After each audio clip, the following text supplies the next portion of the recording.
All right. I think we're cooking. I think we are here. Yeah, so awesome. Going. Welcome to LDS Houston. We're really excited to be here. This is my first time in Houston, so I'm pretty excited. My name is Shad. I'm going to be doing the commentary with Steven right here. How we How's doing? it going, everyone? How are you feeling, actually? I mean, I'm pumped. I kind of haven't been playing or watching a lot of Yugioh, so it's always good to get back into it. Oh, So this absolutely. is the perfect way to do it. But how about Oh you? yeah, what better way to do it than one of, if not the biggest Edison tournament, I think, since the SJC. We got just shy of 500 people here, so it's going to be very competitive, and we also have quite the banger here for you in round number one. A little bit of a spoiler here. We got, Eric Chai and Marcus Hayden, two fan favorite players, two super powerful players, obviously, They've been there before, that's for sure. Absolutely. Yeah. I like the name of Eric's deck right there. Yeah. Wu Wing. It's pretty much so Blackwing Hybrid and whatever Wu Wing is. Wu Wing is basically Blackwing Hybrid as well. It's more closer to the new Nitro Vayu stuff that's been going on in the last year and a half or so. So similar-ish decks, a little bit of different ways to get to their end game, but it's mostly the same stuff here. So I mean, I know it's been a couple months, but obviously Vayu is still probably top dog for sure, right there, and then just some it's Blackwing Hybrid variants are still right there. Yeah, we're in a little bit of I don't want to call it necessarily an Edison renaissance, but we are in a period of growth, I guess I would say. That's good, yeah. Yeah, so obviously Blackwing Hybrid I would say at this point is more popular than regular Blackwings, and Wu Wings almost is more popular than Vayu as far as when it comes to the top players that travel out to these events. Yeah. Regular Vayu still everywhere, of course, as well, but yeah. Where did the name Wu Wing come from? Mr. Kevin Wu. Okay. Okay, that makes sense. Yeah. But that's cool. I mean, I'd never heard of Wu Wing, so I've been out for a little bit now, but that's cool. That's something new is popping up. Yeah, you'll see the same familiar engine and stuff like that in both of these decks, and yeah, so I'm excited to see. I don't actually know who's going first here, but it does matter quite a bit in this matchup. I know regular stock Blackwings oftentimes likes to go first, set a back row pass because they can't really attack and stuff like that. Blackwing Hybrid does have the option to open up with that Dark Refer line going first, which is obviously more proactive than just set bottomless passer or whatever it may be. So we'll get to see the die roll here. So let's see. Nice.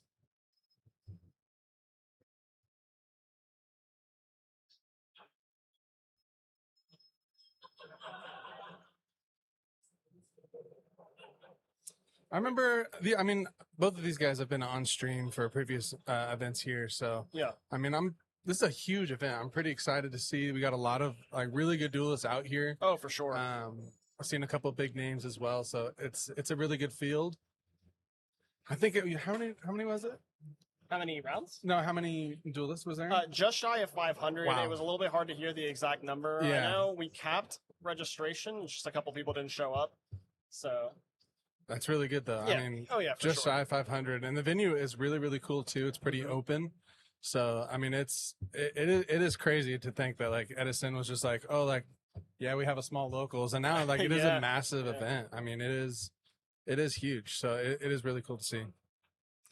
Die roll, Marcus with an 8.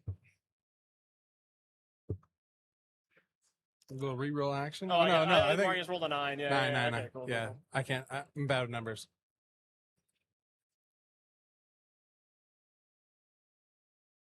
There's a lot of natural lighting here, so unfortunately there's nothing we can do right this very second about that glare on the left side, but we should still be able to see.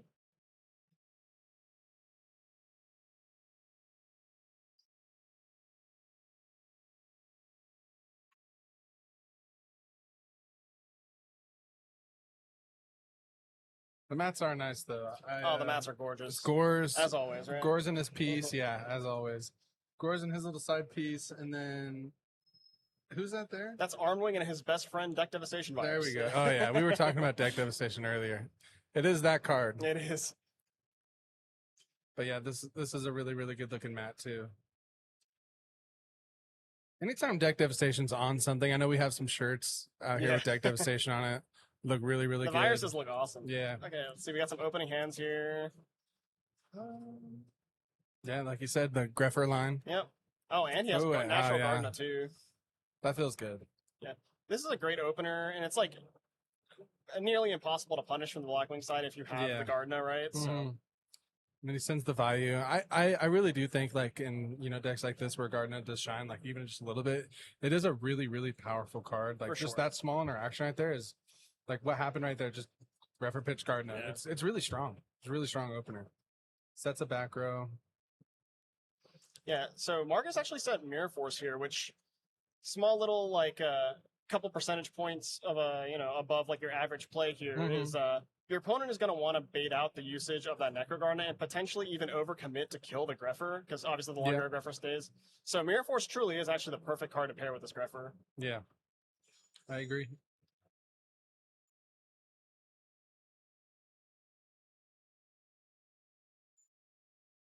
Kind of thinking about it. I think I was gonna say. I think he had a Starlight Road back there as well. I saw that. Yeah, he has Roads, 7 tools, and I didn't see what the other trap was. I think maybe Torrential. I'm not 100% sure. I think it was Starlight Road, Torrential, and 7 tools. 7 tools. Okay. Yeah. And then he has an Icarus deck in hand, and Darkram Dragon as well. No creature, which is our monster, is a little bit unfortunate, but yeah. And then Marcus is really getting some pieces going here. Did he just send the Sirocco and then send Vi? That's crazy. Yeah. So he has like full grave setup here. Yeah. He opened up really, really well.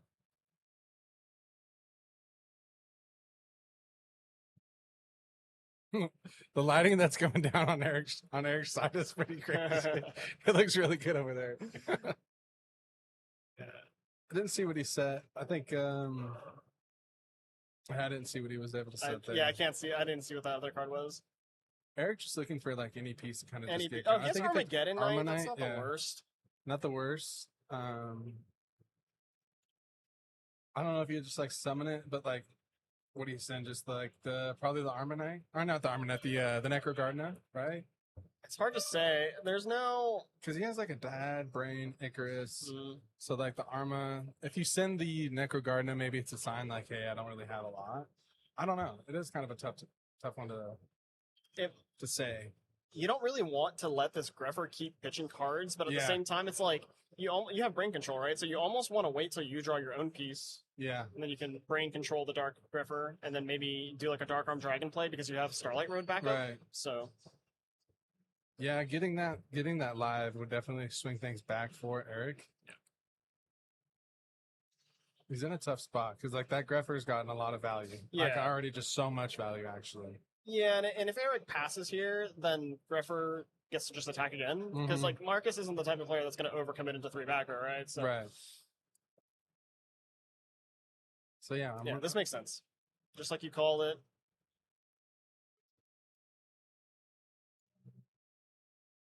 He's thinking about the Gardener. Yeah. This deck is someone in the chat. Is it the Wu Wing? Is it 50 cards? No, I think they're talking about Nick Marvin. Oh, okay. The GigaVies okay. I think that's what they mean. Yeah, Eric has a decision to make here. The Gardener is safe, of course, but maybe you want to send the Plague because you do have the brain control. I like that. And then maybe, yeah. This does also let you set up the Dad with the Brain Con if you draw a piece. Yeah. Because, of course, if the Armageddon Knight dies, that puts 2 Darks, then you brain control the Greffer pitch, that gets 4, then you can stack for the Plague, making 3, and you're protected entirely by 7 tools and Starlight Road, so it's all pretty free.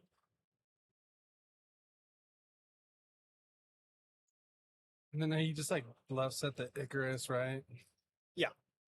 So I wonder if Marcus has like even more pieces just kind of get it going. I wonder if there's a world where he's just like, do I commit anything here or can I just kind of chill in my position?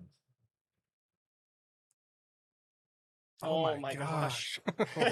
So the 3 discards from Armageddon Knight have been Necrogardener, Sirocco, and Plague Spread. Yeah, that's quite good. I mean, it's pretty crazy. You could argue like, oh, he drew Gardener and Plague, right? Well, when you have Greffer in play, yeah, like just still, that is just a crazy 3 pieces just naturally to send. Those are any cards I would choose. It'd be the one of those 3 for sure. Yeah. Well, Wu Wing is basically a hybrid Vayu instead of like Blackwing hybrid. It's almost the same thing. It's a little bit more Vayu leaning than It's a cooler name. Yeah. That's what it is. It's a cooler name. They're similar-ish decks. I mean, how far can they really go? Yeah. Some Blackwing cards, some Turbo cards. some really strong cards, but just a cooler name. Marcus has been contemplating a little bit. I wonder if he's going to extend just anything. He has an embarrassment of riches here in the graveyard. So if he wants to maybe use one value to kind of test the waters, you know. To me, honestly, I'm the type of player, like, I would just kind of just keep doing what I'm doing. Like, the game has to come to him, right? Yeah, force Eric to make a play. Yeah, that makes sense too. But that little bit of setup, like, you have to think about, you know, Eric is kind of chilling. He has that brain. He has a plague. Like, that's why I kind of contemplate, like, if he sends the Gardener that last turn to Eric, maybe that tells Marcus, like, hey, I don't have much, you know. Yeah. So sending the plague is like, hey, maybe making Marcus think a little bit, like, you know. So this actually is a pretty interesting one. Yeah. Okay, it was a bottomless. Okay, bottomless. Because we thought Eric has Starlight we thought Road. It was TT, yeah. And then we know that he has a Seven Tools and Starlight Road, right? Starlight and Seven Tools are confirmed, and then that last one all the way on the right, I believe, is the Icarus attack. Right. And then Marcus, we know that he has like a Mirror Force. So Mirror Force, yeah. That could be a really big swing, just like the Starlight, the Seven Tools. Yeah. There could be a really big play coming up. Yeah, this game is this will cut to top 32, yeah. This game is like one card away on each side from just kind of getting blown wide open. Yeah. And we could have a pretty cool turn, depending on what Marcus does here. Like, Eric could have a really cool turn next turn, depending on his draw, too. But again, like, what do you do right here if, like, again, Marcus could have just attacked, you know? Like, what's the reason why you wanted to play through some back row? You ate a bottomless. You have to do some, let's call it market research, right? And see how much you really want to put into this turn, right? Yeah, I mean, would you go a little bit further, or would you just kind of swing? Personally, I don't think I would, but Marcus is a much better player than I am, so whatever he chooses to do is probably correct. Yeah. Oh, he is going to continue to kind of go. I think he's doing the plague. And I wonder if it's the plague sin from Eric that's making him think so much. Ooh, this is so good if it walks. I mean, it will. I wonder if Marcus has Solemn Judgment. Ooh, okay. So this is a pretty big swing. Relevant to note, this was a really important Yugioh Guardian because he probably stacked a card he didn't want. So by getting the Armageddon Knight, he gets the free shuffle on top of sending another value piece. Yeah. Pretty good, like, indicator to, like, what Eric could have in the back row. Not like a clear indicator, but Marcus can really kind of start thinking here. Like, it's not this, it's not this, it's not this. Right. So he can really kind of knock out some cards just because that Yugioh walked.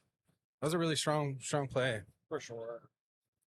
Basically, honestly, these two guys are such close friends, too. I wouldn't doubt it if both of them play against each other pretty frequently and know each other's deck list card for card. So Marcus is probably, you know, very keenly aware of how many, like, like, actionable traps Eric maybe has here. So. Right. And then as well, like that Grefford not being on the field right now is actually pretty good because Eric just picked up the Gardener. Yeah. That would have been a crazy turn.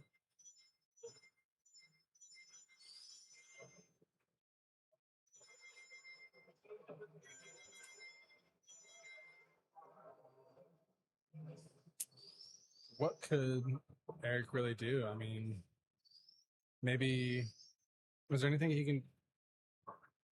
It's just gonna top for plague, right?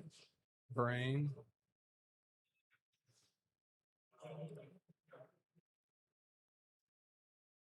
And then he'll be able to get the Armageddon Knight back and then send with his Armageddon Knight as well. Yeah, he's sacrificing Dark Arm Dragon to do this play, but you kind of have to. You can't keep waiting any longer. For the Dark Arm. You're basically dead if you pass here, so you have to make this play, unfortunately.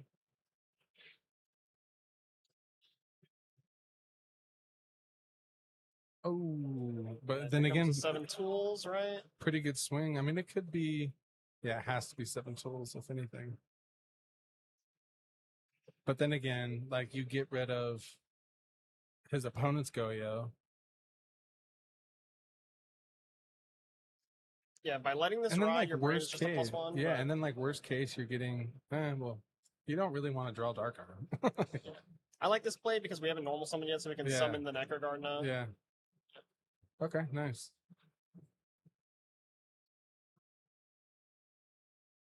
Plague Spreader Oh, does need to wow. be banished here, but I'm sure they'll catch that in a second.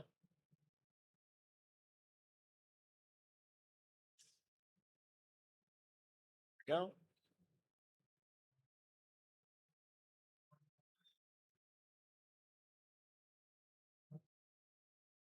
It's kind of like the Okay, this one has to eat the 7 tools, Right. right? We know Darkroom Dragons on top of our deck. Yeah. So I wonder, it's just an Icarus, 7 tools, and Starlight Road. Okay. Yeah. Where? So I mean, he's doing a lot. That was a pretty. I mean, it was a turn. I don't know if it was good or bad, Right. but I mean, you ended up with in my eyes, like a 22 beater. Vanilla, yeah. Especially in this matchup. It's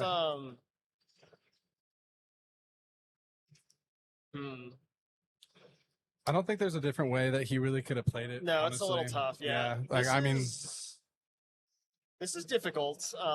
We know that both of Eric's back row are fake in this situation. It's Icarus Attack and Starlight Road. So I wonder if you had that call right. If that one trap that Marcus has is Solemn, that'd be really strong too. That would be insane. And he is kind of playing like, let's just go for it. You know, like a lot of the moves he's made into like multiple back row. But he's also could have been like, yeah, dude, I know that these back rows are blessed because what, you know. So he could be just kind of either playing to that as well.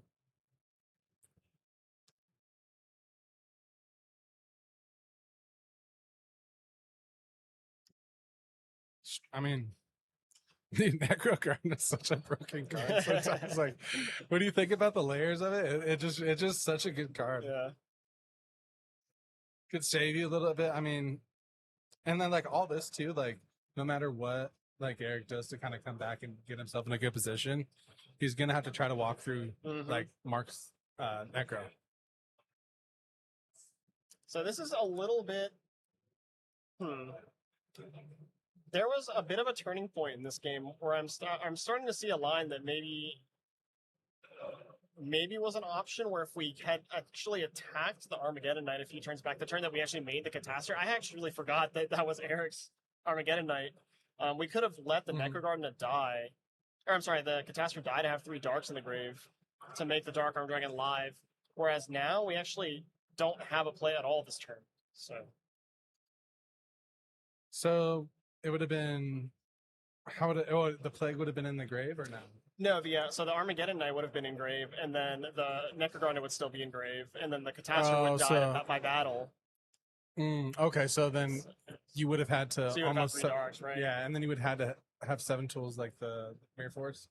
No. I'm saying do everything like exactly how it is, right? Except for on the turn that he summoned the Catastrophe, he just passed because he realizes that he was just dead. Yeah. That last trap was a battle trap. So like, I'm not saying what he did was wrong, but there's just an interesting line to think about. Yeah, there's a line.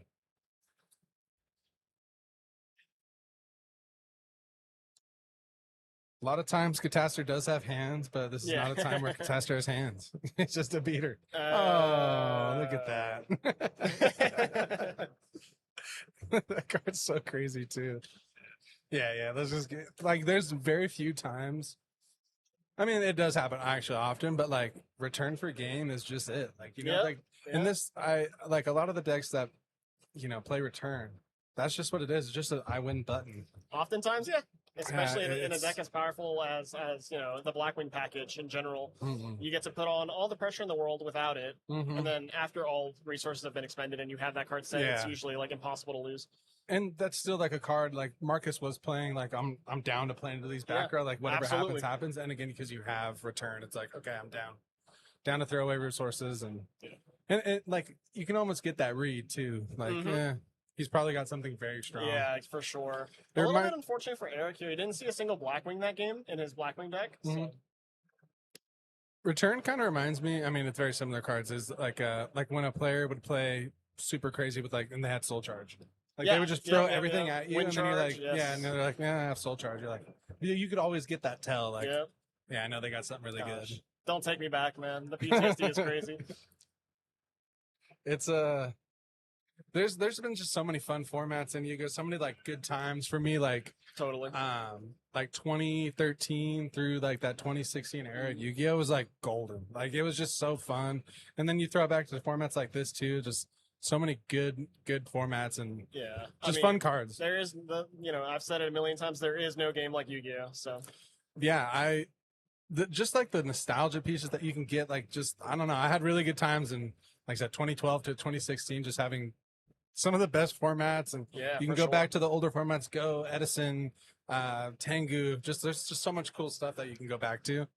And it's crazy that Edison is like the one that just like took off. Yeah, I'm not mad about it though. No, not at all. Not at all. This wasn't my favorite format at first, but I think now it is. It's just I find it so hard to complain about stuff. I mean, you can make the argument of DDV or Trap That Shit and stuff like that, but yeah, for sure. The Edison, it's funny too. It's like I really didn't enjoy Edison when I first started, and that's just because I had a like really closed mind. I wasn't I was like, there's Black Wings and like, but there's so much more. Like when you actually take a look at it, like there's so many things that you can play.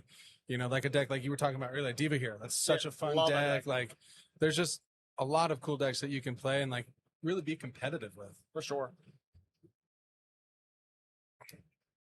So yeah, this is a pretty quick siding from both of them. Again, like you mentioned earlier, no strangers to the top level competition. They know what they're doing, so and they're friends, right? So yeah, they know what's up.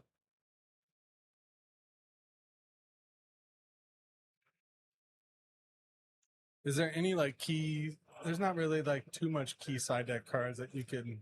No, not really. It's not like any of these boys are bringing in Shadow Mirror or anything, right? So. Yeah, there's nothing like too swingy. Probably just some amount of maybe Dust Tornadoes for Marcus and or the other way around. Sorry, for Chai. So he opens up is that a transmigration? That is a transmigration prophecy. Yeah, that's one of my favorite arts. I love it. It's such a cool card. Yeah, and like it's such an elf in advance. Oh, is that what it is? Yeah. Ooh, Death Shoot. Okay, nice. Wow. Okay. So this is a pretty obvious take. Yeah, we have to take the Shura. This is a strong hand though. Still, I mean, any hand with a card trooper is kind of just fair. Like it's hard to be mad about it. Yeah, like card trooper is a really really good card too in Edison. It's kind of like the prick of Edison, like the middle finger poking you in the sore spot. That's card trooper. You know, I love that card so much. Yeah, and it's like it's fair, but it's also just so good. Yeah, and you just oh okay, the honorary Lightsworn, right? Yeah. I like this play. I do too. Like the card trooper also loses to Shura, right? So you may as well just play the less committal card. Yeah. Going back to like Transmigration Prophecy, it's such a like very simple effect, but the right time could just be lights out. It's a really cool card. So here we have a Sirocco Pump for 2,000 straight across. This is very again like super low committal in these early turns. It's like how you want to play this kind of matchup. It's probably like you want to kind of commit to the board a little bit, just very low commit though. Yeah. But then also just kind of build up a grind game, and I think a lot of Black Wings have like an insane grind game. Yeah. With any value in it as well, like really good grind game.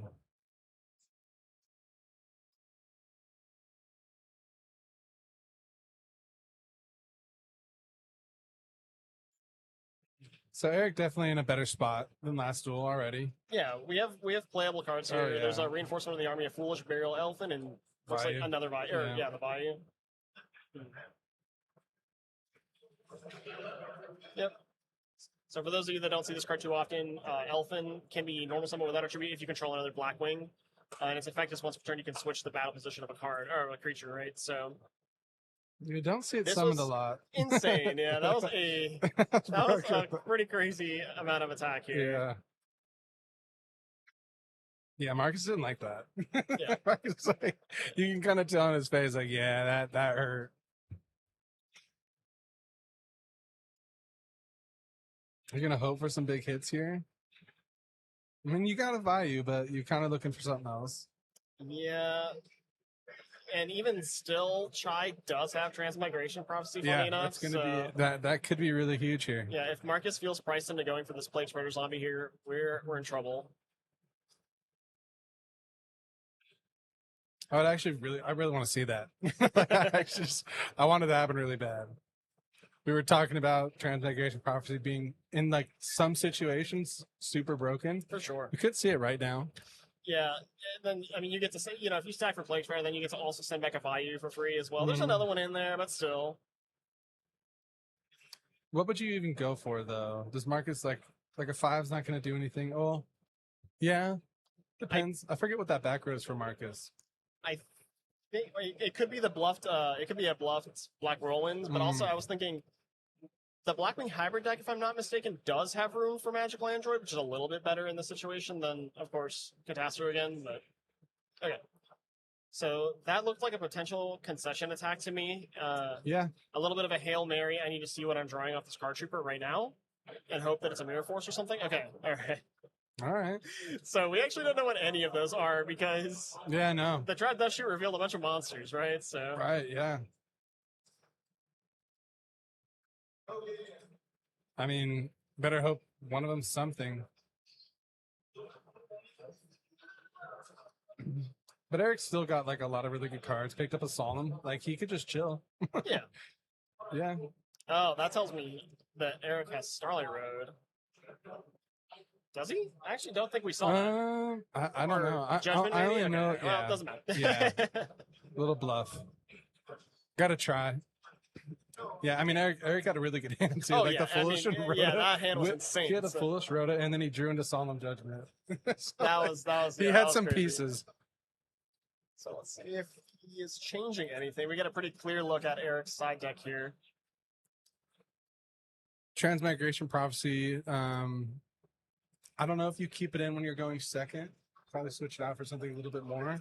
I guess Maybe it not. Yeah, it depends if you think you're gonna. So like, if you think you're gonna get DDV'd, then no, you probably don't want it. Because then Marcus would be incentivized to actually, quote unquote, go for it on turn one. But I don't think that there's any DDV going on here. I mean, I don't think. Is Crow like? I mean, Crow's in and out of like being really popular and popular. Is Crow popular right now? Yeah. I mean, I love Crow. I love Crow too. Yeah.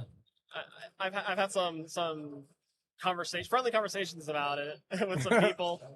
Some people don't really like it in the value matchups. I don't know. I'm a fan. Yeah, I mean, it's just like maybe it doesn't do a lot when you're behind, but it does kind of seal your position when you're in the lead too. And that's I in my opinion, those kind of cards that like do seal your spot, like when you're ahead, like they make sure your opponent can't come back. Those are just as good as like like any other spot. Some people be like, well, I want a card that I can draw and I can come back. I'm I get that, and so do I. But like sometimes, like, hey, if I am in the lead, I want cards that I don't, that seal the deal for me. And sure. Crow is kind of that card sometimes. Yeah, worth noting, both of these guys are playing Icarus Attack as well, so it's like that card is just, in its worst case. In its worst case, it is a wing beast. I forget that too.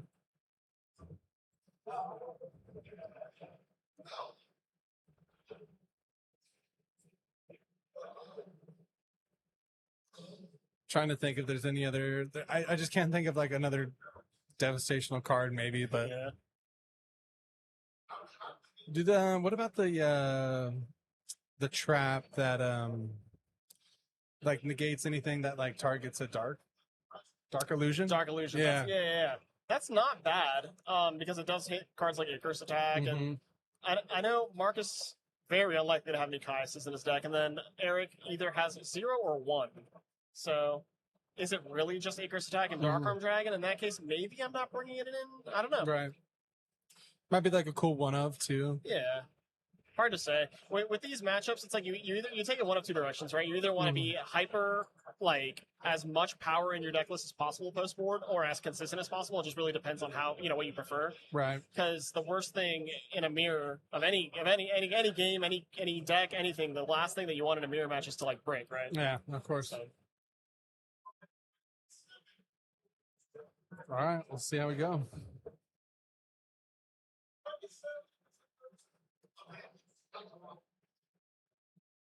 We have Icarus, Vayu, and Typhoon for Eric in the opener, which is like, honestly, a really safe going second hand. Okay, so this is what I was talking about before with game 1 started. Sometimes the Blackwing deck likes to just do nothing on turn 1.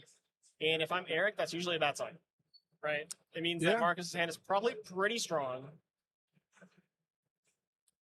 Could also kind of like facial features too. Like, I mean, he didn't look too pumped, but could be a good poker face. Yeah, this is true.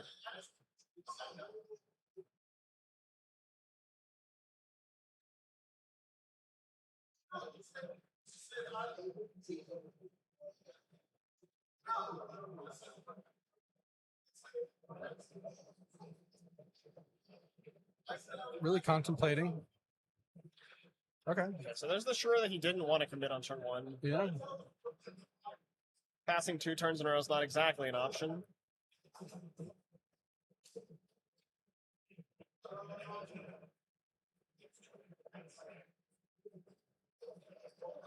Ooh, now Eric has Card Card Trooper. Trooper. Yeah. That's such a good answer. Of course, you got to be worried about Kalut. Yeah. But even still, you're not like that mad though. yeah. Like, I think he also has Sirocco, which in the face of no back row is probably safer. But Yeah.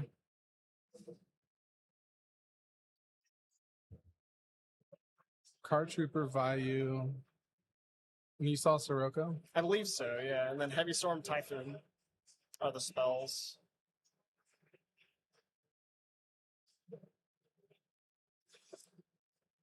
Yeah, I mean, if he has a Sirocco, I'm just going in with a Sirocco.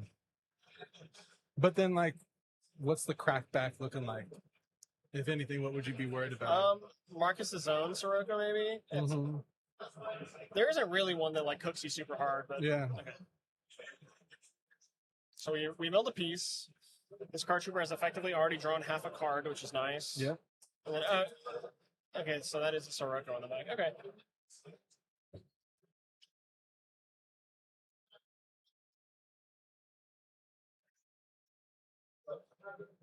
Yeah. Oh, okay, nice. I kind of expected this with Marcus not setting any back row.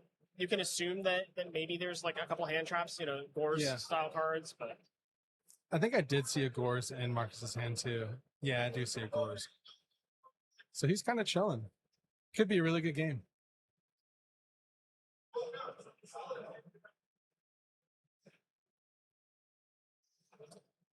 Psycho, Sardines. We're gonna try to get a lot of players up here. We got a lot of matches to go. I mean, we're on just the first one. So we got a lot to go, so we can definitely try to get everyone up here.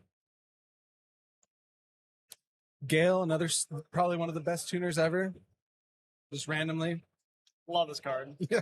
Gale's sick.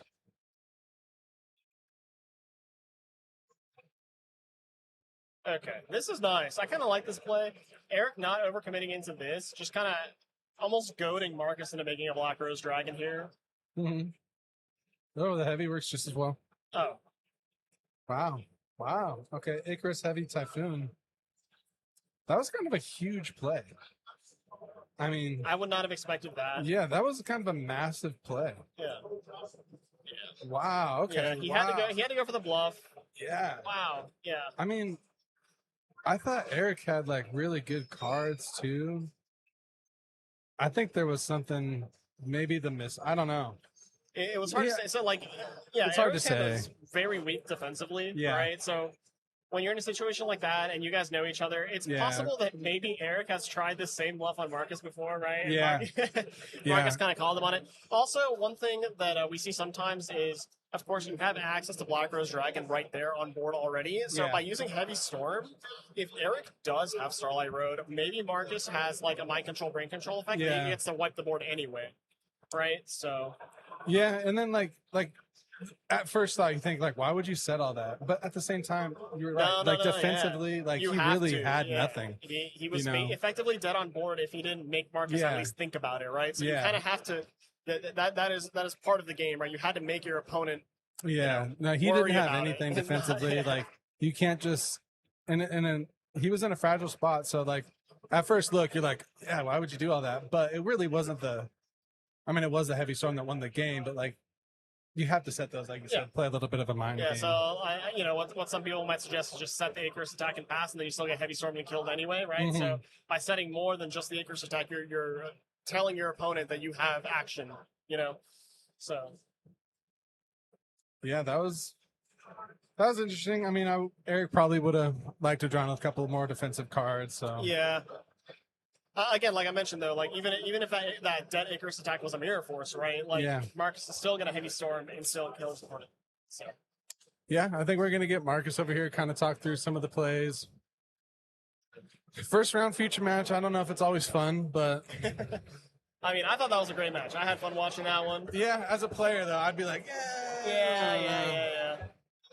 not the way you want to go. Right. The hands were like a mildly bricky on both sides, or not necessarily bricky is the word I want to use, right? But it's like, you know, with these bird matchups, it's like it's just so swingy. Right.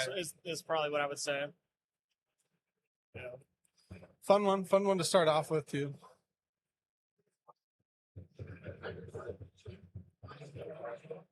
Looks like we're gonna have one of the players come on in, mark us the winner here, and have a chat with us for a bit. So, Chad, I'll let you take this one. For sure. All righty, I'll be back.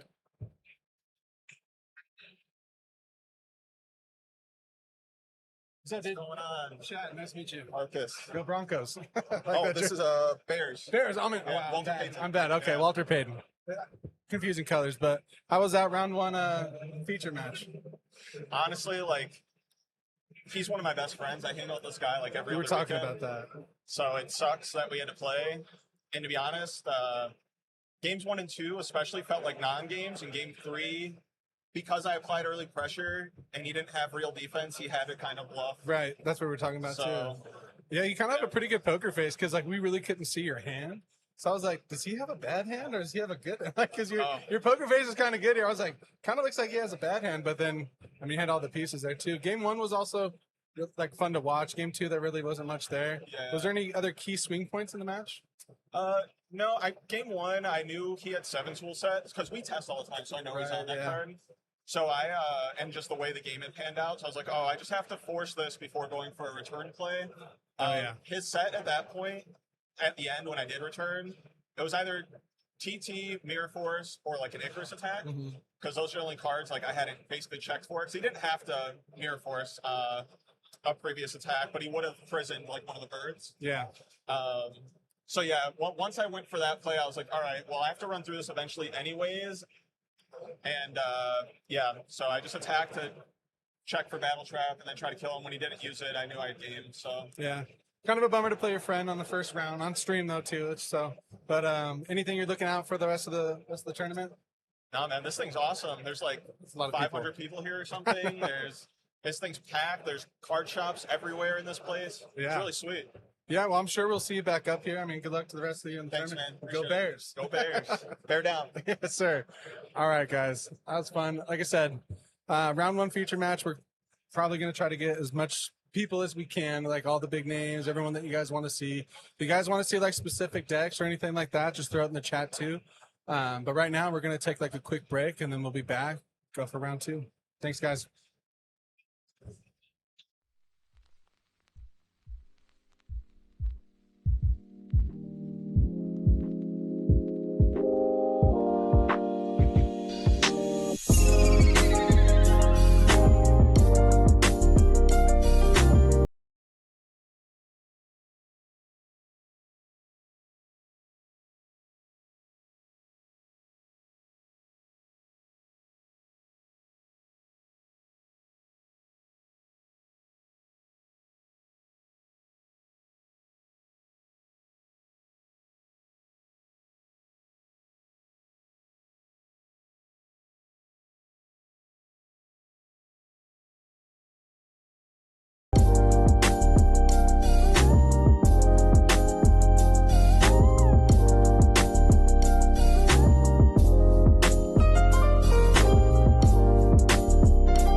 we have a pretty cool one here for round number 2.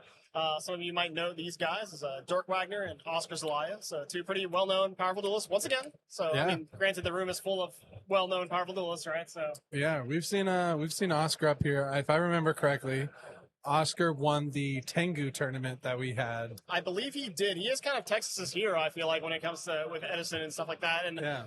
Dirk, known for sort of reinventing the wheel. I don't know if he's doing that today. I think he is playing maybe some flavor of Vayu again, I think. What is he kind of crafted before? Man, Dirk is a master of many faces, I guess I would say. I mean, honestly, so is Oscar. I catch both of them playing tons of different stuff all the time. So it's actually, yeah. Now that I think about it, I have no idea what either of them are playing. So I've watched a lot on Oscar's channel, so I know that he does kind of go from deck to deck, just trying to get a good feel. And it's really cool because, like, if you have a good locals in your area, it's a really good thing because, like, there's so many good duelists that go there and they all bounce off each other. Like, hey, this idea. You can get really good play testing. Oh, yeah. So it's really clutch and key to have like a pretty solid locals in your area. Yeah, it's sweet that he records so many matches too. You know, it's you get to kind of do VOD review on yourself, which is great, obviously. Yeah. Yeah, I am interested to see what the matchup is going to be. I don't suspect a mirror match, right? But hey, you never know. Yeah. I hope not. I like some mirror matches, don't get me wrong, are fun to watch. Yeah. You know, and it like when they're 2 good duelists, it is always fun to watch. But there's only like a few that I actually like watching a lot. Like, no matter Dragon Turbo. Sure, yeah. No, Dragon, okay. you know what it is? So I really like a GB mirror match. And that's a hot take, right? Sometimes, but when it's like we've had it a couple times on here, like a couple of the duelists, they've just been really good with the GB mirror match, and it's actually really fun to watch. Hot take, but it's one of my more favorite mirror matches to watch. Okay. Nitro Vayu versus Nitro Vayu. Guys, So it is I'm a mirror. sorry. Oh, dang it. Okay. We called it. But this is all, like you said, it's always good when a good duelist and a good duelist are in a mirror match. Yeah, for sure. And Nitro Vayu is a deck with a lot of agency as well, right? So you get to both players get to make very meaningful choices most of the time in this type of mirror match, which is cool. So hopefully it is awesome.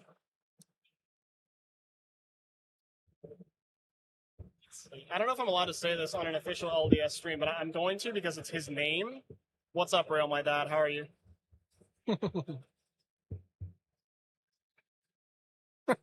Now I see. I was like, wait a second. Gonna say what? But no, that's funny. All right. Wow, we're going right into it. Yeah. So it looks like Dirk won the die roll. He's going first. Yeah, absolutely.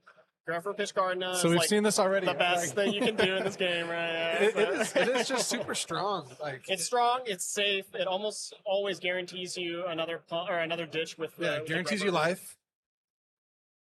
And then that was Starlight Road, and I think 7 tools, I believe.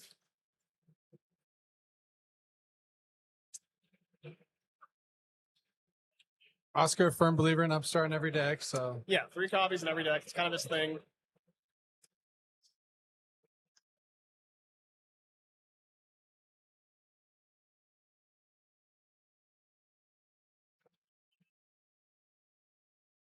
So the Nitro Vayu, like they don't play the Raikos, right? No Raiko, no hamsters. No Raiko, no hamsters. There is a small possibility that the deck name is wrong, and this is just regular Vayu, which I know Oscar plays a lot, but we'll see here soon. Okay, no, it's definitely... It's a good comeback. You have to get rid of the Greffer, right? Greffer in a random back row. This is going to eat Starlight Road. Oh, yeah. Broken. You picked it up. Oh, I thought you just picked it up already. I was like, whoa. That's strong road. Yeah. How do you feel about that card? I cannot stand Starlight Road. I feel like I can't never get to play this card ever. It sits in my back row, dead for like every game. Yeah, I mean, like, there it looked great, you know. So, but a lot of the times it doesn't look great. Like I think we've seen it twice in the first matchup. Yeah. Like Eric had it twice in that first, and even never got to see it like activated, but. It looked great there. Yeah. When it looks good, obviously. But I just sometimes game ending. Sometimes. Yeah. When it looks good. Yeah. But there's just so many spots where you're like, okay, yeah, nice, I have it, and then it's just not going to do anything. So I'm 50-50 on it.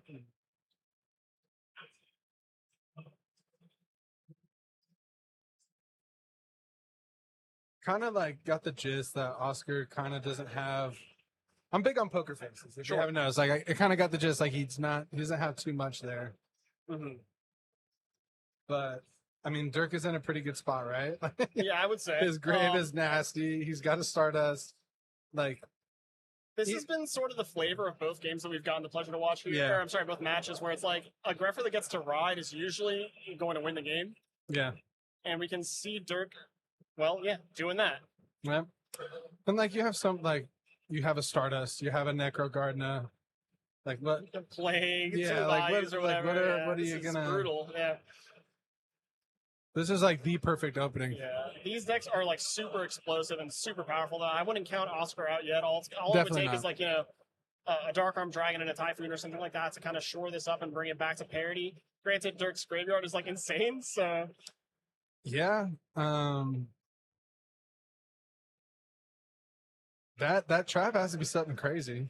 yeah, you of course just absolutely you do everything right. I would almost even stack for Plague to make sure this is game, but I mean, Maybe it's Nitro Value just, does play a lot of actual real trap cards, and you have to be careful that. So, like, let's say that set card for Oscar is not Seven Tools, sorry, Deep Prison? Legacy or something. Legacy, yeah. Right, and then he drops scores, Yeah. and then Dirk actually has no way to kill it, right? right. So, making a Dark End Dragon here, which I think is what Dirk is doing, does kind of fix that. But let's see. Helps you play through a little bit. I mean, Oscar would still need a lot of like pieces to kind of get back in there. Yeah. Can't really see his graveyard, but it's not as well set up. Or well, Dirk just kind of has. Well, he has Necro Value and then a black. Yeah, so still got some good setup. What was that card he was going for? You would think it would be Dark End Dragon just to play around like all Right. possibilities, but so he gets to think make a you're right. synchro here, and then if that's another Value Engrave, which I think it is, then he gets to Yeah. make an Armor Master as well, and this is game through basically everything. Yeah, And the okay. dark end. Yeah. So just like we drew it up, this should be lethal in every way. Yeah. There we go. I'm trying to think of any possible combination of cards that Oscar could have to I survive think like this a turn. deep prison can Well, Deep save Prison you, kills one of them, and then right? Like no, it's still game, even if one of them is deep Yeah. prison, right? Yeah. well, I guess I'm sorry. I guess if he has scores, he doesn't die, quote Right. unquote. But Like deep prison gores kind of keeps him in there.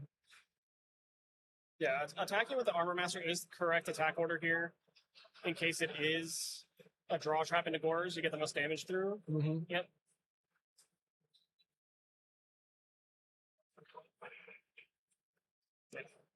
All right, yeah, we're just gonna go all the way. Yeah, That was a brutal Starlight Road.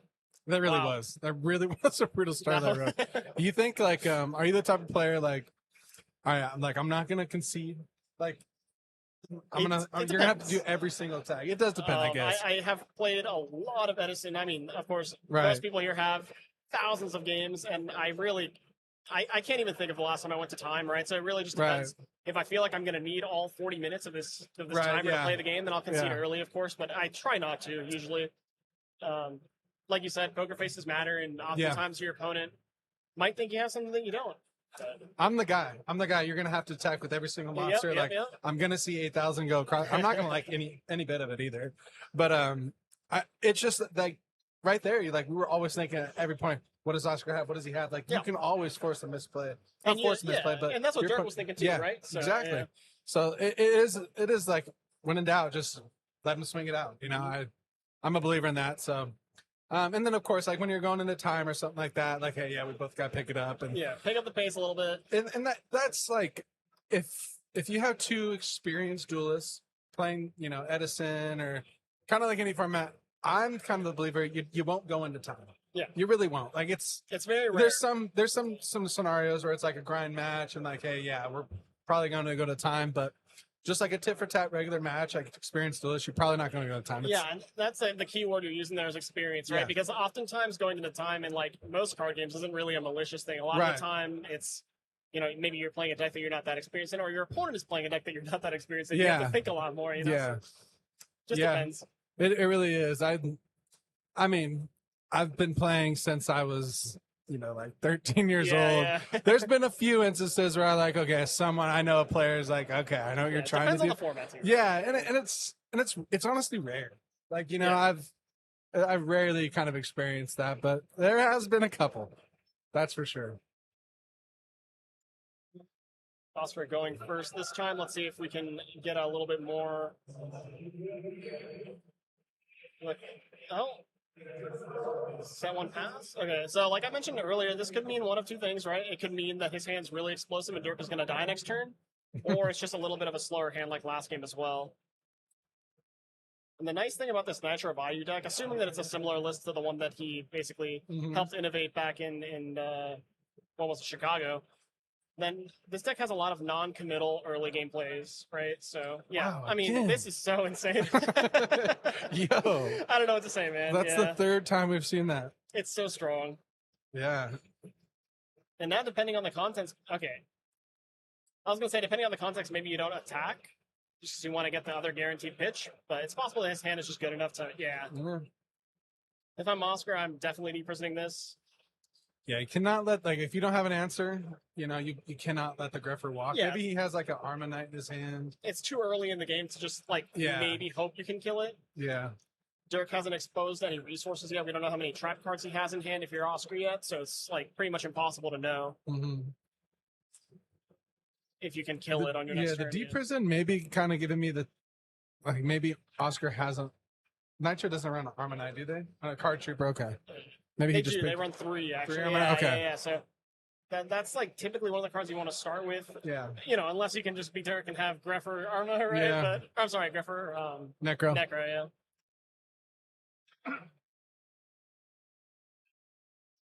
Card Trooper 2 back row. Card Trooper and Necro Gardener on that same tier with me. Like, I think they're both like, Necro's definitely a little bit better, but. Raw trap, yep. And Mirror. Hate to see the Mirror Force go. Yeah. It was good, though. It's good. Having the draw trap set there for the Heavy Storm is really nice. That's a card that I'm a massive fan of in a lot of decks, is the Legacy of YggDrasil. There's a lot of ways to play that card, and one of my favorite ways is having it turn Heavy Storm into a 1-for-1, right? Yeah. So, Yeah, I mean, Oscar pretty much just had, like, his trade was my entire board for 2 draws. Like, still pretty good. I'll lose a Mirror Force for that.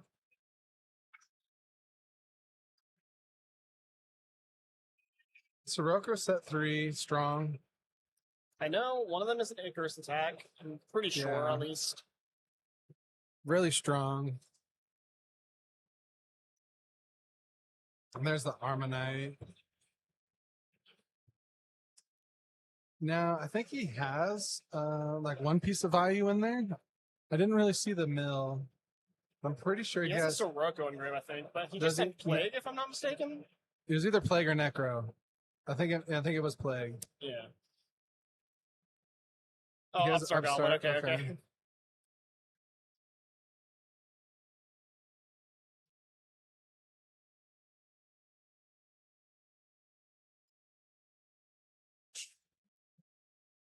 It had to be the Plague, right? That he sent. Yeah, Because I'm thinking, pretty like, sure. you almost have to kind of do something in this spot. Oh, no, you don't. I guess. See, that's why I'm here. That's why I'm here. You don't have to do something in this spot. Summoning the Plague Spreader there is so risky. Right. I'm just thinking, like, I think it was the Necro then, because, like, he's gonna. It was a Necro now that I see it. Okay. But, well, I wonder what maybe Oscar's Oscar has hand Dark is. Maybe he has Dark Arm, or maybe like a Gores, something. But even still, that Gores isn't going to be. I'm always a negative Nancy when I do see like 2 back row. I'm like, dude, like the 2 back row, like I'm never doing anything. Oh god, it's Solemn Torrential. Yeah. Solemn Torrential, like it's just something. So that's why sometimes just got to calm down. Yeah. This is nice. Sirocco, when your opponent has Sirocco, is always like really like comfortable, I guess is the word I would want to use. Right. Because it's like a big enough threat that it has to eat a back row, right? But it doesn't really mean that much. You don't lose that much if it dies, right? So I wonder what Oscar had said. I would be willing to bet that it's probably a deep prison because so Sirocco pump attack was Oscar was probably hoping it would eat the Necrogarden, and then he has to have something on defense for the opposing Sirocco pump, right? So my brain would say deep prison. I'm just gonna take it.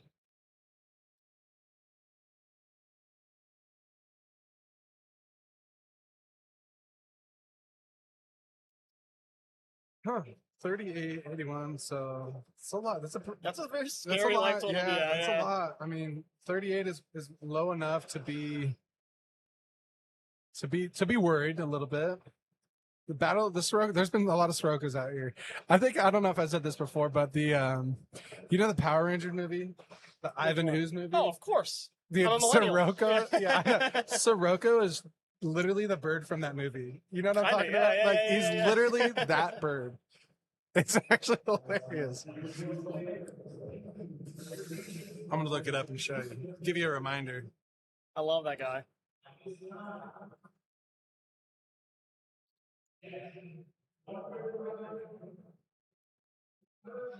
Yep, so we're just trading Gardeners here. Literally Sirocco. Look at that guy. I love him. It's actually kind of a sick card too. Literally Sirocco. That's funny.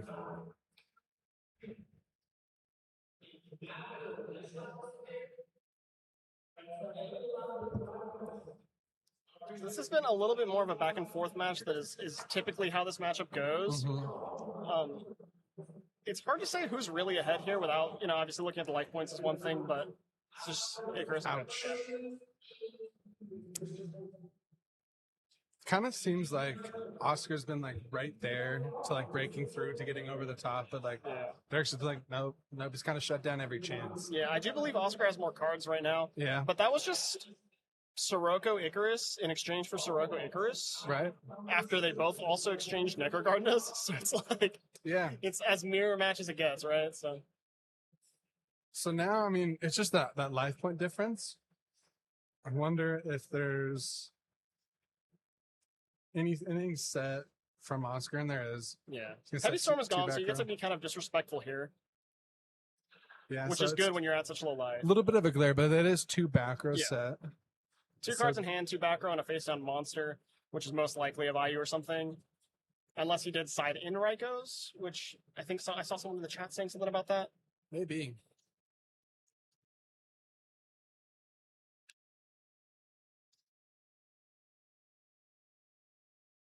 The siding in a Raiko is actually probably be, now that I'm thinking about it, sounds pretty good. I like that card very much. Yeah. Granted, I play regular Vayu. I'm not a natural Vayu enjoyer personally. Yeah. I don't think I'm smart enough to play this deck. I feel like Raiko bails me out of a lot of crappy situations. Raiko does.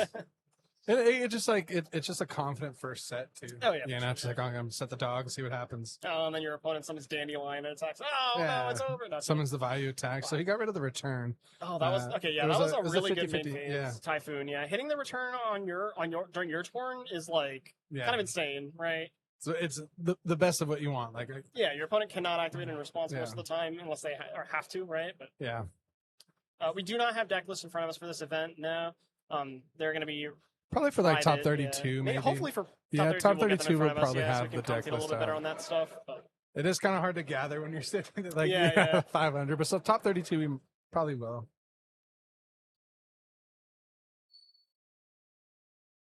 You can also, let me see here. I think on like top deck GGG, you can see into the event. I don't know if that has deck list. You can see, they don't have the deck list private. They will go public after the event is over. So you can see all 500 deck lists after the event. But as far as for, commentary reasons or purposes and stuff like that, we don't have them. But maybe we will for top 32. We'll see. So the Arma, did he already send for Arma, or is he looking? He's looking right now. He's looking right now. No, that's Oscar's graveyard. So I think he's thinking. Or no, he sent the Vayu. Sorry. Okay. We were yapping about Ivan Ooze and stuff. All right. So I think I've set back row. If I'm dirt, I mean, it is kind of a nope. Well, there you go. That's so we hit the return. Our with first the Typhoon, dark round, right? So that means that the other one could be real. It's either real or a draw trap, right? Could be real. Because the dream obviously is like you go draw trap chain returns, so they can't bottomless the return stuff, right? So it might just be a draw trap. I assume we're waiting on priority here, so it could still be a bottomless or a torrential or something.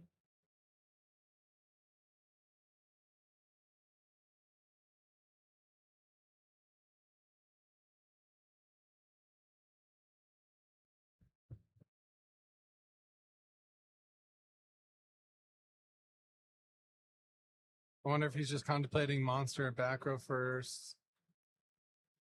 Oh, well.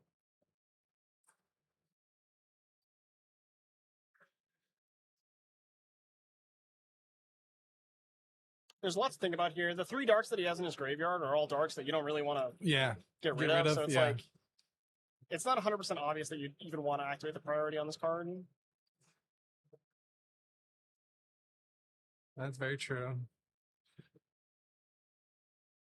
Maybe, I don't know if Torrential's gone on Oscar. That'd be a pretty good card right here. Yeah. His darks are Value Sirocco, so it's like it's not. Yeah, okay, yeah. So he will activate priority on the monster. It's a plague. It's a plague. Okay. I wonder if he knows something that we don't, because oftentimes in this deck there's no set monsters that you really have to worry about, right? So right. I wonder what could that trap really be? Burial. Okay. Not the worst. Putting back only 1. So you know what that means. Oscar has his own Dark Arm Dragon. Right.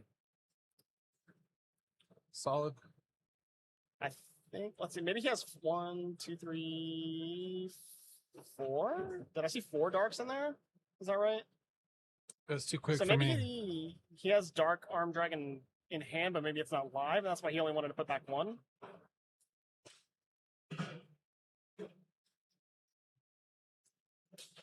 So, I mean, 2 strong cards that Oscar had set was Burial Return. Burial Return. Kind of insane, yeah. So, I mean, he had a pretty good hand. I think it's just like the way he had to play out of the scenario. So that glare would be from the sun. Yeah, we have a lot of natural lighting in this venue. Yeah, we'll fix it. We're looking for solutions. At the same time, we only have so much staff, and we want to get the event running, on a timely manner. So we'll get it fixed, but we're trying to get a good gist of what's getting thrown out there. So maybe that back row that Dirk set. What did you think it'd be? Like Icarus, maybe? Icarus would be kind of cash here because we do have the free arm wing in play. And then like I said, he does have a plague spreader. So plague, you can stack, because he has 4 darks. Plague, stack, get the 3, so the Icarus would be kind of nice. Yeah. Yeah, if big, it's like big play. If it's like plague into Dark Arm Dragon, priority pop the Dark Arm Dragon, then you have to chain Icarus if that's what your play is, and then you lose the Arm Wing as well, and then you're left with the Armageddon Knight. Then you're pretty much back to parity here. Granted, Oscar is at 2400, which is not great. So kind of for sure had to make a move this turn. Yeah, and that would be Oscar's last power play, right? Because Return and Burial are both gone already. So you kind of have to play semi-fair from that point on if you lose the Dark Arm Dragon. So he's going to stack for Plague. Yep. Plague is on board. You can't see it. He's invisible, but he's there. And then he does have that Dark Arm, cool. yeah. Priority, Dark Arm Dragon, chain.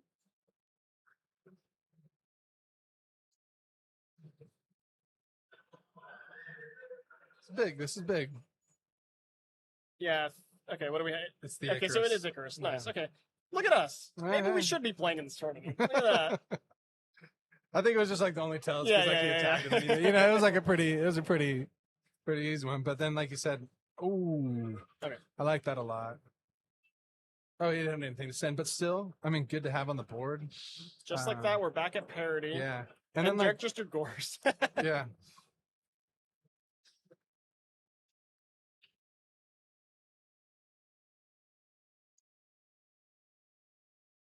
The Greffer shows up. So he does have one more card in hand. Pass. Nice. Dude. Excellent discipline from Oscar, yeah. A little sensitive spot, too. Oh, I'm sorry. Oscar loves to see that. Any lifeline boost right here. Did you see that? He drew Legacy. So now Oscar's going to be priced into attacking, and then he'll get eaten by the Gores, yeah. Oh, so he does have... Okay, Dirk drew Gores last turn. Oscar didn't fall for it, and now Dirk upstarted into Legacy, which is like the perfect bait. Gotcha.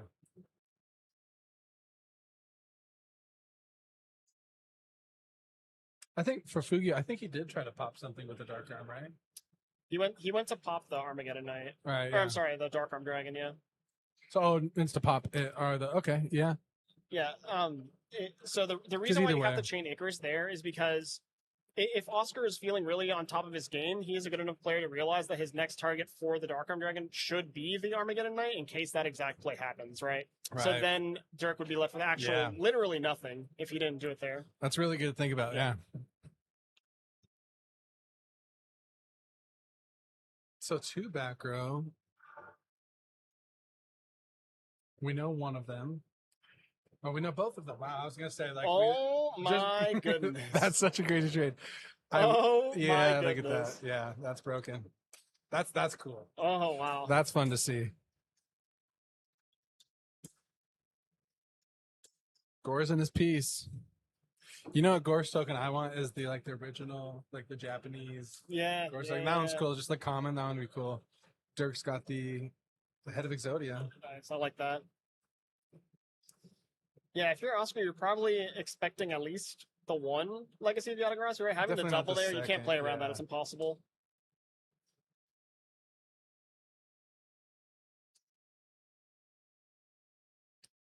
James 35567.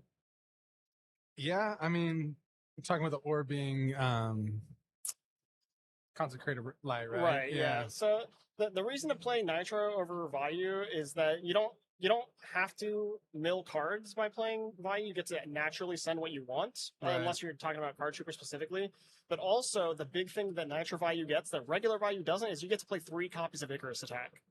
So you get all the have benefits a of little playing bit more, Vayu, right. but you also get to play 3 Icarus Attack, and it's actually consistent.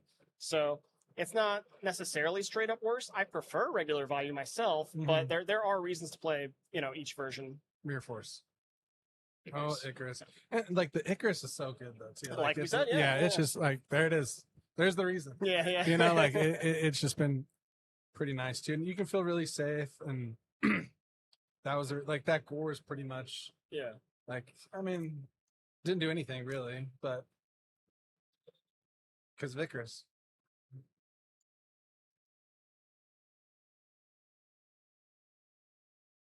But I remember I remember just from like the last LDS too, just kind of watching some Nitro Valor matchups like fall flat in their face too. Like you don't get obviously you don't get the engine going, like nothing's happening, but it happened a bit. So like there's that thing too. Like sometimes I think maybe it's a little bit more just less consistent, you know.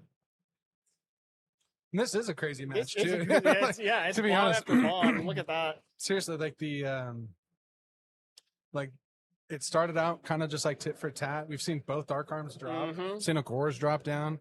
Oscar somehow had like return and burials. Yeah.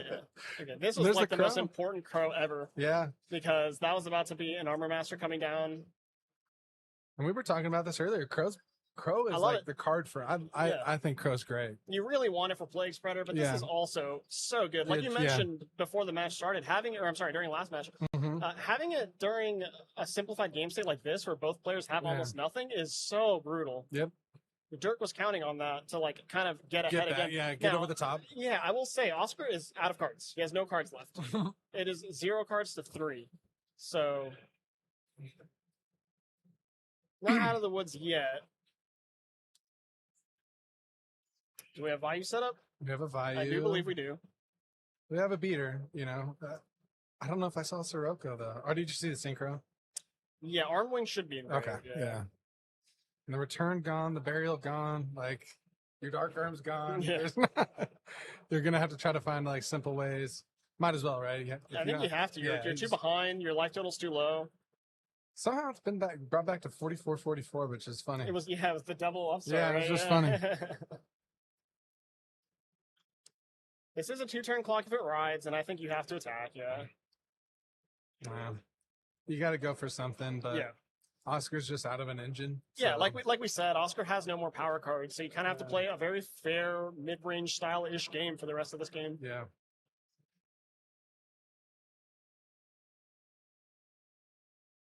Is it QCR or is it Starlight? I think it's QCR, I think. QCR, yeah. Do we have a send? Okay, no, we're just attacking. I was going to say, oh my gosh. All right. There's the one piece. But also, Oscar's heavy's gone as well, right? Too, like, Both heavies are gone. This Gores could kind of stay there for a bit though. Like you don't have to do anything crazy with this Gores. But I don't know what you would build up Wow. for. Okay, so 3 Icarus attack and 2 Deep Prisons are gone. So the only card that you're actually worried about here is Mirror Force. So you do get to kind of cheat a little bit by leaving the Gores in defense position. Right. Yeah. Just kind of crashing here. Yeah, because Dirk has Elfin in the grave, right? So if he finds a way to get Vayu in grave, then he gets to make an Armor Master. So crashing is the best option because it lets the 25 defense survive an armor, So now that's why he deck or something. Yeah. What's is it 28 for the silver one? Yeah, but he has to ramp into that one, right? So he's not prepared to make that guy quite yet. So that's why Oscar switched. Okay. I mean, do you swing with his Gores? I think you have to. You're just so behind. Yeah. You're right. You're right. Man, he did have the Mirror Force too. So again, excellent discipline from Oscar. He's playing this match honestly perfectly. Yeah, perfectly. No, seriously.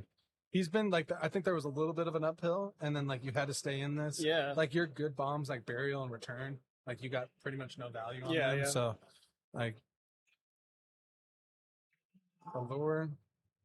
If Armageddon Knight is getting banished, it's either his only Dark or Dirk is going to go crazy here. Or I guess it could just be double Arma, maybe? Maybe. I don't know. I feel like... How many vibes are going? I don't know.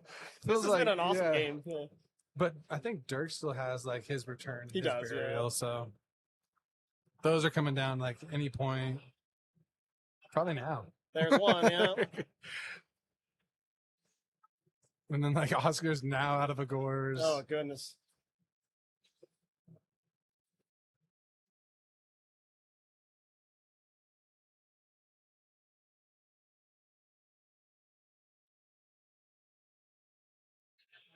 Yep. 3 values makes sense. Yeah, he's got a lot in the graveyard. Yeah, that Burial basically just said draw 3 cards, effectively. Yeah. That was pretty insane. Silverwind here. Oh no, Armor Master.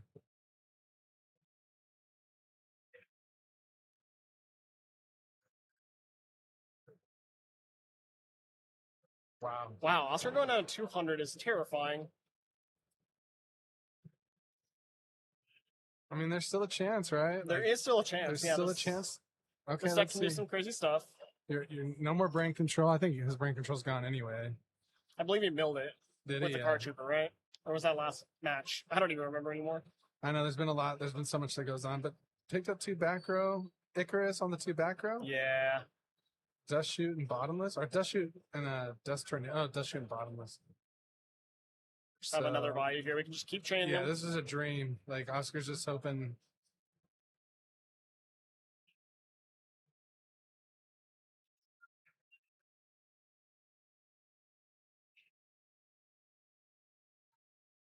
So I think this is kind of like a scenario where Oscar could be kind of bluffing.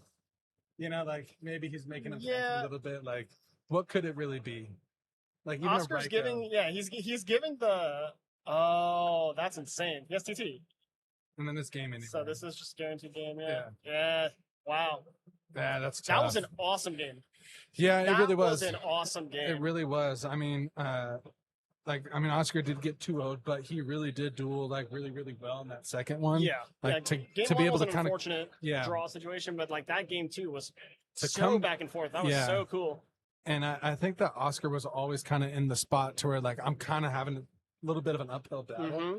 And he played it so well too. And he really, that's what I was getting at. He played it like to the T, honestly perfect. So that's why I'd be a little bit, damn, I really played out of my mind a little bit like that and just perfect.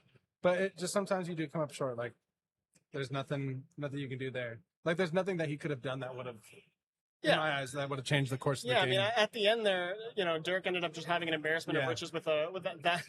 He had Plague in hand with a Burial that put back 3 values, and he had food for 3 values in the graveyard already. I mean, that was just opened up his Burials ever. Yeah, it just turned turned everything live. So that's Burial. Like Burial, kind of almost on the same tier as Return. Yeah, so sometimes better, sometimes a little bit worse. Sometimes worse. Yeah. Never feels as bad to lose to Burial as it does when you lose to Return, though, right? But they both piss me off. So, but Return for sure more. Yeah, Return. Awesome. There's been multiple formats for Return where I've been like, Dragon Rulers. You a fan? You a fan? So like maybe like once every like couple of like no more than like 3 duels with Dragon. Yeah. There's like no more than that. Like just for like nostalgic purposes, because It's a fun deck to play, but yeah, I mean, return, 6th sense, all that stuff. yeah, and that was probably like the most fun that format like that rulers had gotten. Like YCS San Mateo, that was probably the most fun. Like because the babies were gone. Yeah. That got a little ridiculous yeah, for sure. It was a little bit more of an open format. But anyways, we will be getting the winner over here. So Dirk, yeah, we're bringing him right over right now. Cool. All right.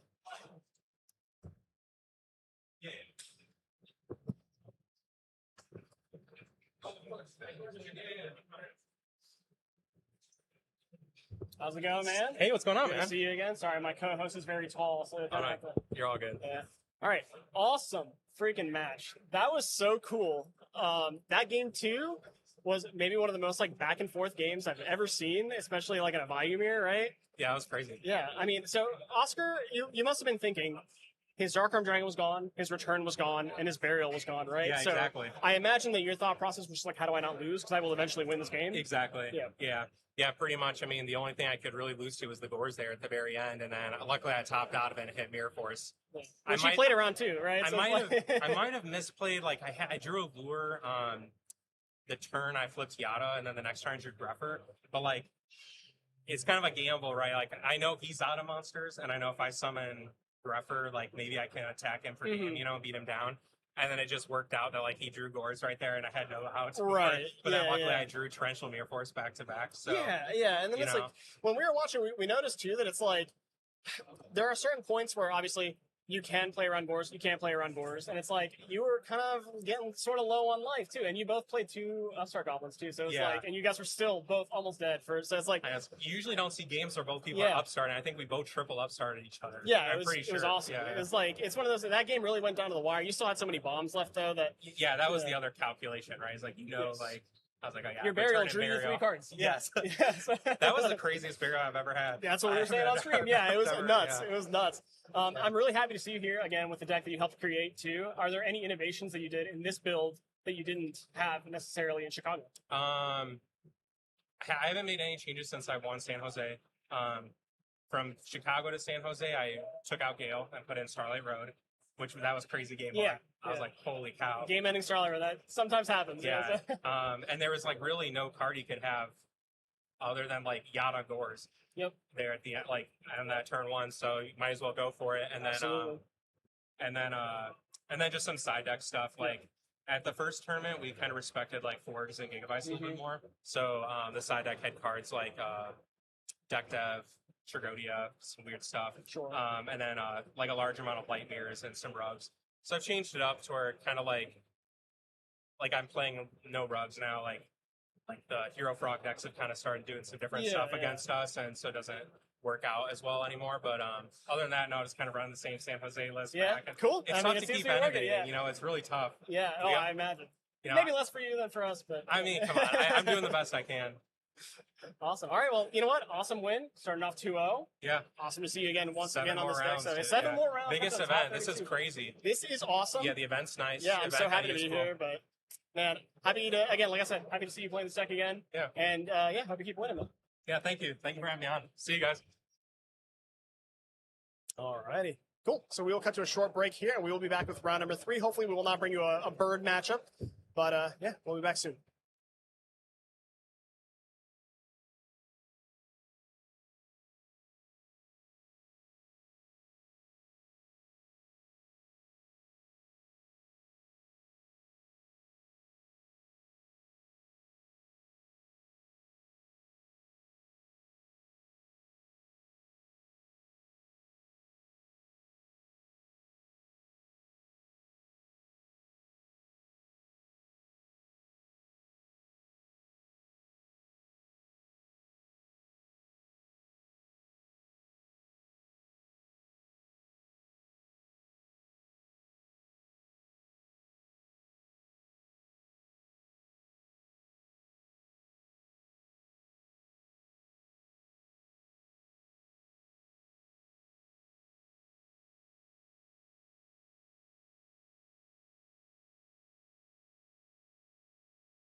Our first cowboy hat at the feature match table. Yes. We're in Texas.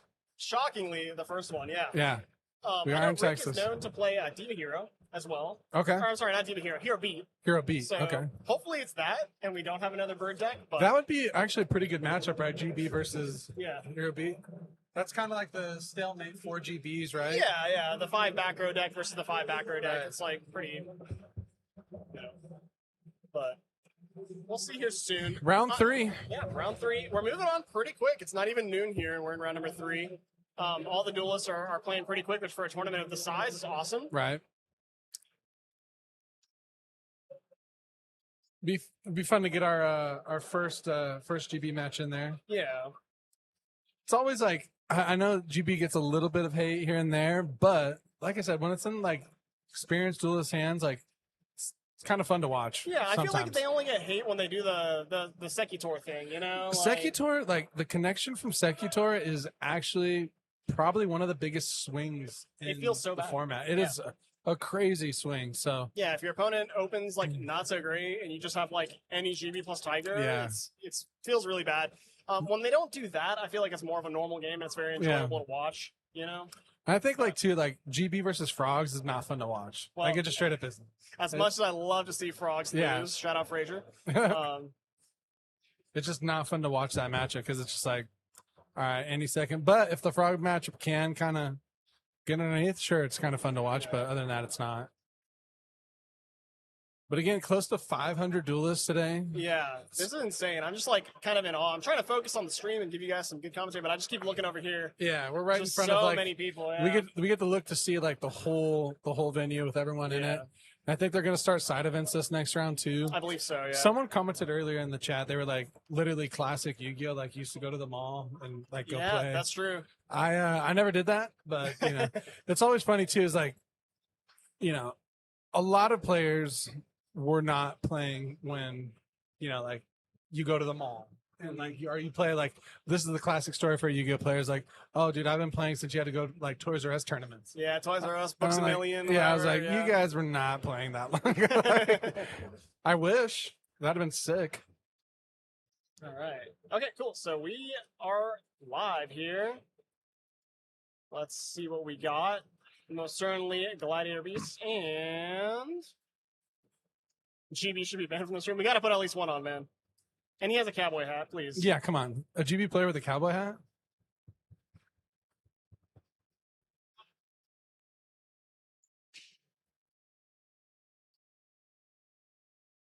And GB is, like I said, like a well-piloted GB player. Like, again, it's more fun to watch for sure.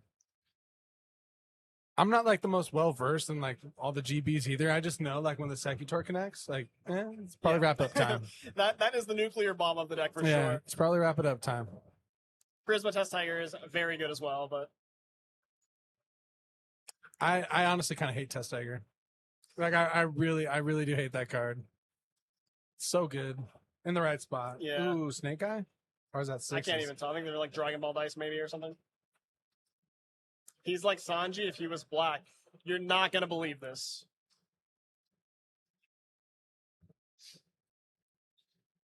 All right. So Value Turbo. Value Turbo. Wow. Okay. There's too much birds here, guys. I'm so sorry. I tried my best. But at least we have Gladiator Beasts in the hands of Brandon Crank. Black Sanji. I really like the Kaiba on top of Crank's like extra deck right there. That's sick. Yeah, it's like the old like manga Kaiba. Yeah, It looks that's awesome. very sick. All right, so dice roll. Was it Crank that won the dice roll? Looks like he drew 6.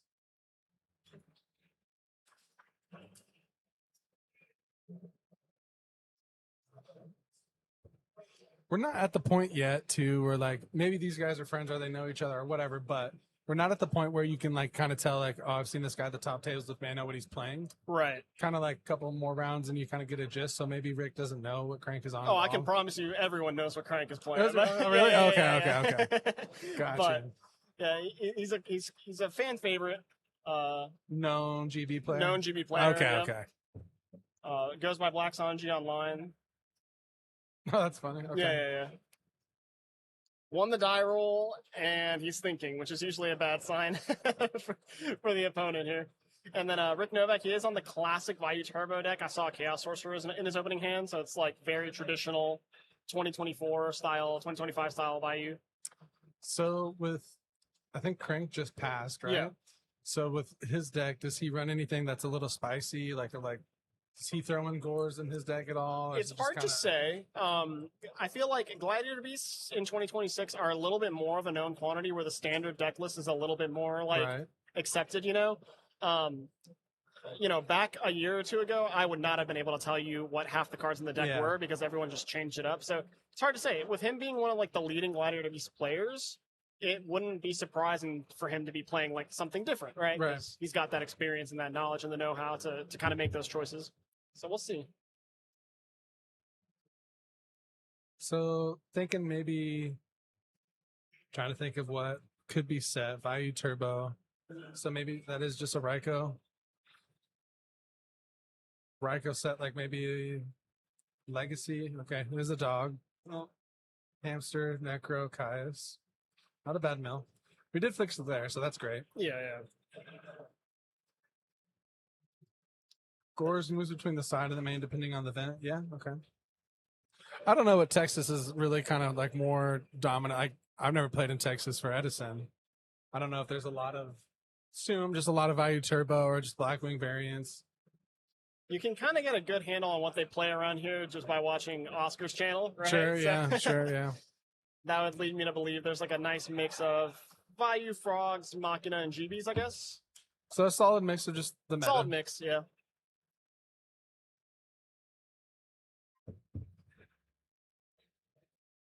Oh my gosh.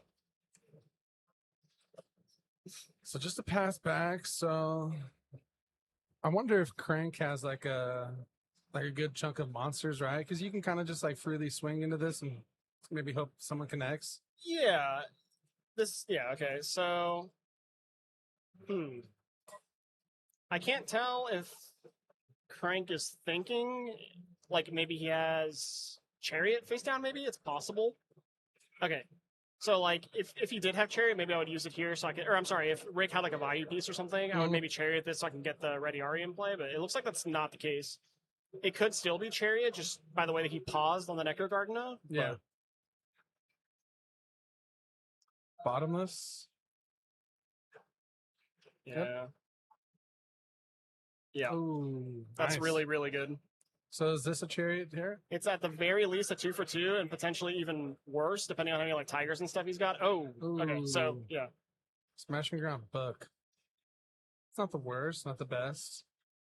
So I'm trying to think of maybe what that trap could be that Crank has in his back row. Could be just like another defensive trap. I think it still might be Chariot. You think so? Just by the way that he played that early turn, but...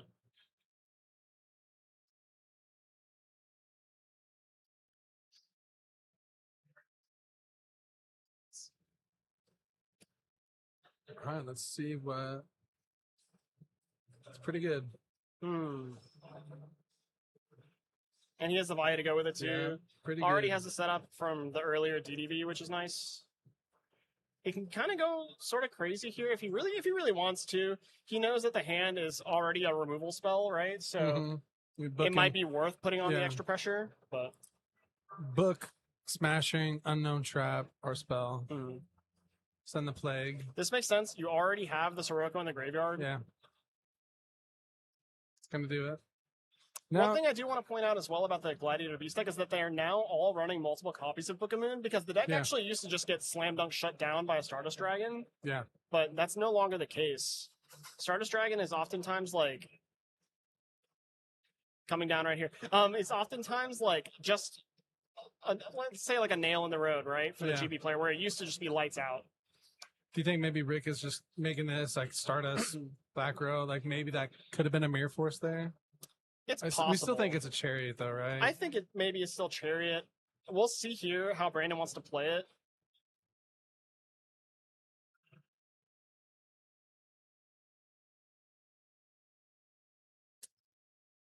He's in a good spot. I mean, smashing around book, unknown background, and then he knew the draw was bestiary, right? Yeah. So yeah, bad spot.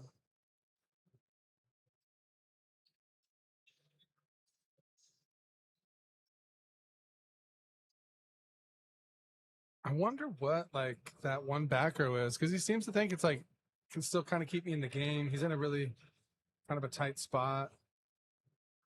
Yeah, knowing what Brandon's back row is like, or I'm sorry, knowing what his hand is makes it so you almost like. So Brandon, he drew Laquari, right? He has Laquari, Book of Moon, and Smashing Ground. So he could attack the. No, he can't do that actually because. It's a little bit of a hard spot actually for Brandon. No. Yeah. It's an incredibly hard spot.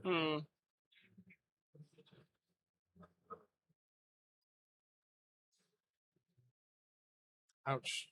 Yeah. So that's pretty annoying. Yeah, I mean, if this is, I really want to know what that back row is. So he sets the book probably. Yeah. What I was trying to get at earlier is that even if the Stardust Dragon is face down, it still has 2,000 defense, so it can't really be, ran over or anything. So it's still really tough for Brandon.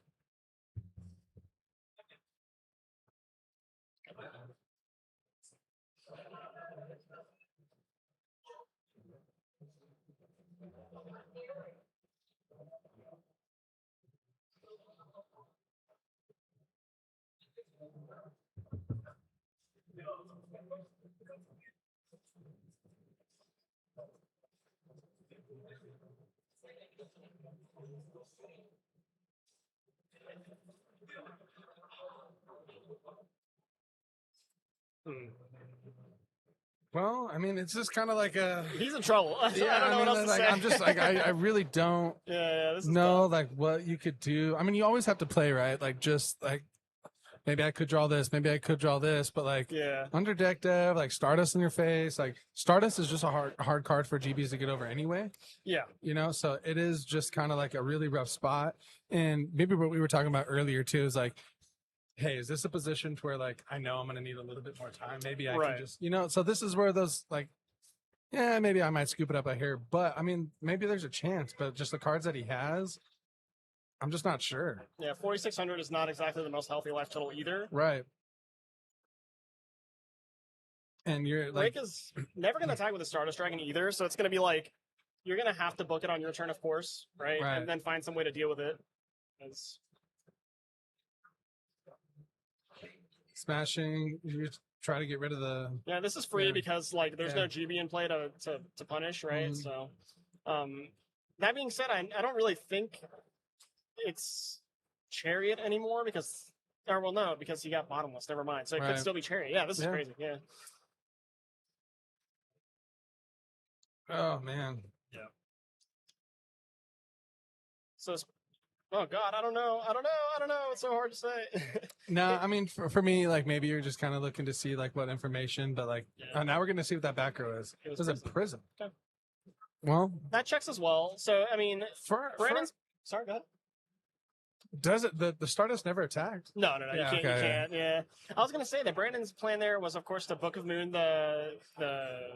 Actually, no, because how much defense does Greffer have? He has too much. So he would have had to crash defense position Greffer into attack position Sam Knight to then ready Ari the Stardust Dragon. Yeah, this is really hard. Yeah, let's wrap it up. One thing I think in the comments are kind of talking about zones. I mean, like you should always, it's just proper, right? To like play within the zones. Definitely get that. But like before zones were a thing, they were not a thing. Like, they kind of were, like, don't get me wrong. For me, like I'd always just in my head, just like free play, but it is proper. So we'll watch out for it, but it's just proper play to play within zones. Like when you're playing with your homies, of course not, but just proper gameplay. I'm always a fan of that. But for side decking, Crank, what would you think he brings in for Vi? I mean, there's probably a pretty standard lineup. Yeah, I would say so. Jake Mattern is one of my closest friends here, but I am not really like I don't poke his brain too frequently, right? Yeah. What I do know from watching him play, he plays at my store, and we featured him on our streams a couple times. Yeah. And he likes to bring in like second ready Ari, for example, would be like something that you would bring in versus a Vayu deck. And now let's see. That's really the only thing that comes to mind right away. Just because, like, I mean, it's GBs, man. All I know about them is that I lose them a lot. So yeah. What I can say, more so from the Vayu side, I play a lot of Vayu, is, of course, the Dust Tornadoes come in, usually the full set of 3, right? Cyber Dragons, if you have them, always, like, but you pretty much want to turn your Vayu deck into, like, a mid-range deck, right? Some of the smaller cards that kind of get run over for free tags is not really something you want to keep in the deck. Sometimes you kind of have to, like Armageddon Knight, you can't cut that, right? So, stuff like that. I really like Sydra's one of my favorite cards, just like within the format in general. For sure. I love that card.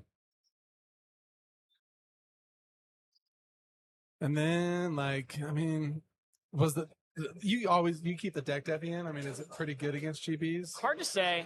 It's good sometimes, right? It was insane there. The thing is that you usually kind of have to wait for an opportunity where it's like good. Like a 2 for 2, like it was there. Granted, he ended up getting also the Test Tigers, right? So it was absolutely insane in that situation. But oftentimes, depending on the contents of the GB player's deck or hand, it's sometimes you're just not going to get any cards, right? Yeah. So hard to say.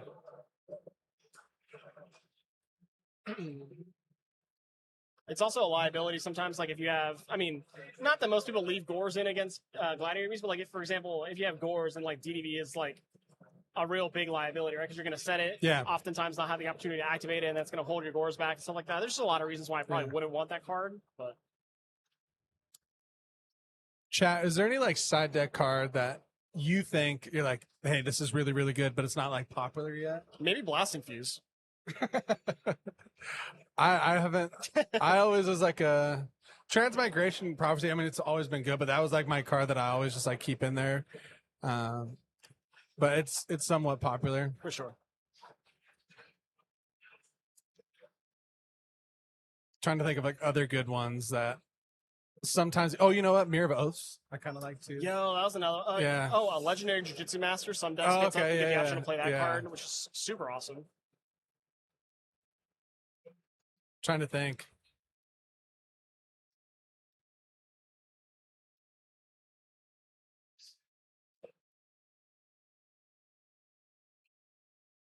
Ancient Forest, okay. Sounds solid. For GBs too, right? Ancient Forest super rare looks really nice. Throw Super come out for Vayu, yep. Shout out Rob the Man in the chat. What's up, dude? Swords of Concealing. Concealing Light. I have not seen that in a while, but true. I think I've seen that in like a... Trying to think of... That one flips everything down, right? Flips them, yeah. And then I think there was like a thing where like Turbo Frogs, like what they did was they used Swords of Concealing, switch everything, and then they attack everything. It's like a kill shot too. That was pretty cool. Game 2. So Crank is going to go first. Yeah. I feel like this is not a matchup that Rick is like happy to see. So winning game 1 feels pretty good for him. Yeah. Definitely. It's never like, you know, like when you're going second, I always feel good to get that win, you know? Like you're going to go second again. Yeah. But when you know, lose a die roll and go second, it's always good to kind of get that one back. For sure.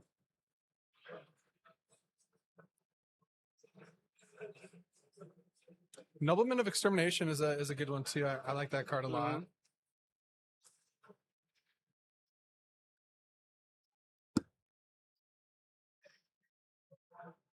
Hey, wait a second. That's a good point. What did happen to the cowboy hat? Is this his like power up? Yeah, no. Is this a power down? Probably got a little hot. Cowboy hat came off for game 2. Laquarius at 1.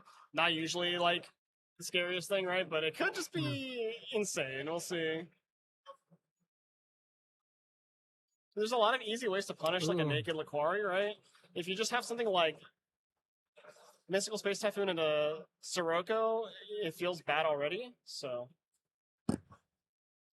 that mill wasn't the best, but it's like Rhoda Oppression Mirror Force for your mills from. Yeah.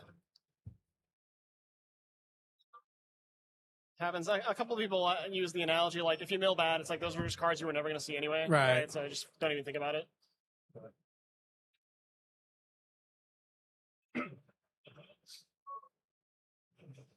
He took the weights off like Rock Lee. Oh no. Wow.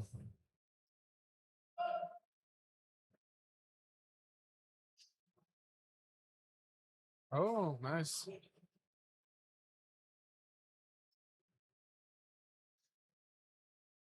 Interesting, not chaining the The compulse. pulse, that maybe if it's a Ryko, right? Maybe he has. Okay. Okay. This So makes sense. Stratos, grab the Prisma, right? Yeah. Prisma, Sun, Vesti, make a big bird. Oh, Prisma, there you go. Yeah. Nice. I'm actually not sure if Crank is playing Stratos. I personally do not like that card when I'm playing GBs. But again, I am not Crank. Right, yeah.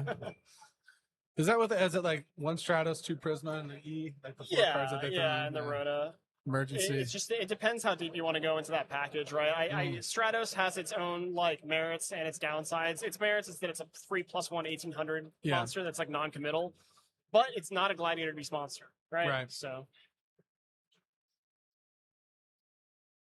Crank is playing Stratos. Okay, yeah, it's like I said, merits to it and against it as well. With the E-Call and the Rhoda both in the deck, you kind of get to just choose when you need to turbo the Prisma before the Stratos, so it makes sense.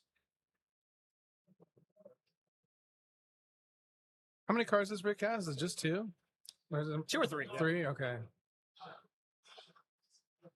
See, this is where, like, you know, it could be in a kind of the beginning of like a bad spot, you know, for Rick. You definitely want to make sure you have a little bit of a crack back here. Yeah. And if you don't, like, this is where GBs kind of could get overwhelming.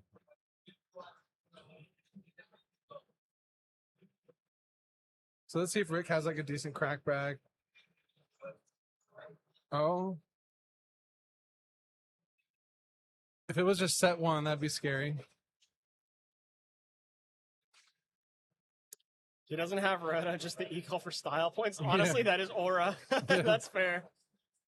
Yeah, no Rhoda, just emergency.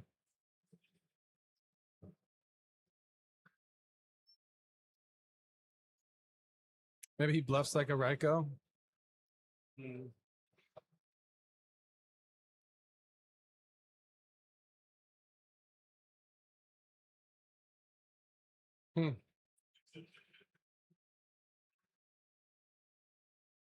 Okay. Oh, yeah. So that would normally be disastrous. It for would the have been pretty bad. Yeah. I think Crank's gonna be okay this game. Yeah, no, he's looking he's hitting pretty for sure. And again, like that last turn where you just kind of like nothing really popped off for you. Yeah. This is where GB start to kind of snowball. Yeah, and I would say the same thing. It does look a little bit like this game's over already. But I mean, there's still a chance.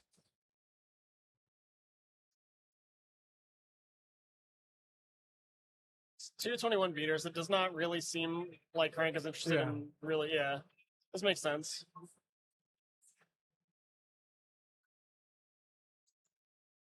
New back row. The most GBs list, I mean, they run Compulse, right? Yeah, Compulse is like a staple. Most GBs list. Yeah, for sure. He's used 2 already. So this has to be something like, I mean, yeah, you kind of got to go for it here. Yeah. And hope it rides. I doubt it will. If it does, though. Oh. It does. It was double prison. Double prison. Wow. Okay. So I'm trying to think what Crank's thought process was there. It was probably something along the lines of like, I really don't want to lose to like, if he only had 1 D prison, for example, he probably just really doesn't want to lose to Typhoon. Right. And now Rick is going to 100? Or is the 1900 I think after that might be 100. Okay, so Rick is at 100. That takes a lot off the table for him. And this would be a turn that like Rick really needs to obviously he's at 100 life points, really needs to capitalize and get somehow over the top with this. Sidra could do it, simplify everything.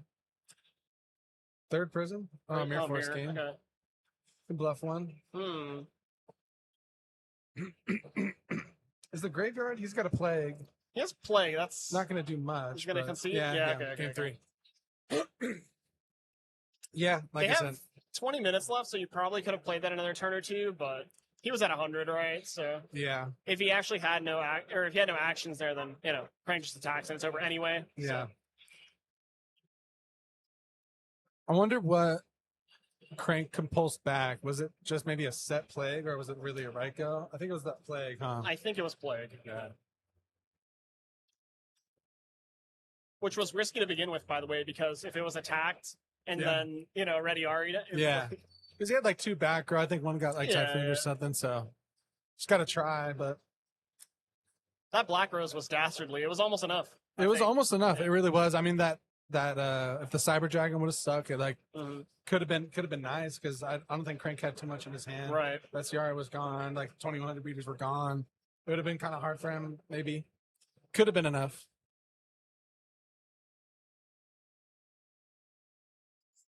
And we were already thinking like the game was over, but that Black Rose Yeah. was the way back in for Yeah. sure. They resolved with no chains, and well, Yeah. suddenly it is value. Yeah, and I wonder why like the double prison was set too, but it all worked out for him. Like you said, maybe he didn't want to lose to just a straight up Typhoon, Yeah. not having like any GBs, Like just yeah, a 'cause Stratos. Imagine a world where it's like Rick has like Typhoon, and then he goes Cyber Dragon, Gale, half one of your guys, make a Mhm. Thought Ruler, gain 21 or 18, Yeah. and you're like, oh, suddenly it's so much worse. I guess even then you still probably make a Stardust. Oh, that card's so good, but.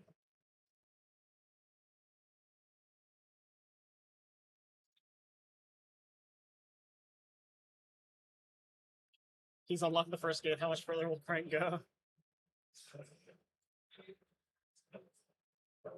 He needs to take off his boots now for the second power up.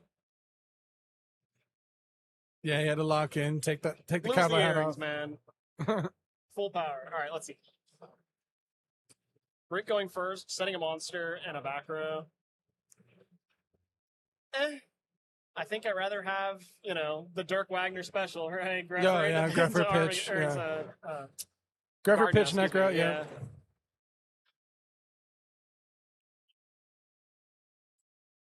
Crank thinking. I mean, he might have. Okay. Emergency.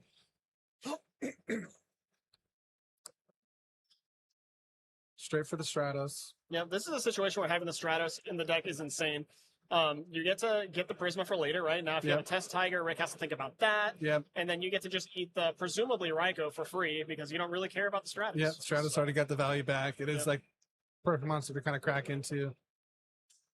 Yep. Ryko, Cyber Dragon. If we have Lad in hand, summon that. Oh, okay. Hits the chariot, sets.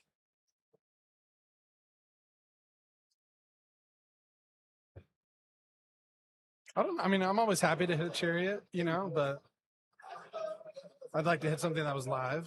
Yeah, for sure.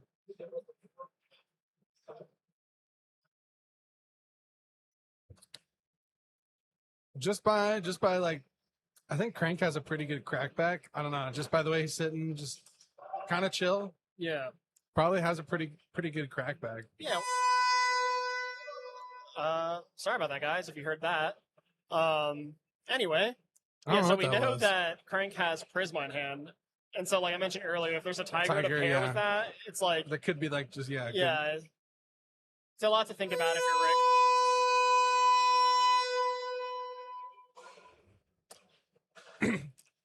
It's not the best noise. Certainly not. There could be. I really hope that the chat cannot hear that. That is Yeah. brutal on the ears.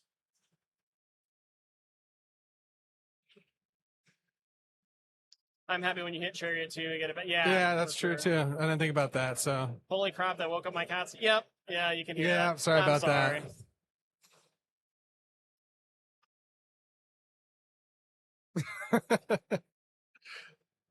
The worst noise that you could have. So he did have the Prisma, and then I don't think he has. Let's see, he has the Test Tiger, or is he just going to attack?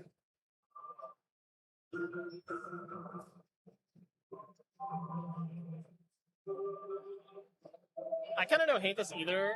It's like you send the Bestiari in the graveyard, so it's like now any GB paired with Test Tiger is just the play, right? And you get to not, you don't have to commit overly. Right.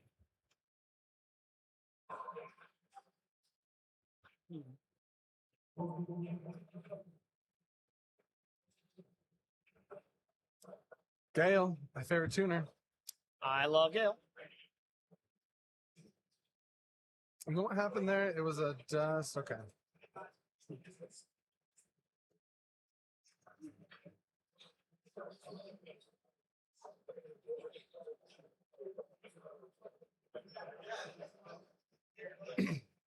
This is a good spot. I mean, if Crank has something like anything really that can connect, like anything that connect, really, really good spot. Maybe he doesn't. Kind of just like sitting and pondering, but like maybe. Yeah, any GB here is so good. Yeah. Oh, the Necro. I forgot about that. So no, like defensive cards there for Crank.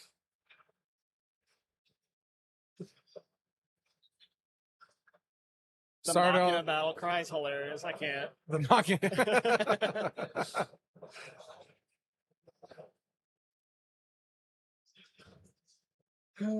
Trying to think if there's no defensive cards for Crank. I don't know. Ooh, the Greffer not. I don't know. Not sending anything. I don't know if we have anything to pitch. Yeah.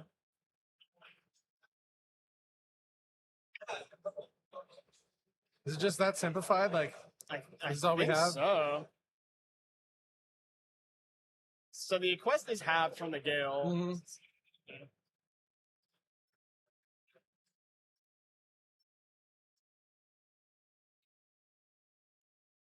This is like, yeah, this is annoying, of course, because you know that the Bestiari is in the graveyard already. But you kind of have to make this card. This card's quite good against GBs. For sure. But...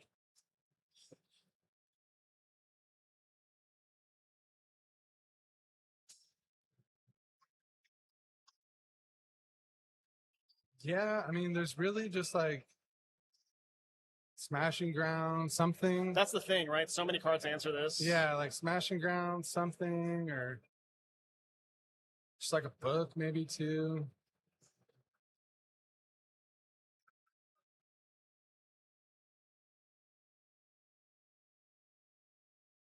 Okay. Nothing. Okay. Maybe a little setup.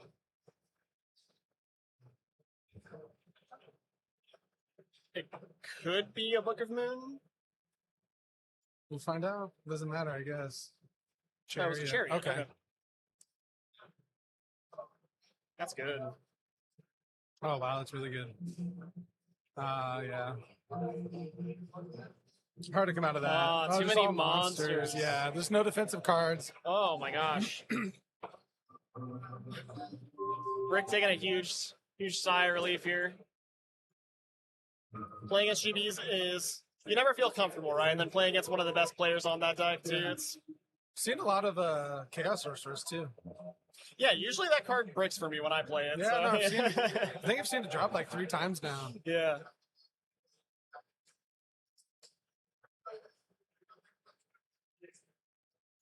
Yeah, it looks like they're talking there about how it was unfortunate Crank couldn't punish the lone Gale there. Yeah, that was tough. It felt like that last, like, even like first game and the second game, Crank just didn't have like any real juice to kind of get in there. Like, right. There wasn't even like that much like stoppage on like Rick's part either. Like he just had a couple cards like the Sidra to keep it going. Yeah. That was a crazy match. There were so many moments there where it just felt like either way it could go. Yeah, both players were like kind of sitting naked on the table. You know what I mean? Like, yeah, for sure. Like no trap cards, weenie monsters, and it's just like whoever wins, right? So that was tough. Yeah, and then like, for Rick's side too, it's like, damn, I'm just leaving out this Gale. Yeah, like, you know, like, I'm so vulnerable. And like, you have the Necro, but still, right? Yeah, true. You're just like, something could happen. Like, you know, you're just in a vulnerable spot. So he's just like, okay, this all that kind of passed through. Oh man, we will be getting Rick Novak here shortly for a little bit of an interview here. once they finish packing up and talking about their match.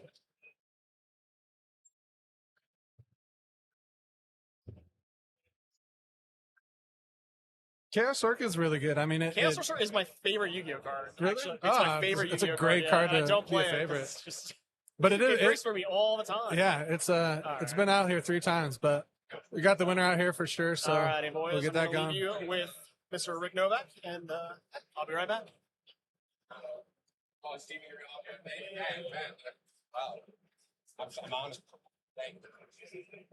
What's up, man? How are you? Good. How you doing? Great. Nice to meet you, bro. I like that shirt. Oh, thank you. I like that shirt.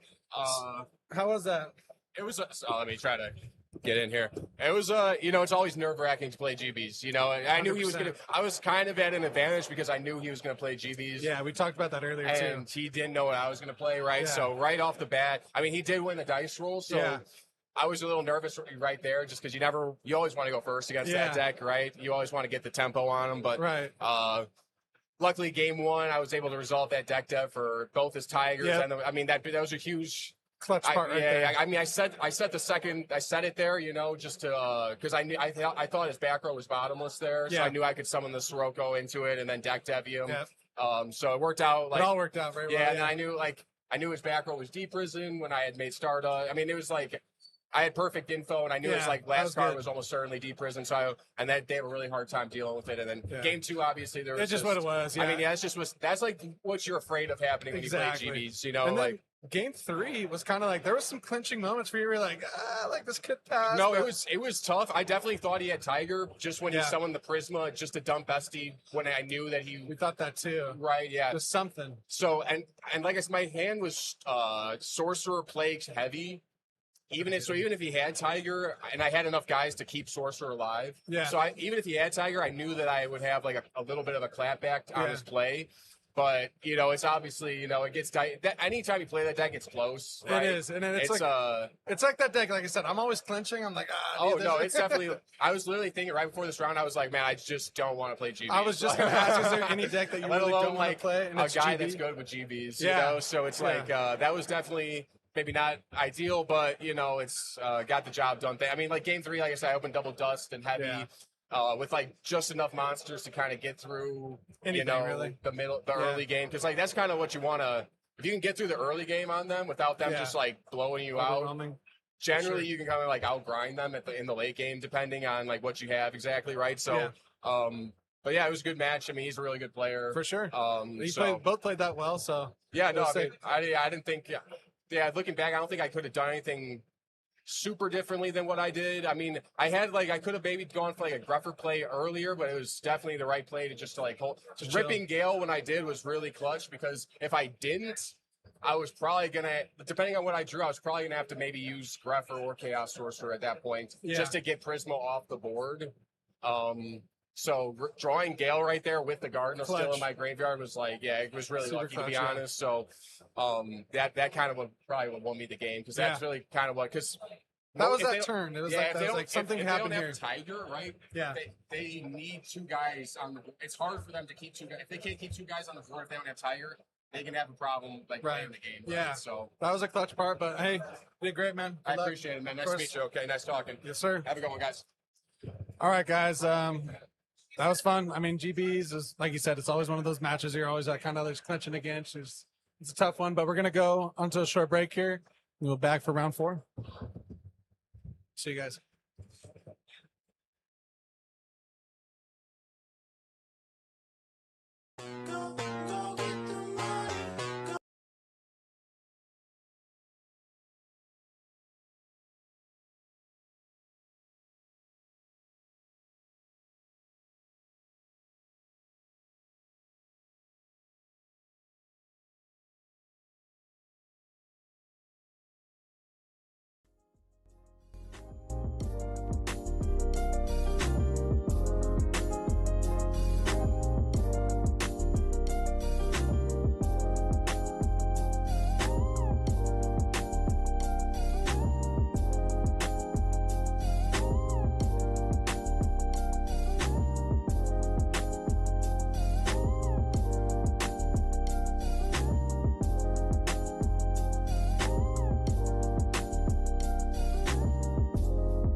Chat, I fell victim. I bought one of the Nitos. There's like a convention going on too, like inside one of like the bigger shopping malls, and this guy had them there, and it was just an instant cop. I had to buy it. So. I think everyone in this room should have one, to be honest. They're kind of fun. So we don't have value for you this round. I've worked extra hard for you guys. I'm sweating. But no, we have Zabo here, Mark Garcia, on his infamous, zombie deck. The zombie. Yeah, absolutely. One of the pioneers of this archetype and probably the best zombie player, maybe.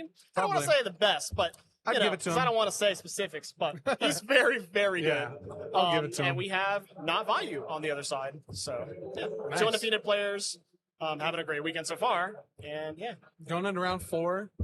Moving along here. I mean, it's really not even just cracked 12, so. yeah, no, we're doing great. And also, no loud noises. Oh, yeah. The intercom has been on its best behavior for the last 30 minutes. So, yeah. Sorry for all the pets that woke up. I'm honestly really pumped about this Nito. It's. I can't stop looking at it. I know. Yeah. It's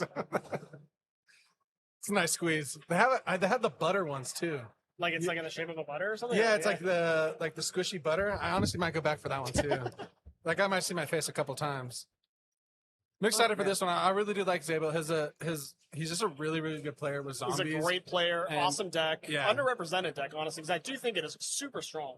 Book Yeah. of Life is a criminally underplayed Book card. of Life is a crazy card. It might be just like really kind of hard to like pilot because it has such explosive turns. Really Yeah. kind of have to pick your spots, and he does an excellent job of that Yeah, too. absolutely. Infinite lines, getting to Mhm. choose when to commit what. Your Mizuki is a one-time use Yeah. typically and stuff like that. So, So and like Yeah. against like maybe not great players, like zombies is kind of hard to navigate around too. that too. because it's That is a just- good point. Sometimes it's hard to see when you're just dead, Yeah, and like because there's like some cards too, like Book of Life is a very strong card, and like and that could really kind of mess up your strategy, like in your graveyard. Sometimes like the Pyramid Turtles aren't the easiest to like navigate around. Mizuki getting back advantage, like sometimes it does kind of just like makes just players think in general, like Yeah. it's hard to navigate around too. So definitely using that to your advantage.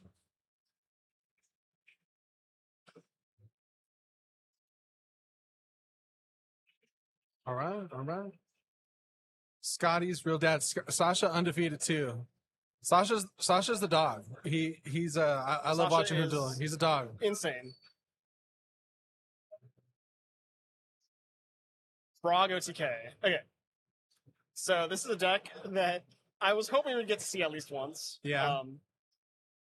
Selfishly, I hope it loses. Sure, yeah.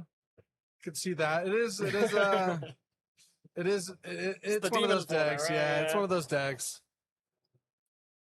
This is one of those things. So it's like if Steven is really heads up and has a good, has good info on the matchup and has played it a couple times, he'll Right. know that he needs to Enough. hold, Yeah. the Fishborg in hand for like specific turns and stuff. Right. Don't put both Treeborns in the graveyard at once and that sort of Right. thing. So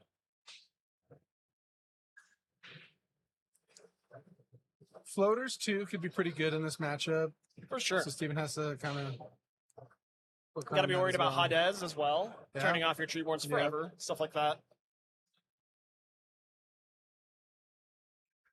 Yeah, the mats do look really, really good. Really, really good. Gores, there's like one other Gores mat that floats around out there. Really, really clean. This design for Gores looks way better. I'm a big Cloud Strife enjoyer, and that kind of looks like Cloud Strife to me. So, alrighty. All right, so Steven going. Here's 3 Pot of Avarices in hand. Wow. It's probably what you don't love to see unless you can open up like really, really strong. But Yeah, if the game goes super, super long, then it's Yeah. going to be like insane. yeah. Wow, I haven't seen frogs in a minute. Like I'm a frog player and I haven't played in a while, but like just seeing the boys in action, Yeah, yeah. it's fun.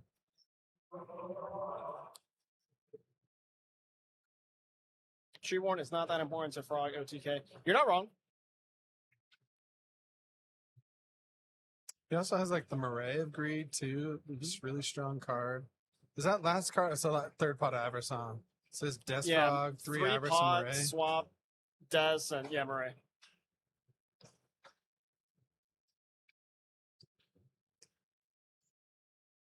Gets to see 3 new cards. I wish we could put back a pot, right? Right, yeah. Ray of Greed's such a crazy one. Draw 3. Yeah. Let's go. Even though it's like completely fair, it just feels so. It does. Yeah. Oh, he picked up a Gores. Gores, Fishboard. And why did that look like Dark Hole? Chat? Was it Dark Hole? Okay. No, was it Salvage, I think? It was a spell for sure. Yeah. Maybe Typhoon. Typhoon. Okay, Typhoon. Yeah, that could be good. So Zabo, this is a Pyramid Turtle, maybe? It's possible. Revealing the Murray early means that you already know this is not Hero Frog, so you kind of have to play this a little different. Yeah.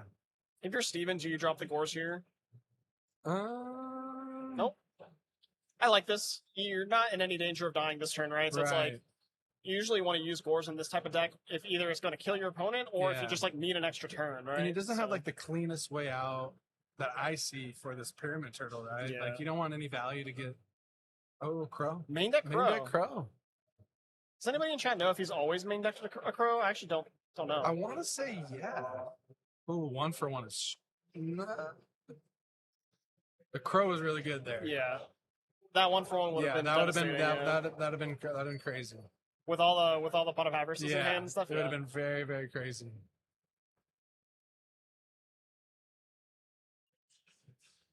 Ooh, this is actually a very This is clean good too. out. Yeah. Very clean out. Forgot about the brain. That is an ulti brain con.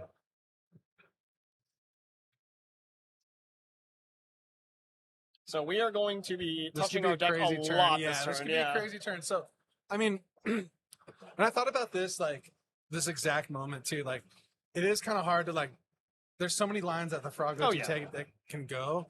So I always thought about like, what am I doing in Zabo's spot? Like, did I crow too early? Like, did I? Yes, Torrential here, so, okay, he's not worried. so he's safe. But For yeah, now. that was almost really scary. Yeah.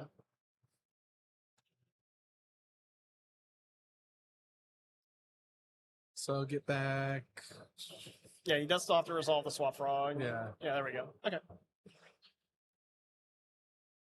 Yeah, that almost could have been crazy. And I was gonna say like sitting back, like when your opponent is going off, you know what I mean? Like and he's in such a strong spot, especially in like this deck or like a Dragon Turbo deck. Yeah. You're just sitting there like I almost like don't pay attention. You're just like, all right.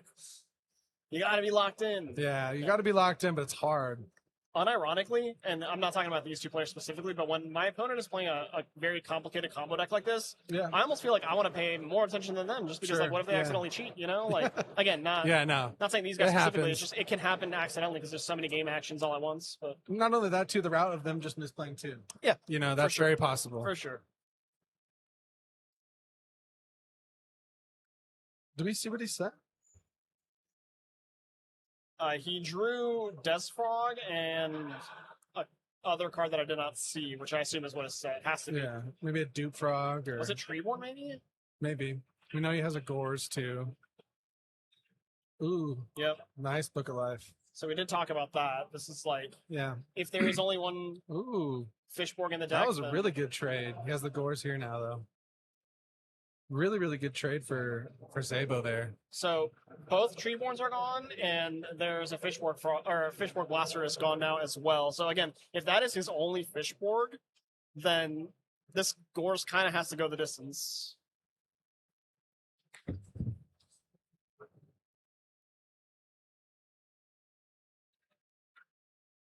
Mirror Force, no, No way. Wow.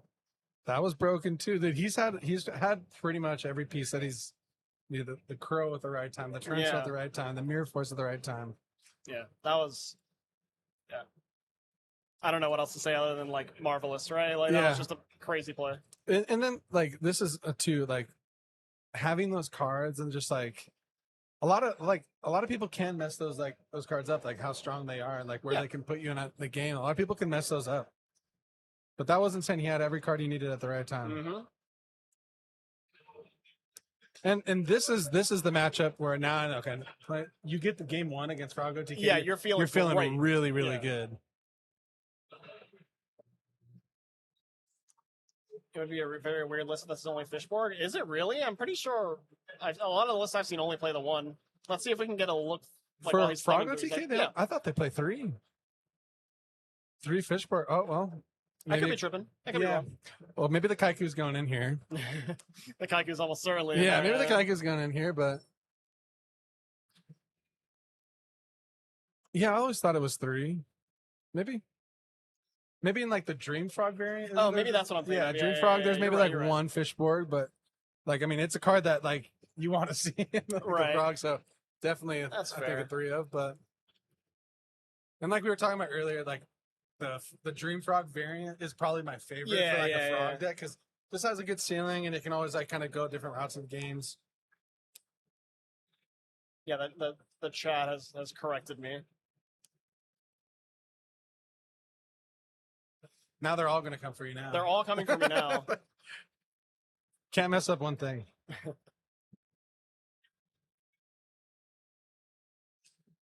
Do you think so? I always contemplate like the smoke screen side. Like you just bring in some like make it almost like a control deck.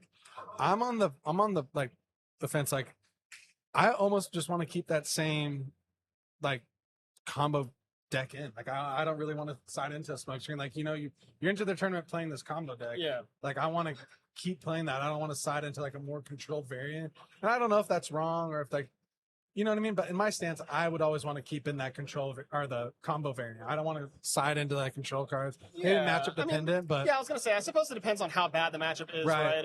I mean, Book of Life and DD Crow in the main and stuff like that. You're already seeing so much hate. There's probably more coming in as well. Yeah. Like I guess, although thinking about it now, to be fair, siding into like control monarchs ish deck doesn't really solve that problem either because your tree boards are still gonna get banished. Right. So.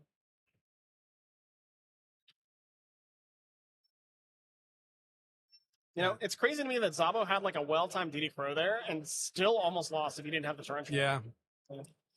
And then I think someone too, like he didn't have to play into that torrential, right? Like he could have just kind of chilled a little bit more.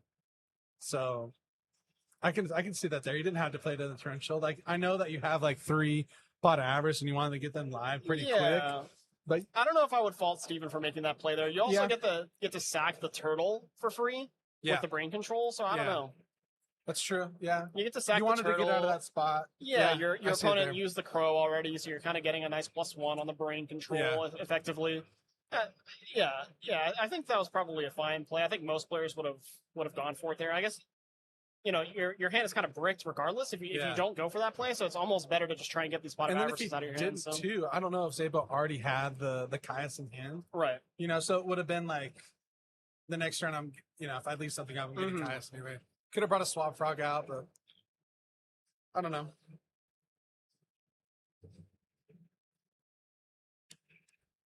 So good time, like good amount of time siding in. So yeah, I think I did see Steven go for a lot of cards, so maybe it is a smoke screen side coming in.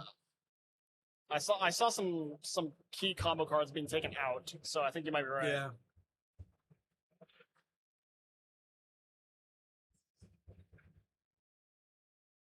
Like we said earlier too, Zabo getting that game 1 win feels really good. So, that's a good point from Marcus. Yeah, he could have just kept using Prio over and over effectively until the last swap frog and then dump an extra frog. Yeah, I think that's actually completely correct. Was that 1-for-1 Treeborn? Or is that Upstart Treeborn? Both of these players are undefeated, yeah. Yeah, we usually do undefeated until like the last 2 rounds. Right, yeah. Where they're kind of fighting for tournament life. But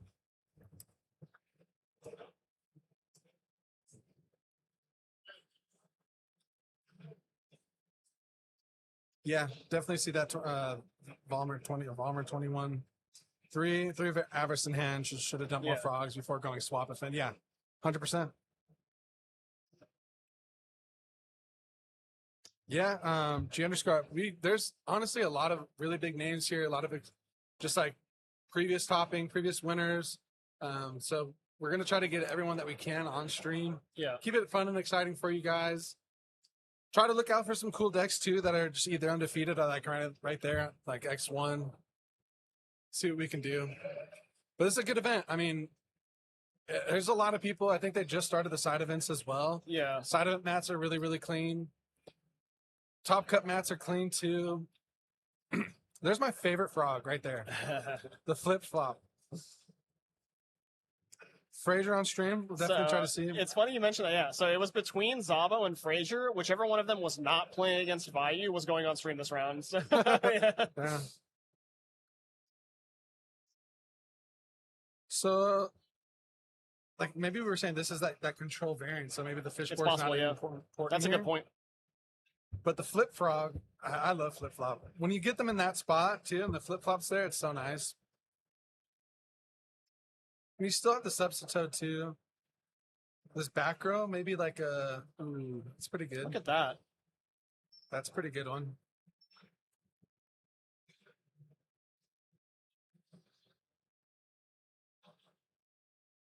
I'm trying to think of what that back row could be. Like you would side out the reckless if you had them in, right? Not sure.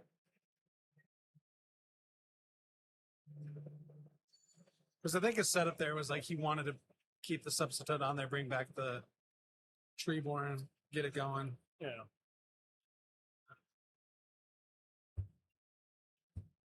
Could be like a prison.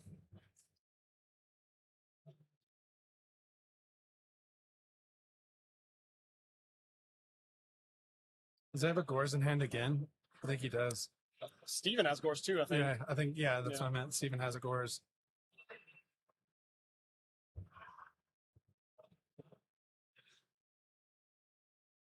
Do you think he set Storm? Is that what it was? It's possible, yeah. Okay. Oh, Steven Arzeba does have the Gores too. He could, if it is a heavy storm, that would be So- a very like. What would you do? Like attack with the token? Attack with the token, yeah. Yeah, and then yeah. So if it's storm, I'm gonna actually be kind of surprised. I don't think it's heavy storm. I could be wrong. Oh. That's really good too. Yep, very good. Oh my.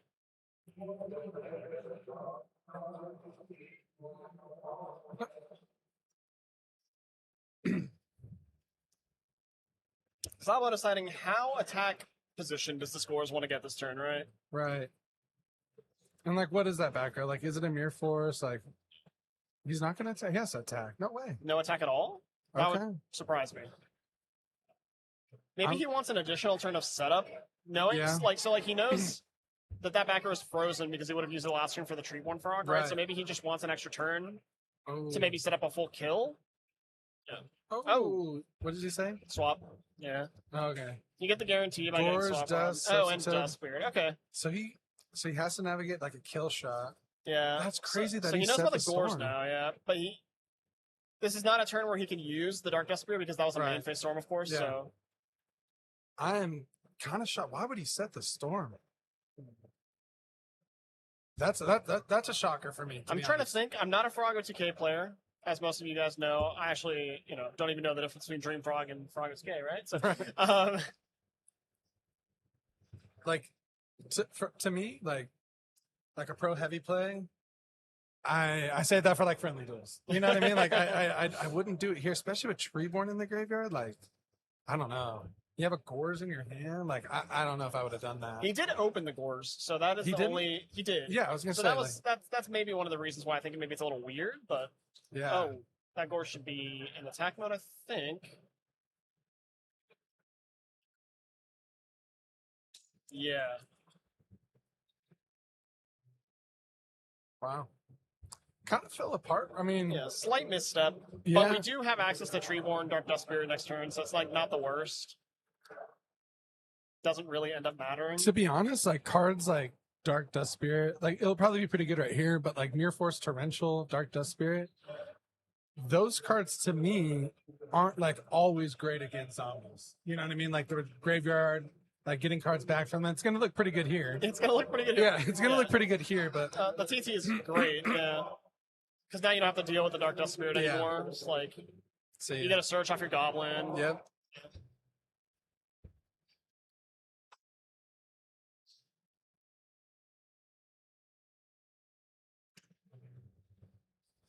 Yeah, I mean, it could be. I really want to know, like, just kind of to your point, Monofice, like, it is a difficult deck to pilot without like a lot of practice. but I just feel like setting that heavy storm when you're down a game, like it is such a gamble. Like you had the gores in your hand, like it is a really big gamble. So like other than that, like if that heavy storm wasn't there, it looks a little different. Like that gores isn't known. Like it looks a little different. Now I guess this it is depends on like if you so like the thing is right if you have a kill shot in your hand then Right. you still don't set the heavy right. yeah. So if we're playing more of a mid range game and we're trying to bait Zabo into setting more back row, Yeah. then that's one thing. But you have gores right, so you want to get that gores Yeah. down first. Maybe It's it was a slight misstep. I mean, it's going to cost him maybe quite a bit here because he was behind an entire turn on effectively. I you know, think the whole I game, mean when you go back an entire wow. He's just kind of walking him down here. When you go back an entire turn of frogs, like yeah. it's tough. So I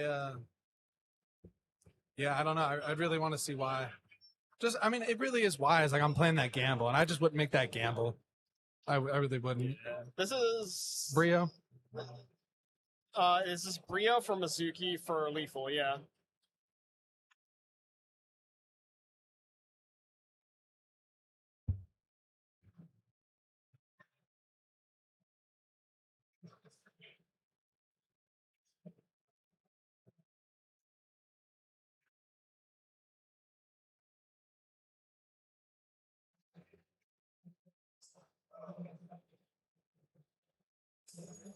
One of my favorite cards is Spirit Reaper.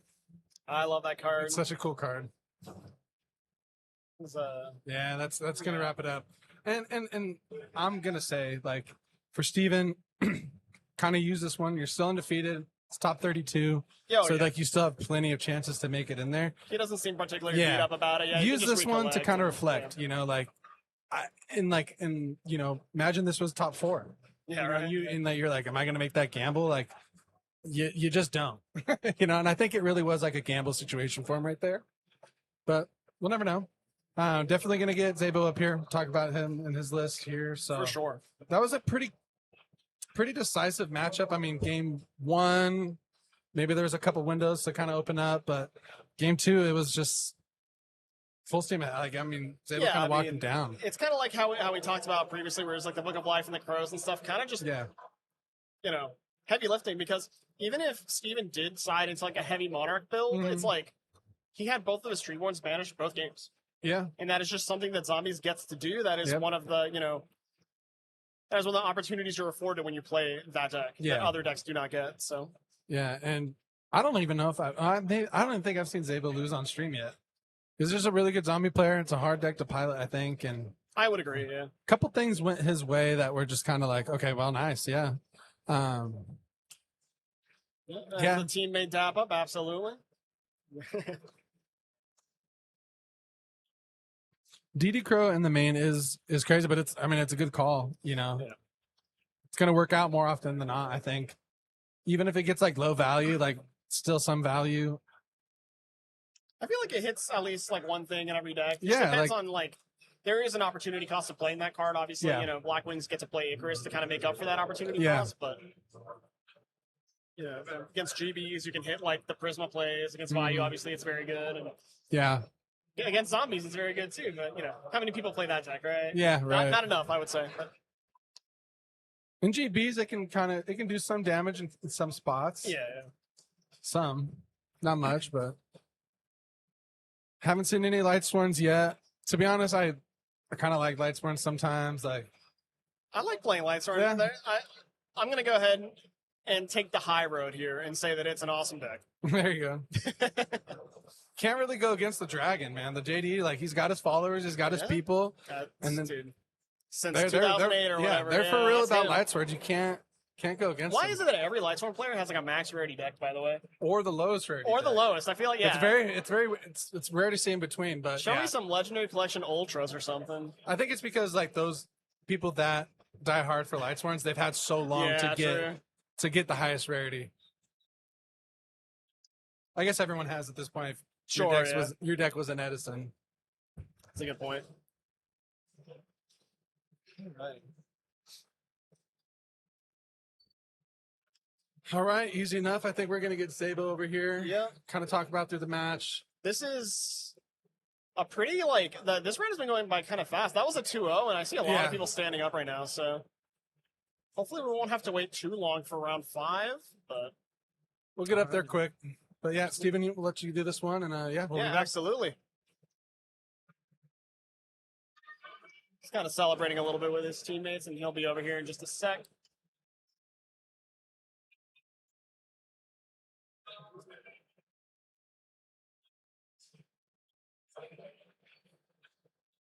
Man, I cannot get enough of this venue. This place is awesome.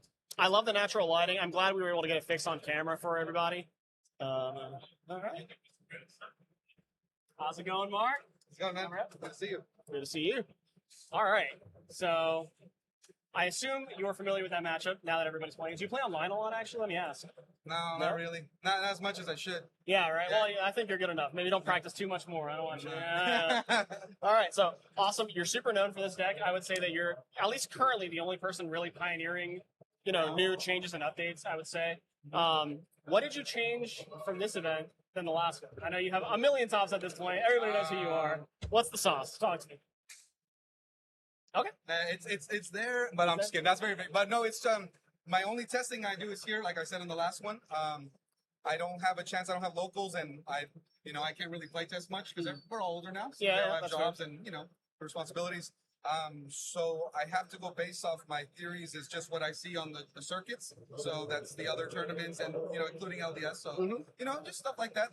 That's how I got a base and see what's topping mostly, and it's a lot of forks. That's how I picture it, and then I have to make changes, keep updating it. Is that where the DD Pro came from? You were kind of just I wanted to try it because I felt like there was going to be a lot of LS and Twilight, and it's on the rise. So I was figuring like the Crows should be working, and I feel like Black Wings, it's here, but it's people want to try something else. The same people can't keep playing that same deck. That's true. That's fair. Yeah. And then someone in the chat mentioned actually that are you still on Sangan? I know that was like a wishy-washy card at one point. So yeah, for me, I'm still on Sangan. You're still on Crows. Yeah, exactly. Yeah, so it was Fates actually. Yeah, so you mentioned I have to because sometimes you go Sangan Suicide. It's bad, but then you'll grab a Crow, and then your opponent will be like, "Why'd you do that?" And then set Turtle, and then you Crow whatever piece that you need, and then they're kind of on the back foot. So it kind of sets you back, but if you think a turn or two ahead, your opponent has to make a move. Yeah. And if you don't, then absolutely. I've watched a lot of your games. I'm a fan, and one thing that I noticed that I really like about the way you play this deck is that you are not a turbo player. When you see the opportunity, obviously you go for it. But I do like how methodical and slow and meticulous you play that deck, and I feel like that is something that has brought you a lot of success. Would you agree? Or? Of course, 100%. Because there's a lot of lines like on that last line I did. I was really thinking about like Hadezing. Because I was like Brio, and then he goes maybe Fader, Tribute Monarch, but these are like the best case scenarios that you have to think of. And I'm like, it seems weak already. Like this guy, like he's good, he's pretty good. I'm like, all right, but I don't know if it's there for him to have all these pieces to connect to us. He would have. And he only had one card too, so if it was Fader, you're probably fine. So, right? I'm like, the bounce one, that's a set, but he has to rip the tie, so I just milled one. But these little things is I want a Hadez just to make sure I have him in a good checkmate, but Brio's the same thing. Yeah, absolutely. So like, Brio on a simplified game state is insane. Yeah, congratulations, you're 4-0. Keep it going. Happy to see you, All right, man. Much love from California. Take care, everybody. All righty, we're going to be going on a short break here. Absolutely. And we'll be back for round number 5, and we'll try and get some people that you asked for in the chat, and some more interesting decks hopefully.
Giveaway this mat.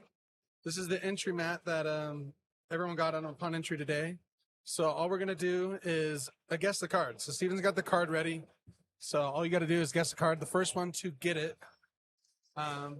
obviously gets the mat. Yep. So you guys can go ahead and start asking questions in chat, and we will answer those questions. And then also, the winner, it's pretty easy. All you do is you will message either YggDrasil Materias on Instagram or in the Discord. Either one works. But yeah, like I said, you're just going to have to message them on Instagram or on the Discord. It's pretty easy, just wherever you want us to send it to. So we'll be able to get that going. But then, yeah, let me see here. I want to see if the chat's up.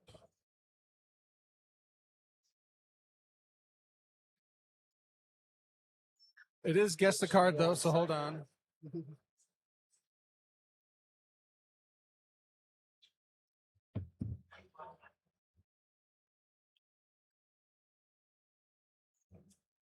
One second here. I want to see so we can see the chat. Yeah.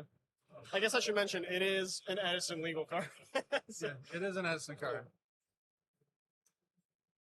alrighty.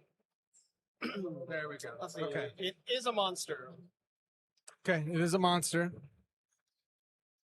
Doesn't really narrow it down, but it's a monster.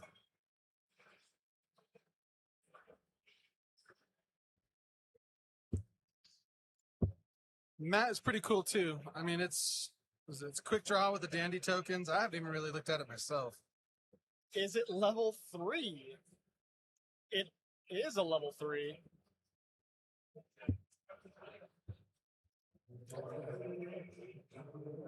I feel like there's some pretty good guesses so far.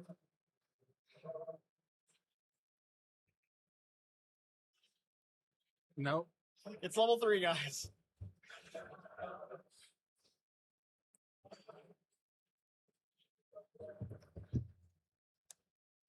I mean, it's pretty funny. It's one of those cards that like I'm surprised that no one's kind of guessed it No after one has said it yet. after the 3. Okay, Oh, we have a winner here. there we go. So it is Spined Gilman.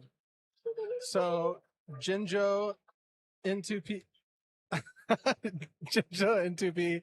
Go ahead and message YggDrasil on either the Discord or the Instagram. Super easy, just where we need to send it to. And then again, you got the entry mat. Without even having to enter, you got the entry mat, which is super sick. It Quick took 2 draw. questions. Yep. Is it a monster?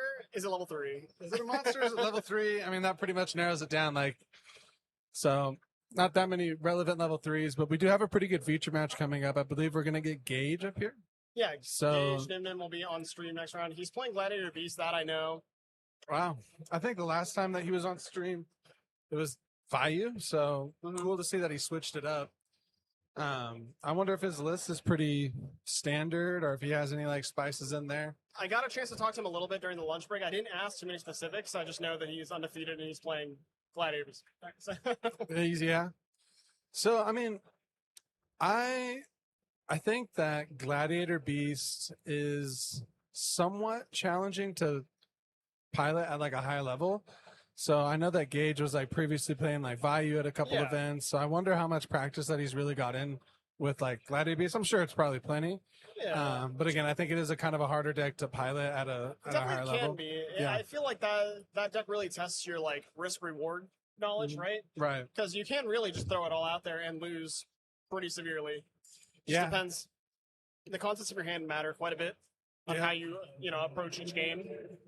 You got to know, I mean, with every deck, but you have to have a good knowledge of your opponent's deck as well, like how those Yeah. decks operate. I think that's one of the decks where there's a little bit higher emphasis on knowing your opponent's deck just as well as yours. You For know what I sure. mean? Sometimes it is just Laquari set 5 and you can't lose, of course, Yeah. but Yeah. A lot of players will crumble under like just that, set for sure. 5. It's really hard to, it's a lot to put on the navigate mental through. stack. Yeah, Mhm. absolutely. and just like in Edison too, there's so many like games that could just be won with like, very simple cards. Like a dust shoot can really kind of tell the game, but like when opponent sets 5, sometimes it's not the easiest to Yeah. navigate through. Like you're like, okay, I actually have to think for this Yeah. match. So sometimes it gets challenging, but with set 5, you just know like, hey, we're kind of playing a slow game here. Gonna go back and forth. For sure. Looks like everybody is almost done getting seated. That's a quick lunch break, I feel like. I mean, it went by pretty fast. For us, yeah, for sure. Yeah, we got a nice little setup going on here. Everyone seems to be like kind of going through the motions quite quickly today. It's nice. Not many games went to time, so like Yeah, that that's I've true. seen. That's I haven't true. seen one that go well into time. I did a little bit of a count, and I believe there are 30 undefeateds left. Nice. So Nice. quite a pool to choose from. Try and get different players every round if we can. I wonder if it's like a good like GB. What was one deck you would want to see GB play against? Ooh, I not guess- big fish. Oh no. No, this is maybe good. We'll see.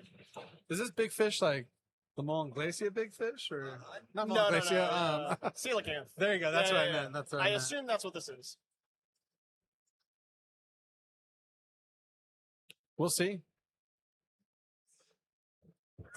Again, Jinjo, go ahead and message the, either on Discord, either YGG on the Discord or the Instagram. Get that play map.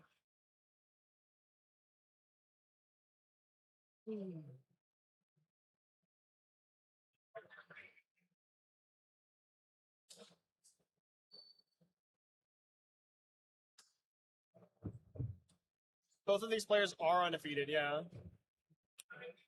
Hosting another LDS? Yeah, I mean, always love to come back. Houston's been great so far. Got a really big showing, so of course. Facts. I believe, yeah, both of these players are still undefeated. At some point, we'll probably put some X1s on there, like later on in the rounds when it comes down to like either you're going to move on or not. Yeah.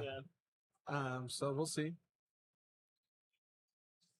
No, Benny, we'll do like a couple giveaways or whatnot. Just kind of see. We just wanted to do that. We know we had a little bit of a lull just due to the lunch break, so we wanted to kind of bring something back. But we'll definitely do another giveaway today, tomorrow. Yep, no problem, Jinjo. We'll get back. It's going to be like after the event, probably. So give it a couple of days, but we know it's you, so thank you.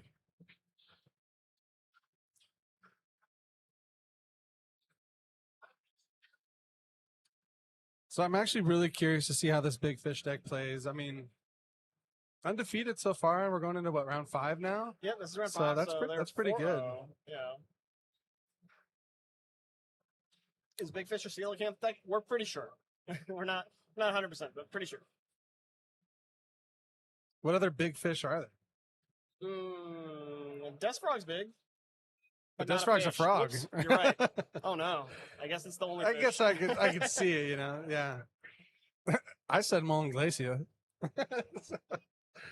Technically a fish. Yeah, I guess. technically, yeah, Sea serpent so- is halibut. Alrighty. Oh, what's going on?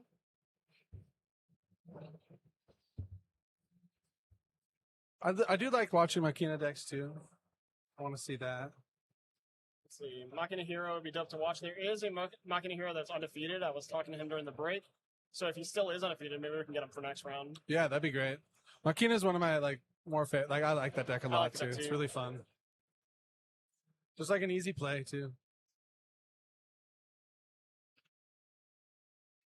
All right, so big fish, like you're saying, Magical Mallet is in the deck. I don't think so. I think they're just kidding. Oh, Maybe. really? Yeah, I think Okay. so.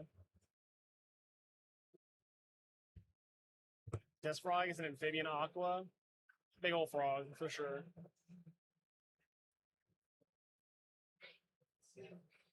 All right, let's see. We're All gonna right. get the die roll going here. Gauge with a It's 9. a 9. Oh, 9's gonna beat 4. Alrighty. This is really good for Gauge. You definitely want to go first, especially in a matchup like this, where you kind of need the interaction available right from turn 1 sometimes.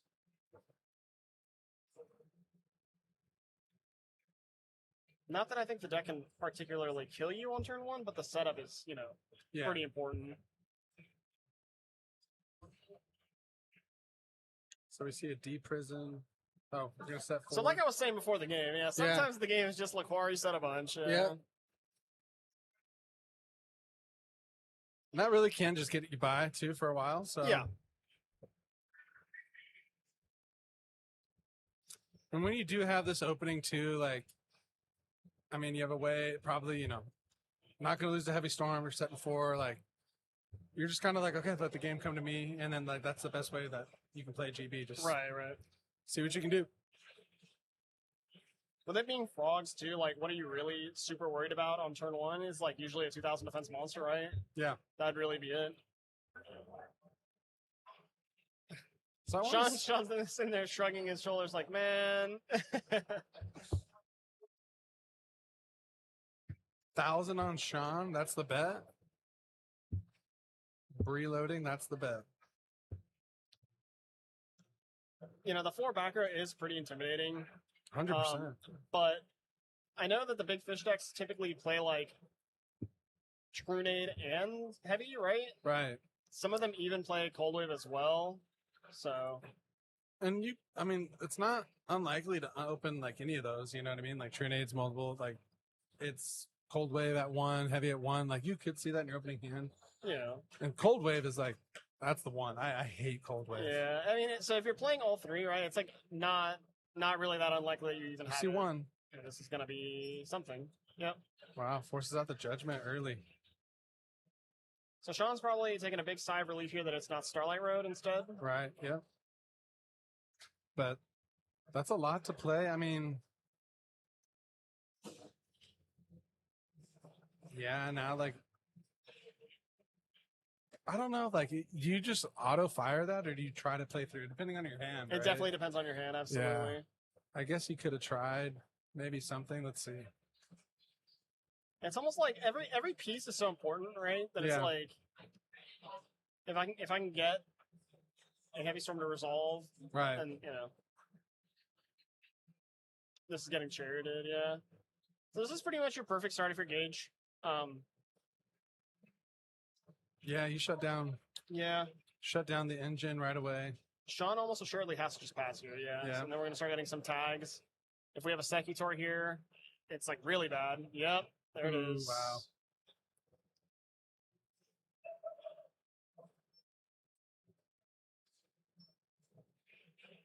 This is the first time we're going to see it too, the Sekitor. Yeah. This is like the gut punch, the knockout punch. It's such a powerful swing. Sekitor's pretty cool too. He's all right with his little guns. I hate this guy. Yeah. You hate him? I hate him.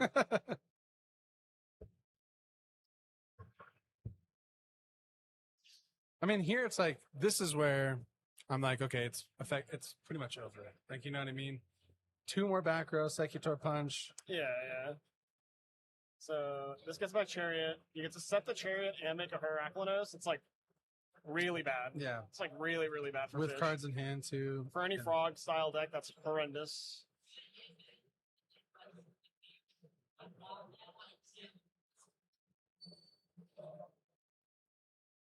Looks like Sean's from Canada, Toronto, Canada as well. It's a far trip. There's a universe here as well where Gage does not make the Heraclinos. It just depends on what the rest of his back row looks like.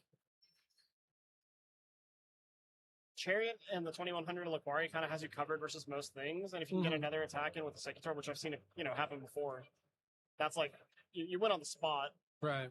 It's hard to say. With only 1 card in hand, the Heraclinos only gets 1 negate. It's like I said, it's just tough to say. Yeah. And I think that's what he's tanking on right now.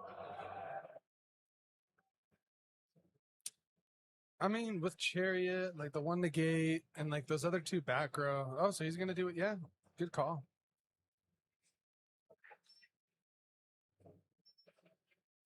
Yeah, I like this. This is Yeah. disciplined. This is not a play that, a lot of newer Gladiator Beasts would see. Yeah, that's really So- very, like you said, discipline for sure. Mhm. And like, even if like you still have the Chariot, pass anything, and then if he passes back, it's really over. It's, yeah. Yeah. like step number 1 is making sure that this Sekitor dies. So we have to try and do that, right? 100%. If you don't, you have to pass this or it's nothing.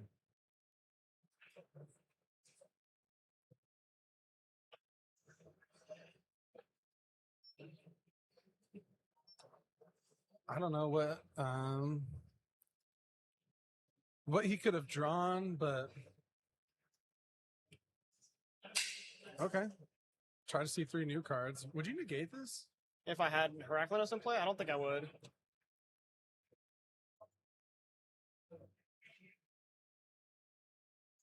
I almost like I almost would contemplate it. But he's trying to dig for like more something because he's not going to get out of this situation. I guess it depends on GH's back row too. I would say one of them has to be like, in my head, when I think about when there's multiple, like one has to be like a Book of Moon, something like that.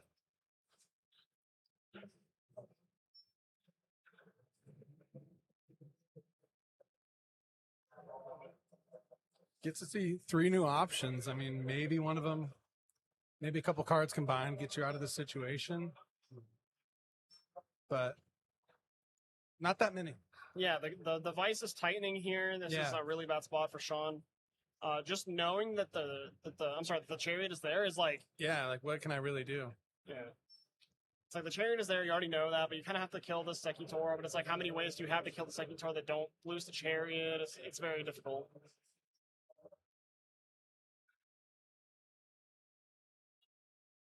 You have to like swap, not activate, right? It's kind of your only.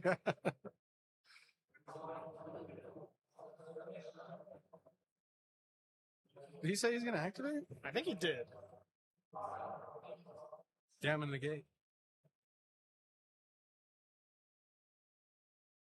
I mean, depending on what the other back row is. Depending on what the other back row is, for sure.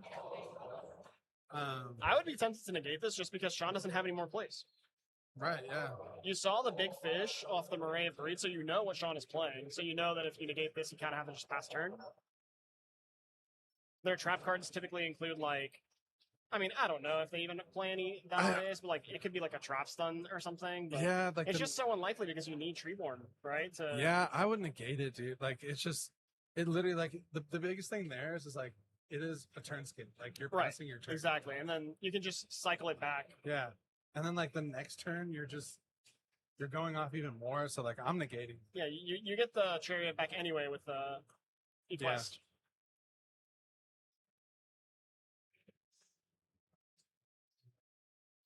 Tell Gage to bring back the vlogs. All right, when you interview him after this, if he wins, let him know. Mm-hmm. I curious to see one of these back row. Okay, yeah. I mean, same thing. Like, you're gonna have to have a lot of pieces to claw back into this. Yeah, this is very tough. So let's see if Sean has any. Oh, I could, yeah. So good thing he would have had like the swap either way, but look at me with egg on my face. I forgot about 1 for 1. I mean, does it give him like, I mean, no, I mean this doesn't do it anything, doesn't like advance him too far.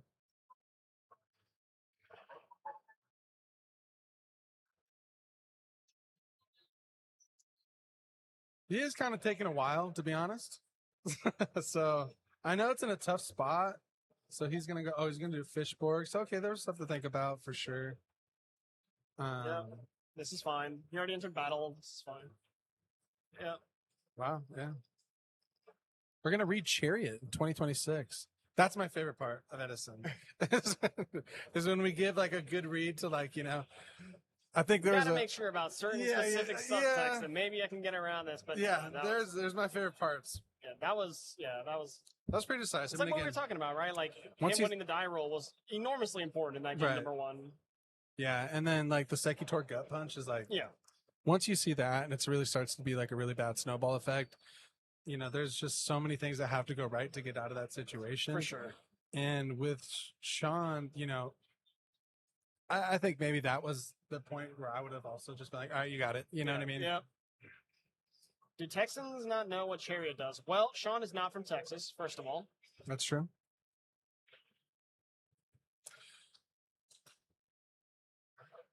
So, I mean, I really didn't get a good sense of like how Sean's deck like just kind of flows. It was kind of just shut down from the start. So I'm actually excited to see what he could bring in and Yeah, what he it's does. basically with very minimal setup. Once you summon the big fish, Right. you kind of just win. Right. You can do it a couple of different ways. You know, like Armory Arm Colossal is one, obviously, of course. Yeah. And then, just making a bunch of synchros and misworming your opponent's board back and killing them is another way. So there's. And then I also think like too, like, I mean, Gage did see the big fish, so like he kind of has a sense too. So I wonder if he has any. Yeah, he any saw it experience. off the array, so he gets the sideboard properly. Right. And, yeah, when you play decks like this, I mean, I don't know how much like combo you've played in your time, but it's always bad, right? When you lose game one, Oh, your yeah. deck is so unfair. It's supposed to win the first game. Yeah. Losing game one is usually a bad sign, but Sean seems very confident. The body language he's exuding is confidence and you know strength and stuff. So I think that he's got a plan and he'll show us something strong next round or next No, game. I mean he just got like it's Sekitor happened like Yeah. the opening set 4 like it's tough and like if you don't have the right pieces like it's going to be an uphill battle from the jump. So I mean he opened up like set 4 and 4 of those was Chariot Solemn. You know, there's not many cards, not many scenarios that beat that right away. Chariot, Solemn Deep Prison, and a card that we didn't get the chance to see, but that was quite the opener. So it's just you have Gage had every answer, so he gets to go first now too. So he gets to have a good solid setup. Yeah. Is there any like side deck cards that like maybe Gage could bring in for this deck? Probably just. I imagine that you would side the same way against this that you do against like Dream Frog or Frog OTK because it is a similar setup. The key bomb piece is different, but it's mostly the same. A lot of it revolves around Fishborg Blaster. Mm-hmm. So.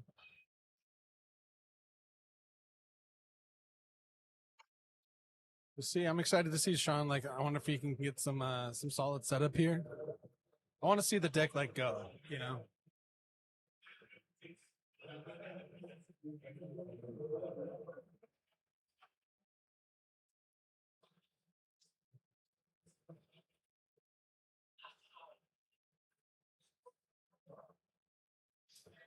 I wish I knew about that tech. What's oh deck? My! I heard someone admit they didn't know you can set with swap fight. Like your extra normal. Oh, okay. New tech. I'll be sure to use that one at my next locals. All right. Alrighty, let's see. How does Sean start this one off? Hopefully with some way to at least get like a Swamp Frog in play. The thing is though, like he has to have Swamp Frog, or I'm sorry, Treeborn in the grave, and it like survive, right? And have answers to the background. So the matchup does not seem great if you're on the big fish side. Right. This deck has a little bit of a harder time pivoting to a more control style than like Frog OTK does. So Toad. When in doubt, I mean that's a card I want to see every time when I play Frogs or any variant. Oh yeah. Of course. Toad was really ahead of its time. Yeah, you don't say. Like it was just like just kind of going back and playing Edison. I was like, wow, Toad's just kind of like better than every other card.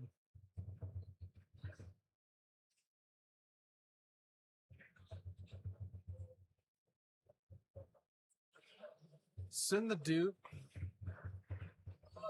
I wonder why not the Treeborn. He's probably worried that he can't defend the board, and he doesn't want it to get like ready already. Excuse me. Okay, and so that's fair. he's maybe just doing this to kind of like deck thin and stuff. Yeah, it's fair.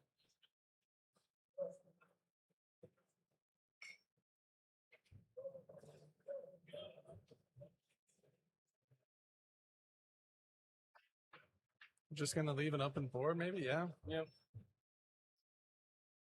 You gotta do what you gotta do. Bide your time a little bit. His Oppression and Vanity is the only good side deck cards against Glads. Vanity's less so because of Smashing Ground and Book of Moon. Oppression is very, very good against them. Yeah. But there's also cards that are like, exactly. Cyber Dragon, Dust Tornado, like these mid-range cards, and also Like I mentioned earlier, Legendary Jiu-Jitsu Master is quite good against them as well, and then GB Hunter is not, but it's a cool card. Oh, just as I say that, Right. someone puts Jihad. Bottomless is not earning. Yeah, I've seen a lot of people side decking bottomless these days. Actually, Yeah. shout out Rob the Man.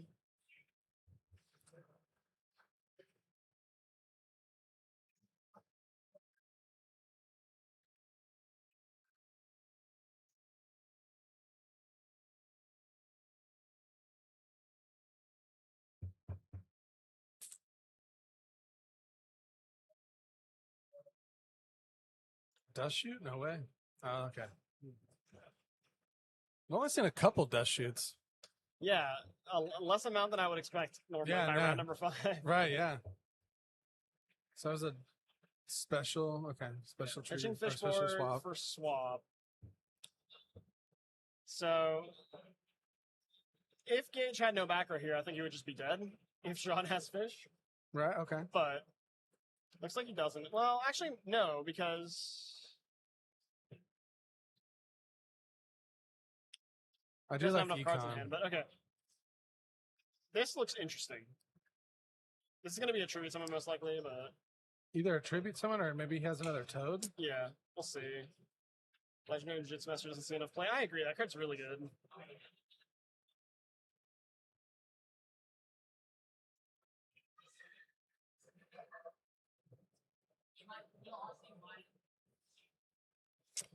If he does have like another substitute, I wonder if like summon substitute, special summon the swap, maybe that prompts Gage to use like a back row. Yeah. Then you econ. But I guess like you're trying to play around like torrential or something. Yeah, I think so. Gage is probably thinking about two different things here. It's either Solemn Judgment or compulsing his own GB. Which, if he has compulse, I think I'm 100% doing that. Yeah. Important to note: Ready Ari is a water, so you can actually Oh. still activate Fishborg. That's crazy. Yeah. Yeah, yeah. There you go. You called it. Side and Bessie, dude, I've seen it. I'm sure you probably have too.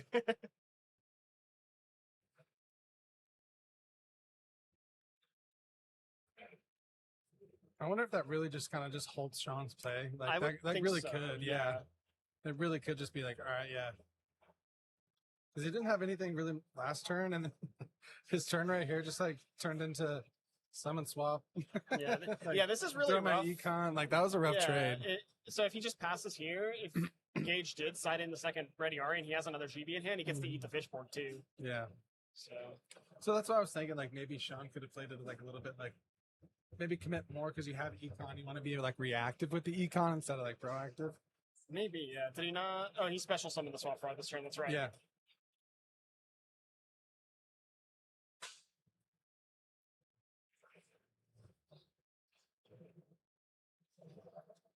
What's the attack of this monster? 16 or 14. I don't remember exactly. I know the card is Oystermeister. I suppose we can look that up really quick. Not that it We'll matters know too from the much, life yeah. change actually, Yeah. but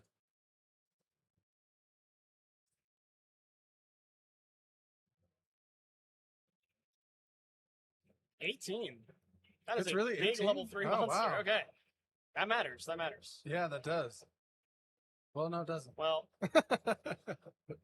16. Okay, did we miss something somewhere? maybe.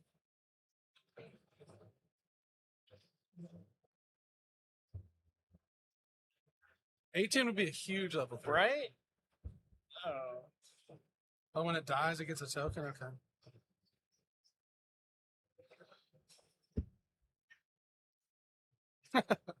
The Dugmer, it is not 1800. Yeah, I think we 816. missed 200 from something Yeah, else. That's yeah, why I was just like, dang, that is a huge fish. For level Or 3, oyster like, or what is whatever, yeah.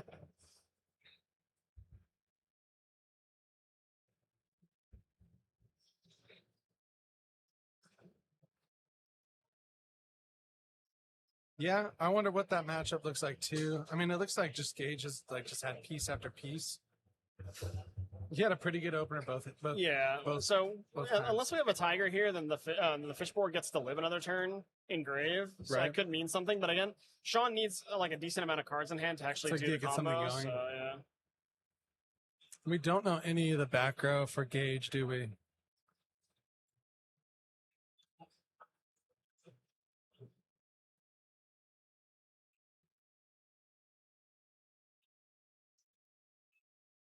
See if you can piece together something here. I think you kind of have to. Yeah. Time is running out. 100% Gladiator Beast just like walk on frogs, but like there's just like a clear sign of when you really have to go. Like when you're playing Get like if Sean doesn't have something here, like you're pretty much like in just such a bad spot. Yeah.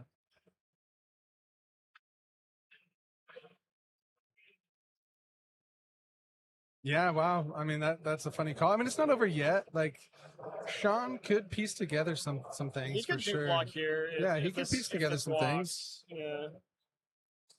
And Gage really did kind of contemplate that compulse. So maybe that was like, this is my only piece of defense here. Like I don't want to give that up. So I'm like, I'd lean on that too if I was Sean. Like, oh, yeah.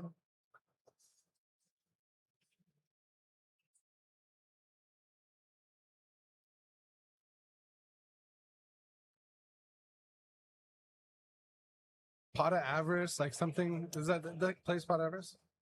I think it's just Salvage Moray. Okay. I don't believe it's Pot of Avarice. I think maybe if I had to guess something in Gage's back row, maybe like a book. Maybe stop like any of the synchro plays or something like that. Just the only reason I say that is because he contemplated that compulse for a little bit. I think he maybe would have used Book of Moon on the first substitute effects.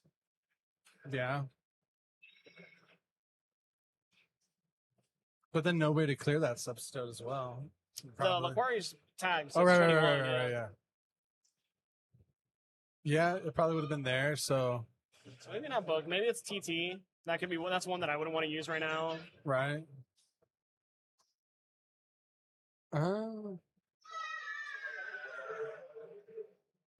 Maybe another compulse.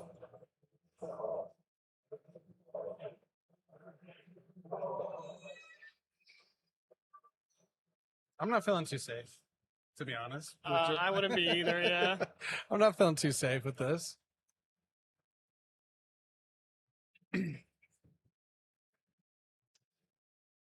Yeah, I think Gage feels fine too. Yeah, if this goes on for a couple turns and Gage can't find a way to break this dupe block, it will be really good for Sean. For sure.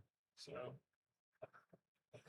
especially because this is 2 monsters on board. Yeah. There is no way to cheat the big fish. You just have to tribute 2 monsters for it. Right. So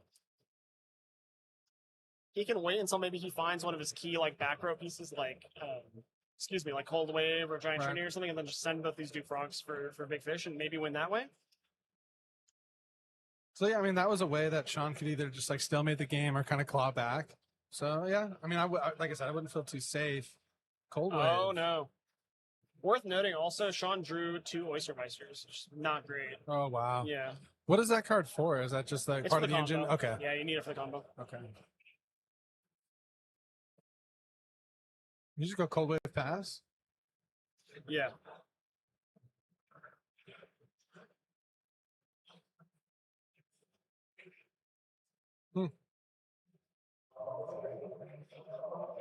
Interesting play. Interesting play for sure. Is this big fish? We're just going to go for it? I guess so. The Laquari's 21, so.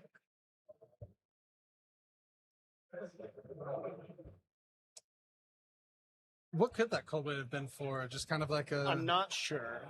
I really have no idea.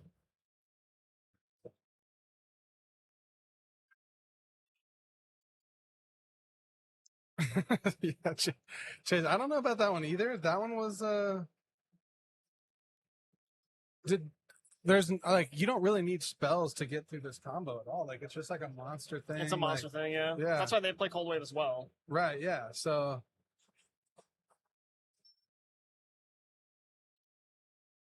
what kind of I mean, I really do actually want to see that back row for Gage.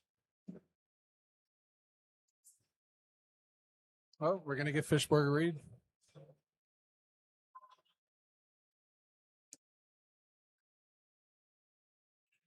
So it's just this game, right? Yeah.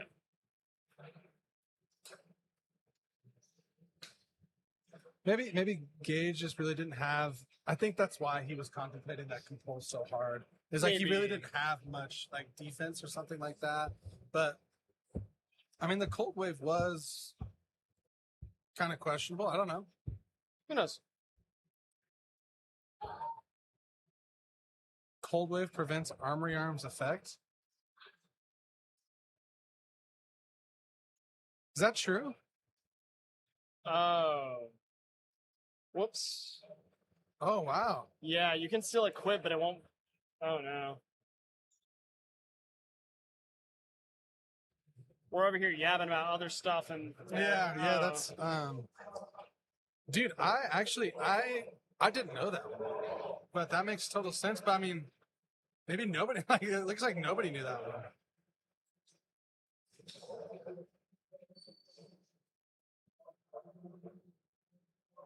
Wow, that's crazy. I maybe like there was like that pro level read like Gage was like, yeah, like can't do the arm arm play, but then he didn't. Yeah, He didn't know either. Like the cold wave just like shuts off the arm, but in theory, this does make sense.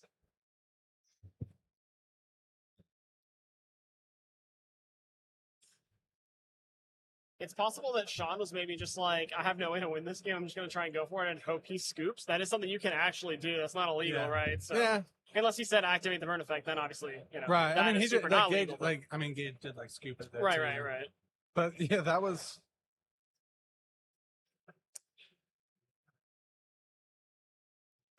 Well, I mean, now we know. I straight up did not know that. I've never come across that either. Yeah.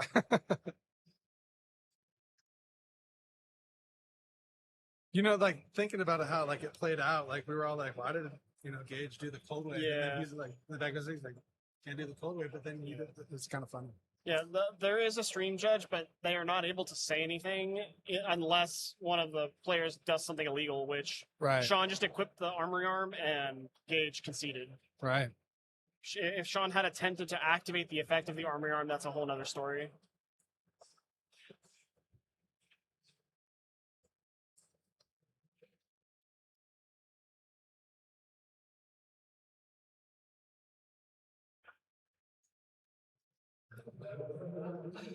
King Vegeta, I didn't think so either. But I do think there was like maybe a little bit of lack of defense in there. We'll see. Game 3 is going to be interesting for sure. Can't even equip under wave? I think you can. That I think you can. It's a monster when you activate the effects. Sean with the crazy plot armor.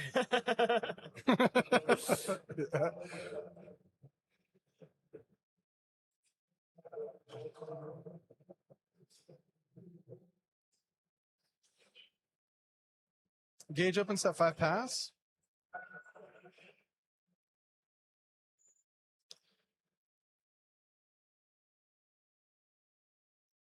You can equip under wave with the burner. Correct, yes. Did you know that one? No. No, yes, yeah. I feel like deep learned. down in my soul, I maybe did at some point, but it's 2026, man. Right. I have not been cold wave armory arm colossals. Yeah, in like, 20 years or whatever. So.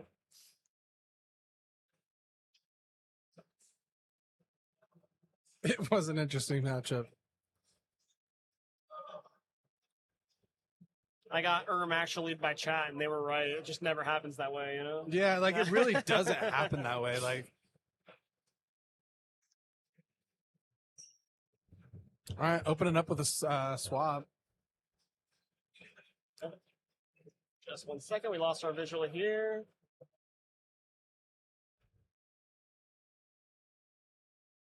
There we go. We're back. We're back. So swap sent the Oystermeister. I think he pitched Oystermeister to So special. special. Okay, Yeah, okay, yeah. okay. I didn't see that. Century Warren. Jimmy's break 5 monsters in a trash sun. I've seen that so many times over like the last year. Doesn't seem to be the case today.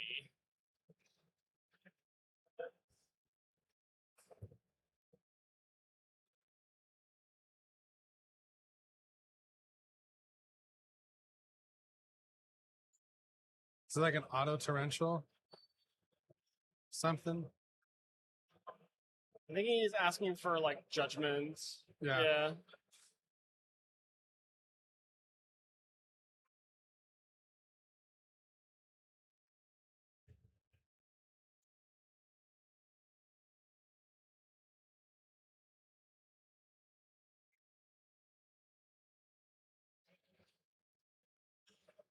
This is just standard frog stuff here. Yeah. I was gonna Sean's say. probably debating on when he should stop and activate a swap effect, Right. most likely. Yeah. What else would there be? Like, hey, we're gonna dump some frogs. Yeah. Gotta go through the motion though. He's probably considering what frogs to leave in deck, if any, as well.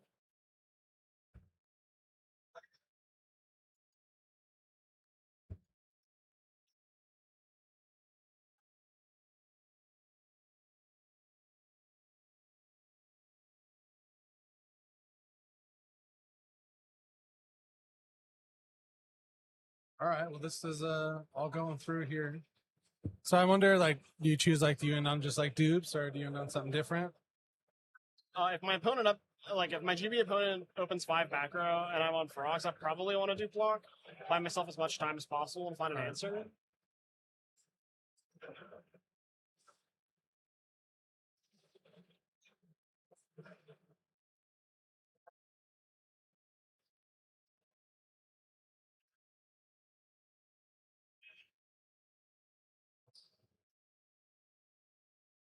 Sending the There dupe. goes one dupe, yeah. Maybe like, did you have Unifrog? Sends this way for the Unifrog Unifrog. would be pretty good here, but I feel like it just eats a deep prism and then we move on, right? Oh, he just plays 3 dupe. Okay. Yeah.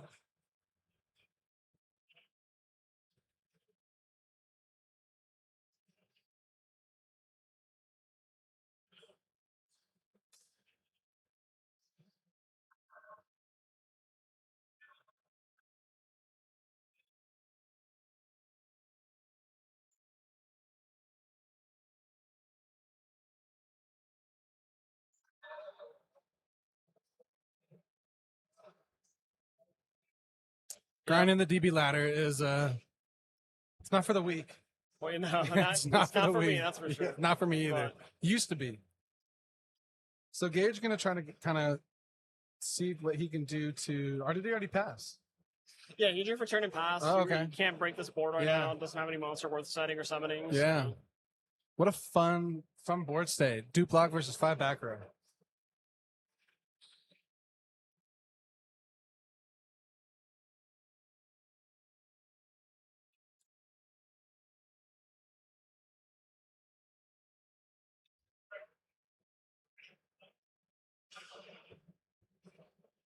All right. Well,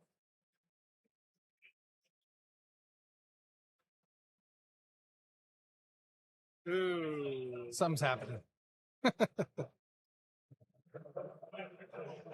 Sure. See ya. Yeah, Yeah. trade something. You'd be at least like, okay, all right, Chad, all right. That was a good one. That was actually pretty solid. That was solid.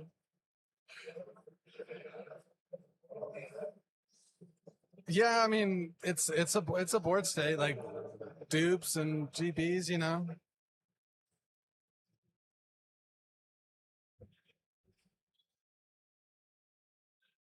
See what we got here.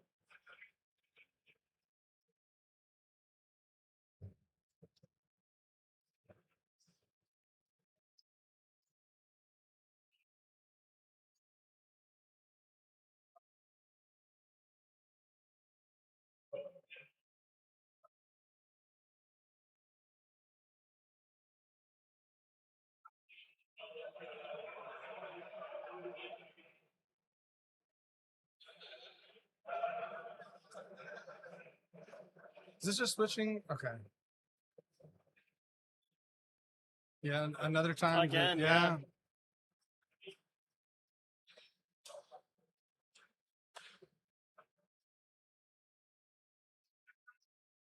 Econ's such like a it just fits in everywhere. It's just a really, really good card. Yeah, for sure.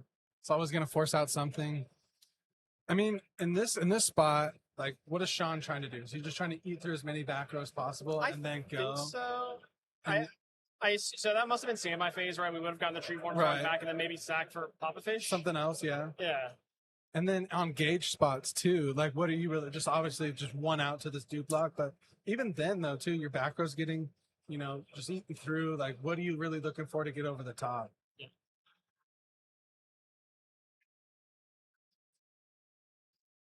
So I really do think Sean. Oh wow, putting back to the fish. He's really starting to pick up some a little bit of steam here. That dupe block just kind of stalling him and getting him a couple draws, allowing him to see stuff.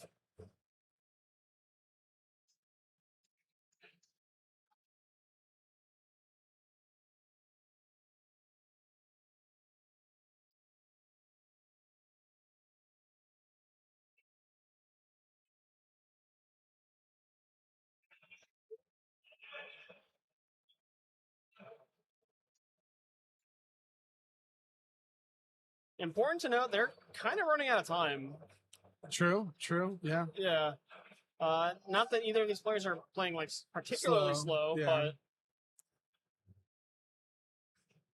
Yeah, like I said, King Vegeta, like, I mean, Sean did kind of pick up some speed. Like, he got a couple cards, ate through some back row. But Gage, too, like, that's what I'm trying to think. Like, what is he really looking for? Maybe just like a smashing ground or something like that to kind of eat through and, like, get through this dupe block.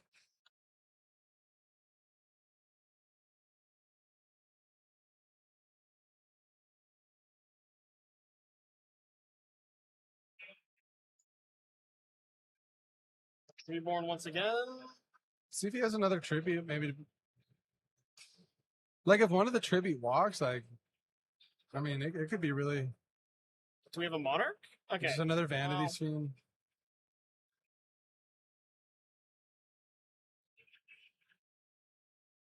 All right. Let's see. So it's got to be something.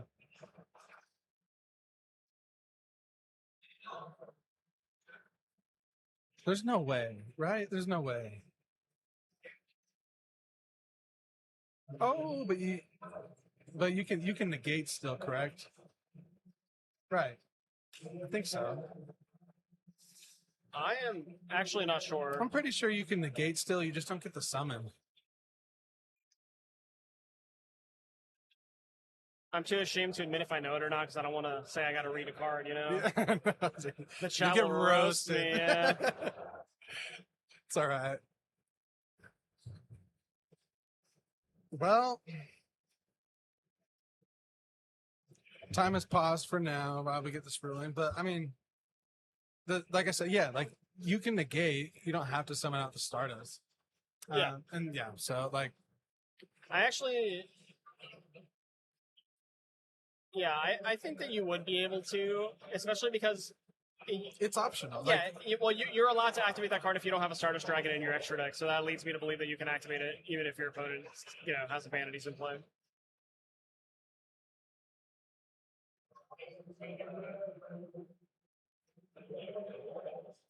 Yeah, heads up play by Sean. Yeah, and you're allowed to activate Macrocosmos under like Vanity's Fiend as well. So and summoning the whatever sun. that card is called is Heliopolis Sun or something like that. Yeah.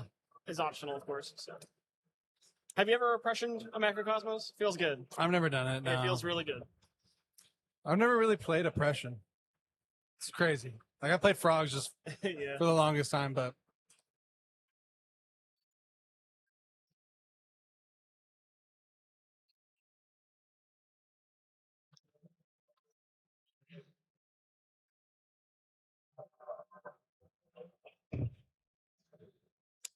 I'll say that too.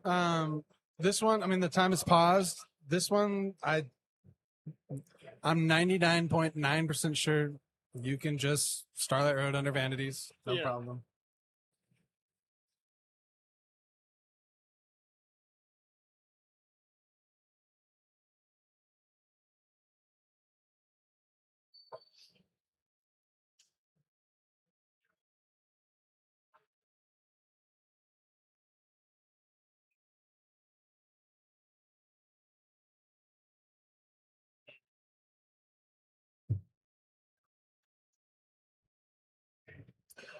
We'll get this one kind of settled out. I mean, this is still going to be like a pretty big grind game. Like we're most likely going to go into time, to be honest. Yeah. with 2.5 minutes left on the clock, both And it players is still have such a 8,000 and a D yeah, block standing here. yeah, such a weird one to go into time too.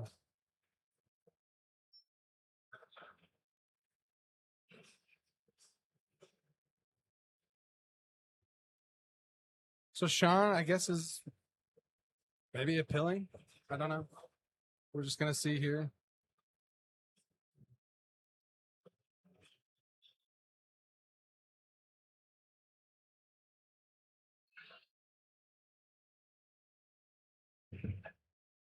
Um, I'm right there. Like you can negate the heavy, just Yeah. can't special. Yeah. Don't forget that there is a vanity scene still on the board though, right? Yeah, Yeah, it's, okay. it's pulled to the side. Okay. But even still, I don't think Mhm. we're going to be able to finish this game. And it's 8,000. Like it's Gage really wants to see like a Book of Moon or something.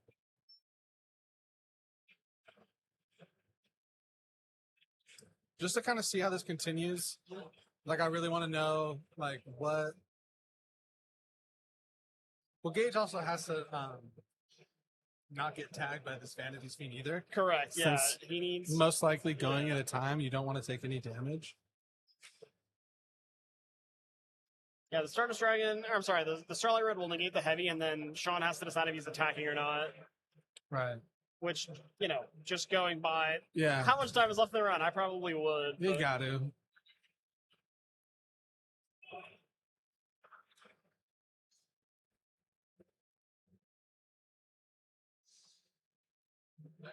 That is our head judge, Jorge Garcia there. I guess they appealed the ruling.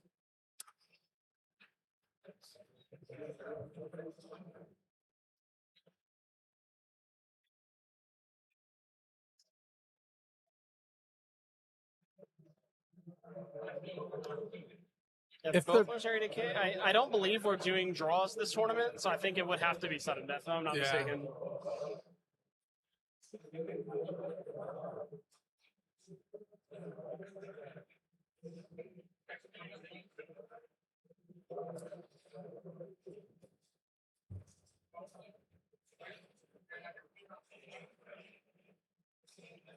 All right, cool. So it looks like we are continuing play here.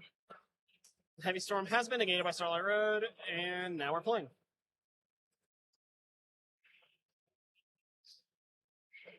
All right. Yeah, we're good. We're good to go. We're gonna get everything going. So just everyone clarified. Starlight Road is fine. You just can't summon you can't summon the Stardust because Vanity Screen is there, and the Starlight Summon is optional from Starlight Road, so you're good.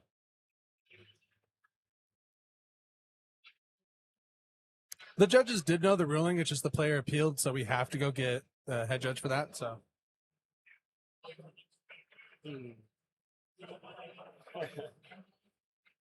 What is sudden death? Yeah, it's first damage. It's actually not even end of turn. It's just first damage.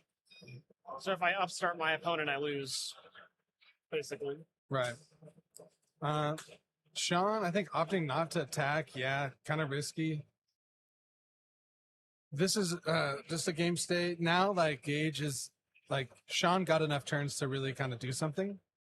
So he put up a pretty big board. I mean, dupe Vanity Scene, so now Gage is kind of have to answer something. Sean has to answer stuff. It's one of those game states.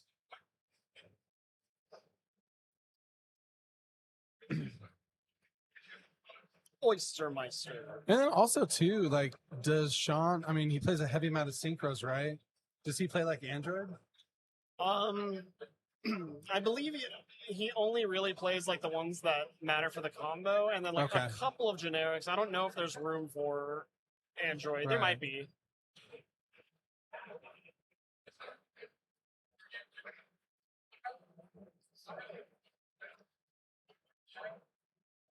See, under a minute left, like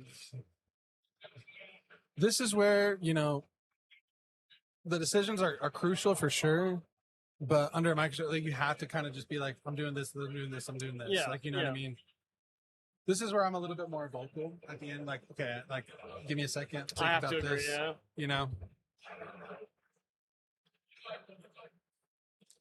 Okay, so what? Summon Prisma.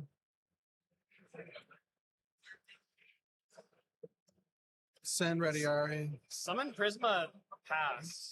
Oh, you even didn't even send. activate, Oh, yeah. okay. Wow.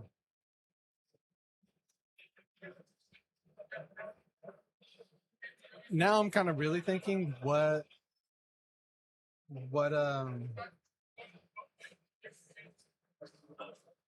what could Gage really draw to get out of this? So now you're not answering just the dupe, you're answering the Vanity Fiends as well. You're gonna go into times now, Yeah. so he's on. I think Gage has Shrink, is what it is. Oh wow, okay, that could definitely work. Tough though. I mean, so Gage is 0, 1, 2, 3. So at this point, Sean would get the last. They're discussing that now. So Gage was turn 0 or Sean was turn 0? There's a 1. Just in the center. Yeah, I don't know. Whose turn is it right now? Is it?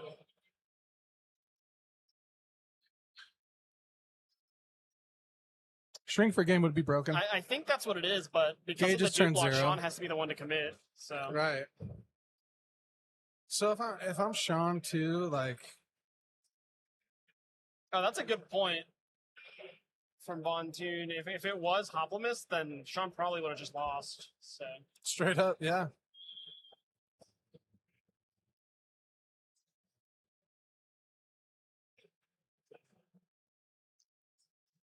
So I mean, maybe Gage's win con is just this shrink. Like, Yeah. it could be.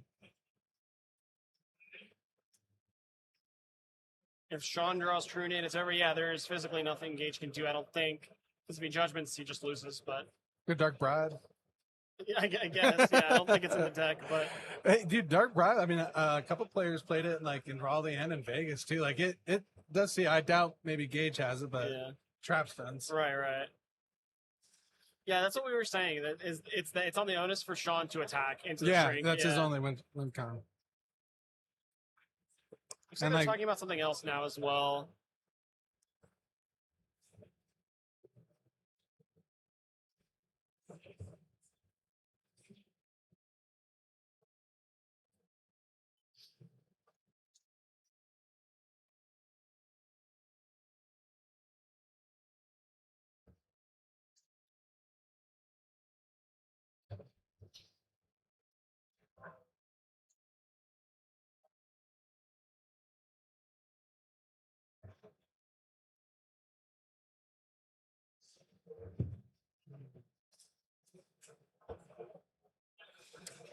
So, to answer your question, because Starlight Road can special summon something, you can use Royal Oppression to stop it.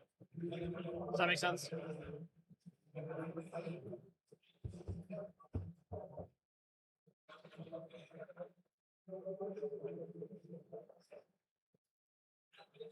Yeah, any makers of plays. I agree. Like you kind of just have to. That's why I think like unless there's like a judge question, like in these situations, I am actually pretty vocal. Like here, I'm thinking about this.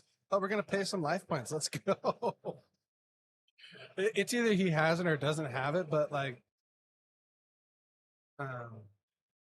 yeah, This it's like super risky. It's a gamble for sure. has to be like Mirror Force. And then what Sean could have too, like maybe some traps. It might be, yeah.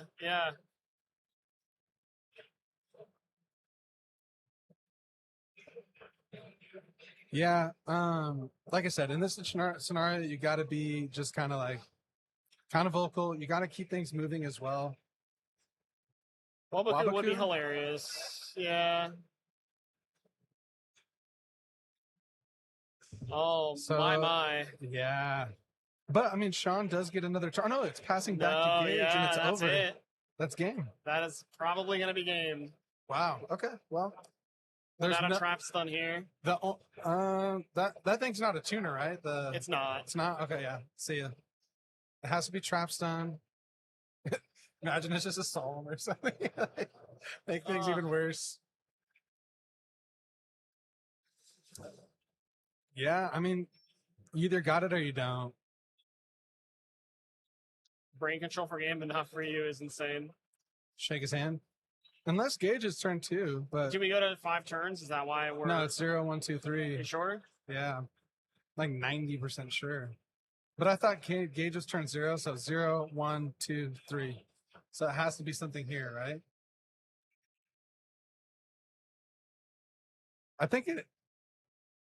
This is Oh, maybe this is last turn? yeah, this is okay, last okay, turn okay. because I think Gage was 0, so They 0, didn't do- 1, 2, yeah, yeah. 3. They did 1, 2, 3, 4 instead of 0, 1, 2, 3. It's the same thing, Yeah. but yeah.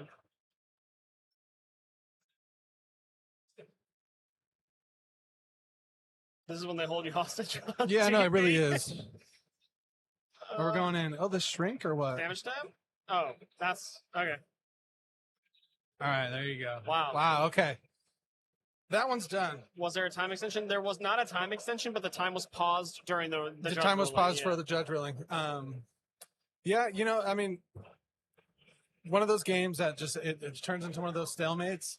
They're not always the most fun to watch, you know, but it does come down to some crunch decisions too, like in those little things, like I'm going to use this brain con to kill, you know what I Yeah. mean? Like, so it does kind of have like an exciting finish. Yeah. Maybe not the most fun walkthrough, but Oh, right. Not the best to watch. yeah, not the best to watch. I think they're being told right now about the Armory on Cold Wave thing, which is kind of funny.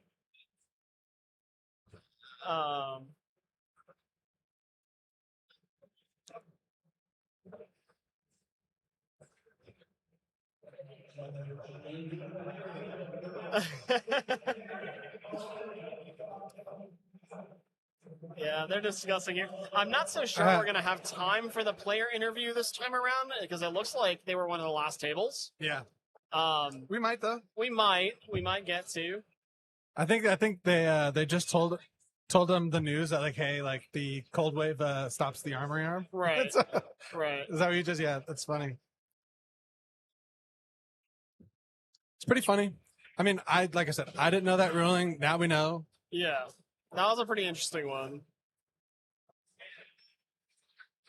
All right, it looks like they're reporting their match. I see a lot of players up and moving around, so yeah. I really do think the next round is up already. Moving right along. Yeah. Right around 6. So I'm going to go pick a match for you guys. Shad, hold it down in case there is an interview. Yeah, here. yeah. I'll be right back, guys. Yeah, and then like I was saying too, like watching those matches that are just, let's put it straight, like kind of boring. Like it's just dupe lock versus like set 5. It does come down to an exciting finish, and that one really was just activated brain con. That was, you know, kind of funny. Be your own people. I'm kind of down to just like see some like really different decks here. Like Lightsworn would be fun. Makina. I think they were saying like an ancient gear deck maybe on the stream as well. So that's pretty fun. Try to mix it up for sure. A lot of players here today. I think they said it's cut to top 32 for sure. I don't know how many rounds of Swiss there was, but we're moving along, going into round 6. I don't know if we're going to get the player interview if we have time for that.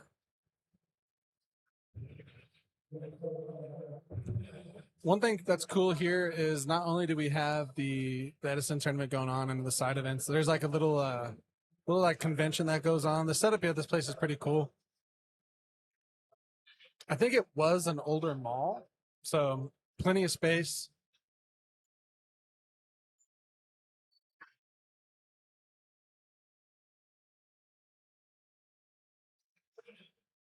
Yeah, I'm pretty sure we're gonna try to get Ancient Gears on here. That's what I was told, but we'll see.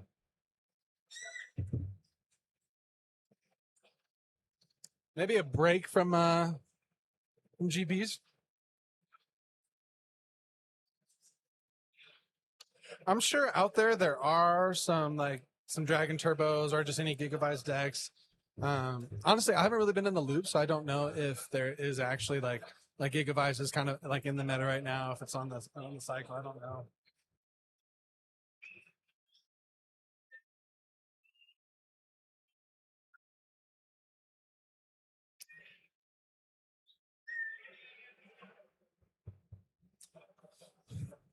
Yeah, I got like the Uber ride over here. The guy was like, "It's some old mall. I just don't know which one it was, but it is an old mall, which is cool because like the space, like there's a bunch of different like card shops here that do have a cafe, and then they have like a little convention area that's really cool as well. So it's a really fun space. I think it's really cool what they did.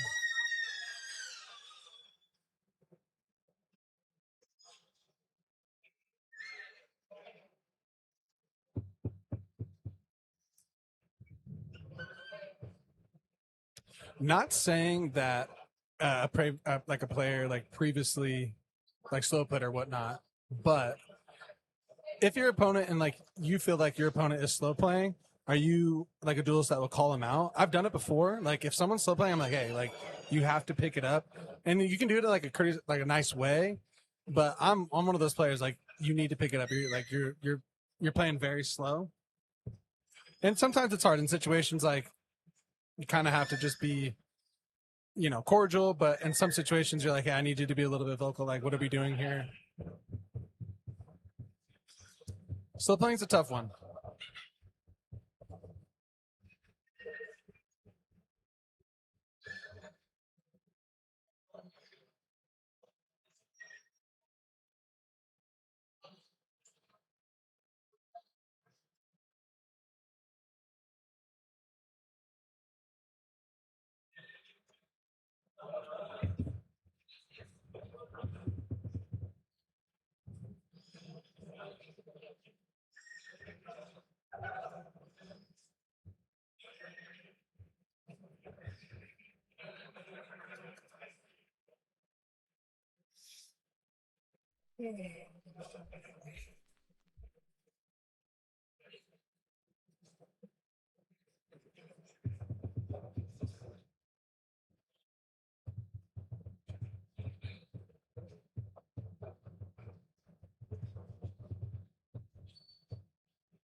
Yeah, my life. Like nothing wrong with someone to like make a play.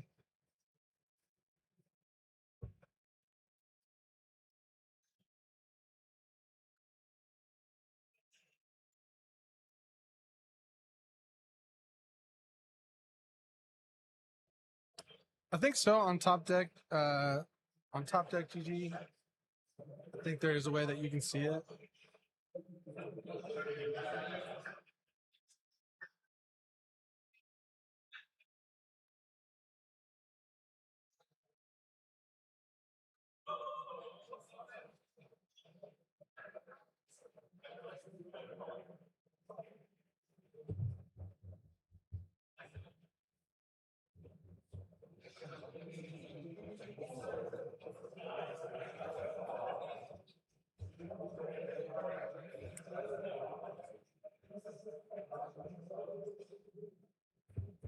One of the funnier ones is when like you're playing like a deck that just like is like heavy on back row. Like they sit there and contemplate for a little bit, and then they just set 5, and then they kind of still sit there and contemplate, and then they pass to you. You're like, what?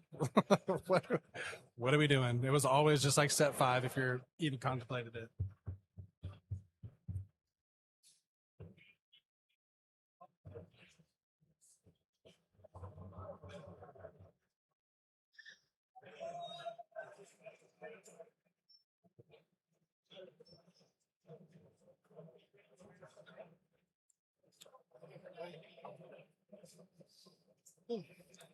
We live?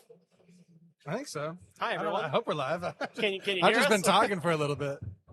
I think we are live though. All right. Do you know what we got? The gear golems, ancient gear golems. I so very desperately needed to use the restroom after that match, so I have no idea who's here. I did not pick this one, but I trust that it's going to be awesome. I think it is gear, like ancient gears. We'll see.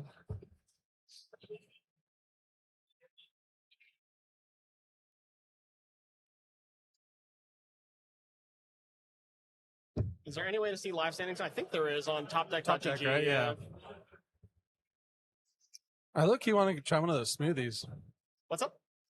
The cafe has some smoothies. The smoothie would really hit right now.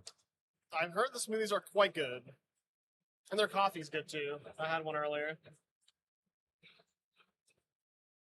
All right, so we are getting Ancient Gears. We're getting against Twilight. So, some different decks here for sure. That's great. This is nice. 2 decks we haven't seen yet.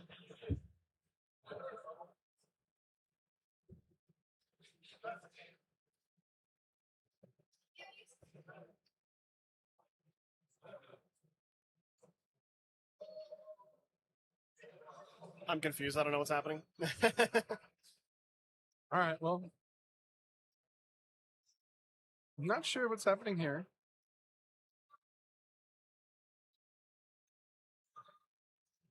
I think the judges are just kind of going over a couple things before they start. But yeah, awesome. We have 2 decks that we haven't seen before: Ancient Gears versus Twilight. I'm a fan of Twilight decks. It's always kind of fun to watch too. So we'll see. It's kind of like a deck that just like kind of keep going. Interesting like choices that you can make. The Ancient Gears I'm not too familiar with. I don't really know exactly what they play. I have an idea, but we'll see. Yeah, the fact that Vincent is undefeated makes me excited to see what he Yeah, can for do. sure. Yeah. Topdeck.gg. It's on the bottom left-hand corner of the screen right now. This matchup never goes into time. Well, you know what? You're in for a surprise.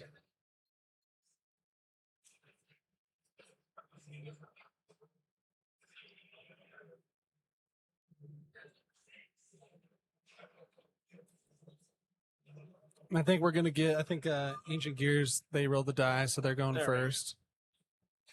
All right, let's get to it.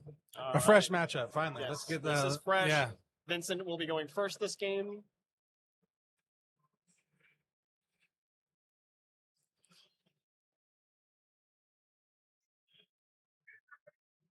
set one passed. All right, we'll see a dog on Twilight side, so it just goes by mission. So we'll just Just call it goes by mission. Yep. That's a Ryko off the top and immediately set. So Dog off the top. dog.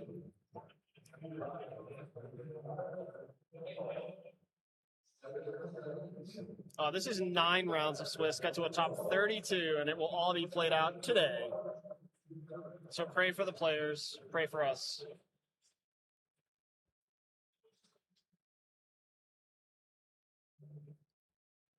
All right, so yeah, now I have a full understanding of what this deck is about. I totally got it now.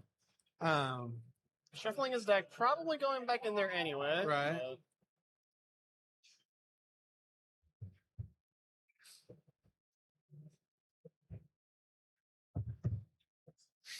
So at this point in the tournament too, you know, you're undefeated, you're round 6. There is a chance that like they have an idea of what they're actually picking against. Yeah. You know, there is a really good chance at this point in the tournament. We're just gonna go in. 2? We're really gonna go in. Yeah, the 2 Terra. Oh, wow, yeah, they're the 3rd. So he's no fear of. We haven't normal summoned yet either, so. No fear of nothing really.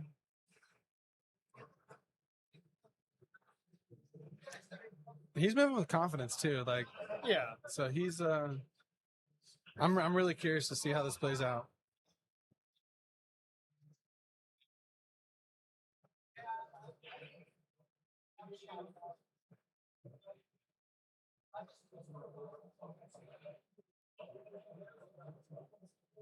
Oh wow.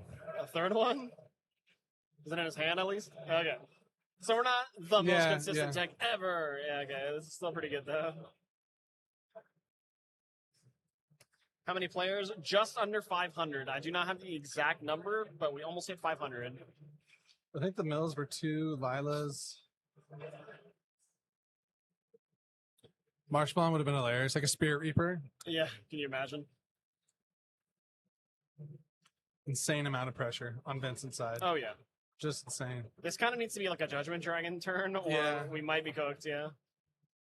I mean, he could like just have Honest too. Like, you know, it's not like the worst spot, but like Ice Warrens do have that one bit of like, oh wait, we have an Honest.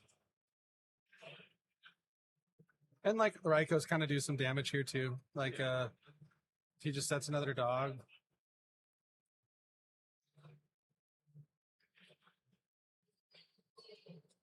Pitches the plague. He's got moves. Plague is good here if we have a Yeah, he's level got 4. moves. Yep. Yep. So we can Lilo the back row and then make a Mist Worm Yeah, if we you want make to, which moves. kind of really solves a lot of issues, actually. If this goes through, for sure. Nice. Yeah, trap Yeah. stun. Okay. This is good. Yeah, this is good for mission. Yeah, this could. I This is wonder if he very has good for that. mission, I actually. wonder if he has that play. He has Plague and Graveyard. Oh, my Oh, goodness. shit. Wow. Oh, excuse my language, but Never mind. that dark arm just hit I'm the never ground. going to talk again. Yeah, That's no. crazy. I mean, he can still. Yeah.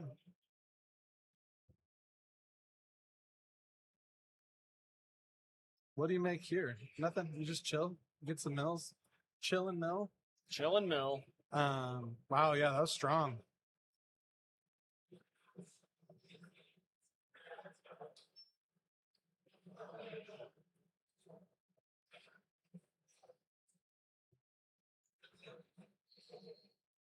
Wolf too. Let's go. Wolf, down. and then another dark monster in case this Yeah. Dark Arm Dragon gets to live a turn.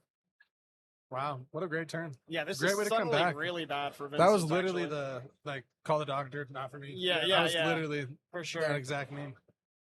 That was an insane turn. And he even had like another way out of it too. Yeah, Dark Arm right. too, which was actually crazy. Vincent's turn 1 was already crazy. Yeah. I believe Mission has 2 cards in hand, if I'm not mistaken.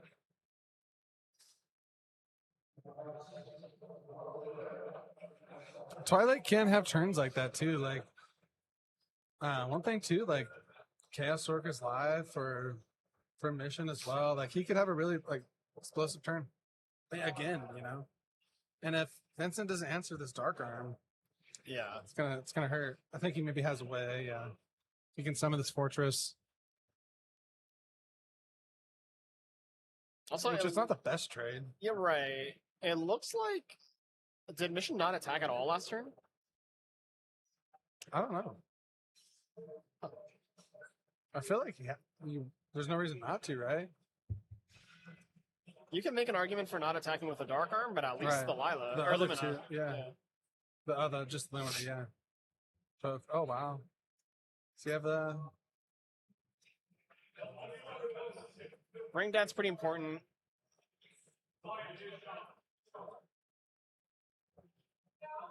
There we go. yeah. Life points have been updated.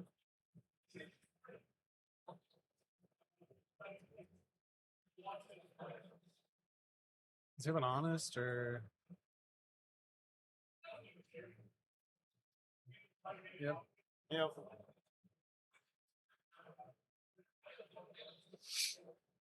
What is Gillatron? Is he? It's an Earth, right?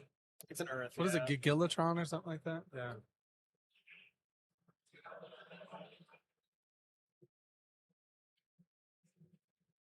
So it's like doors or nothing, right?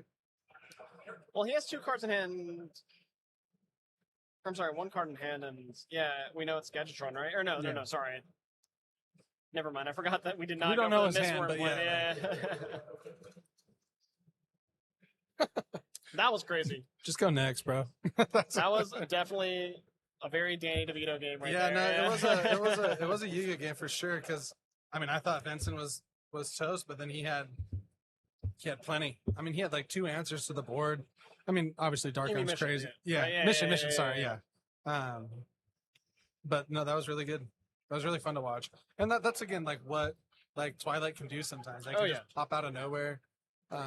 It's bad enough when they have Judgment Dragon. It's like it's actually a straight feels bad when they have Dark Arm. Yeah. Right? So And I wonder if that's like what Vincent was kind of thinking. He's like, maybe he knew what mission was on. Like, okay, I've seen him. He plays Twilight. Like, yeah.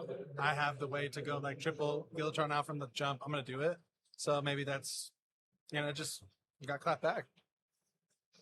It's not Judgment Dragon. It's Dark Arm Dragon.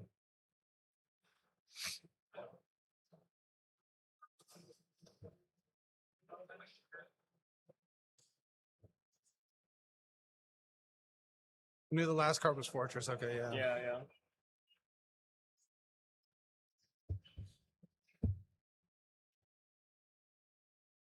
I don't know what the ancient gear deck would side. I mean, probably just like maybe some floods. Yeah, I think they side Imperial Iron Wall, Yeah. but not the best in this matchup. Yeah.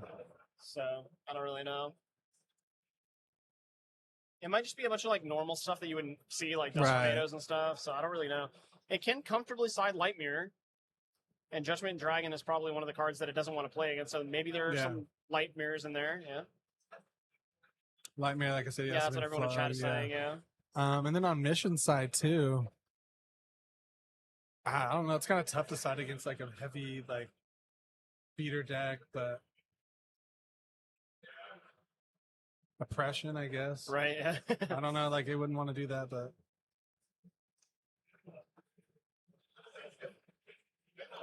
a Vortex is another good one too. I haven't seen a Vortex in a while.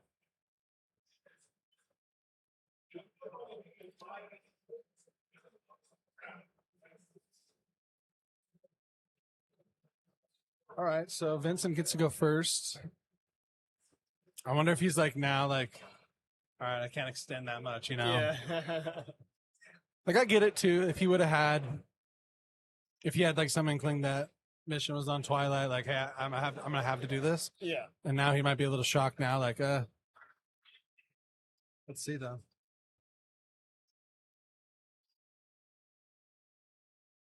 Treacherous going second would be pretty good, I suppose. I don't think that that's what Mission's doing. We did see a couple trap cards already. I saw a Mirror If I remember, Force. yeah, so- yeah, and a dog. I see a Raiko, a Mirror Force. Picked There's up a Sidra. Cyber, Oh, that's yeah. another good one. I forgot totally about that. It's a really good one. Raiko Mirror, it looks like. Mirror is not a card I'd probably leave in versus the Gadgetron Dragon deck, but Mirror Force. Mirror Force, yeah. I think the only reason he did that is because like he got rushed. You know, like I'm gonna keep this Mirror Force in there. But you can't activate them. In Oh, that's right. Yeah, that's so right. I was like, maybe, Yeah, you're right, maybe you're we'll right. side that out.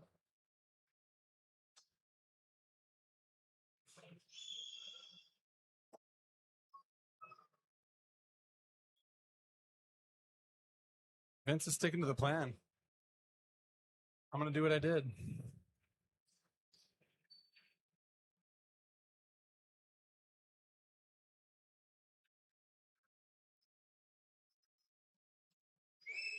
It's a lot of shuffling.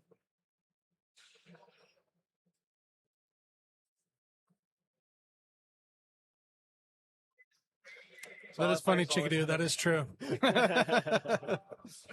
There's nothing but to smile after, you know, turn like that.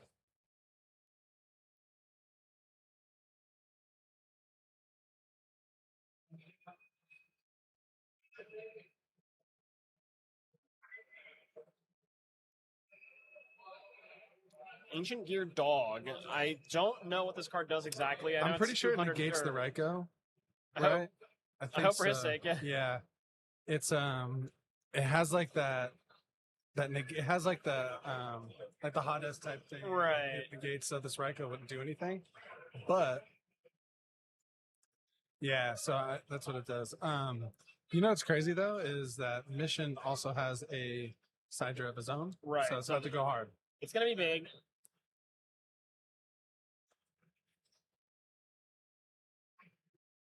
I would have just saved that. You know what I mean? Like, Maybe. This is one of the few chances you're going to get to use it. So yeah.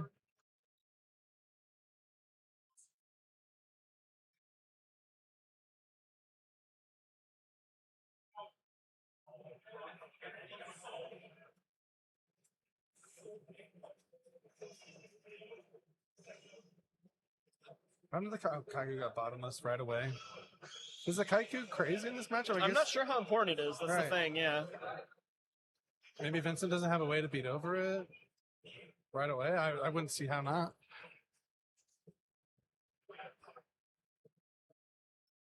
Maybe he just drew that. But again, you know, the Cyber Dragon that Mission has still looks really good. Yeah.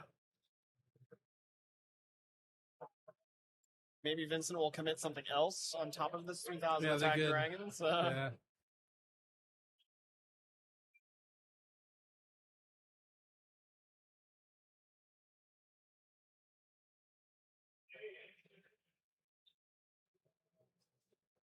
You're talking about US2, like just like why put in the Kaiku? They just can't go down too far into arcs. Wonder if Vincent does commit a little bit more here. Kaiku of his own. Yeah.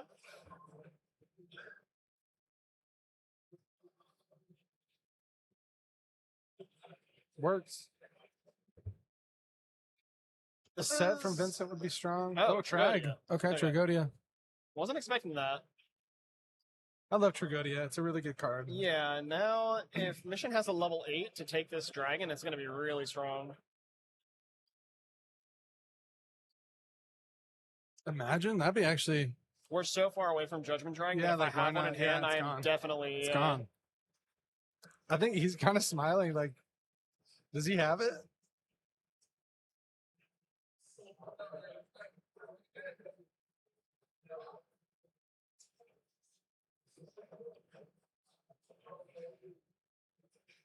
Oh my gosh, let's see it. Yeah. Yeah, I mean, I like that. you got to play the game. You got to play the game to win, right? I think I like Waiting 2,000 years for this Judgment Dragon to come online is not a winning proposition. I don't think. Yeah. It's kind of funny though, because I seen the big smile on his face and I was Yeah. like, that's for sure. He's got the JD. Yeah, that's broken. Still can normal summon. Mission kind of looking like, yeah, dude, I got it. Yeah. I'm like that. He's like, no wonder you play this deck. This is Yeah, fun. Yeah. like, I'm really like that with this deck.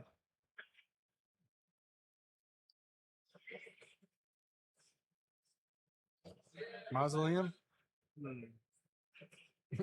Yeah, I call the judge over. Yeah, my opponent's smiling a little bit too much. Gotta pay some life to do this here. Mhm.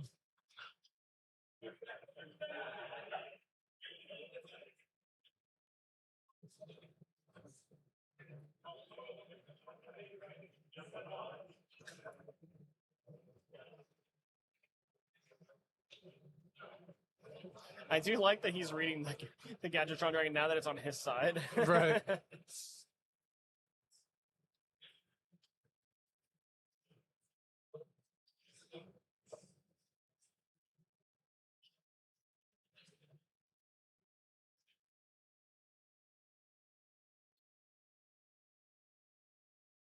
Yep, this is pretty free. I don't hate this. Vincent Torrential? is so low on cards. Torrential. Well, Okay. he's calling priority on the 3 cards there. Yeah, You get so, to see I what that mean- is first, yeah. Oh wow, that hurts. I mean, Yeah. Oh, the Gadgetron Dragon does not belong to him. He's got to give that back. that feels bad that the wolf was milled, but yeah, There we go. Okay. give him the cards back. The wolf was milled. I just now you're Yeah, you're you- pretty much So you're done. this was actually handled like inappropriately. The way it should have worked, is Mission says, "Hey, I'm calling priority on the effect," and the Yeah, torrential tribute needs to go back face down. And then he gets to wait for the mills. Right. But yeah, what ProStorm said exactly. That's correct.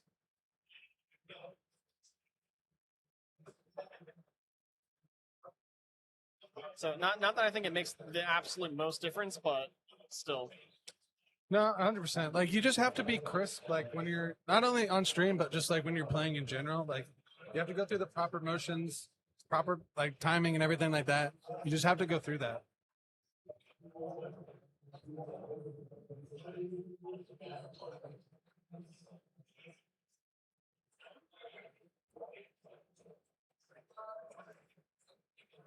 Yeah, chat. Just so you guys are aware, we can call it out as much as we can, but we can't actually, we can't pause the match from where we're at over here. Yeah. Unfortunately. But and like we said, like too, like Yeah. how much does it really matter on Vince's side too? Like not much, but still, like when even in any position, like you just got to go through the proper motions.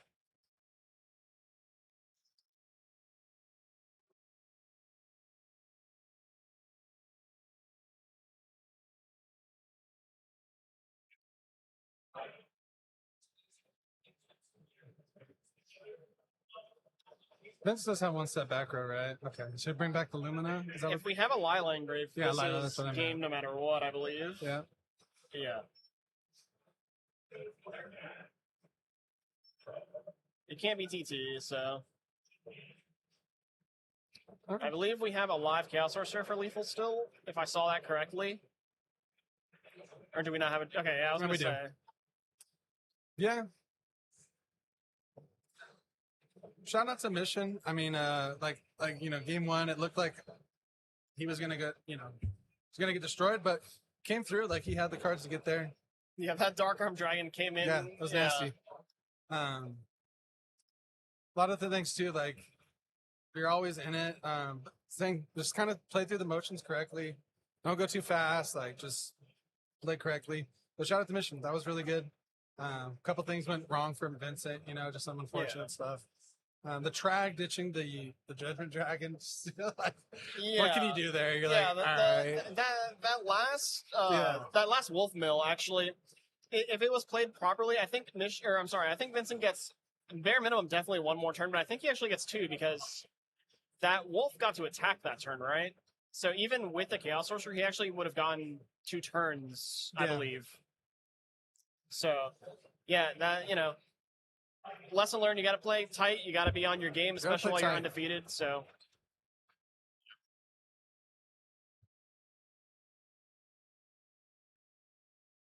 I think we do have definitely time to get the winner out here too. So we can definitely talk to Mission. They're a pretty quick matchup.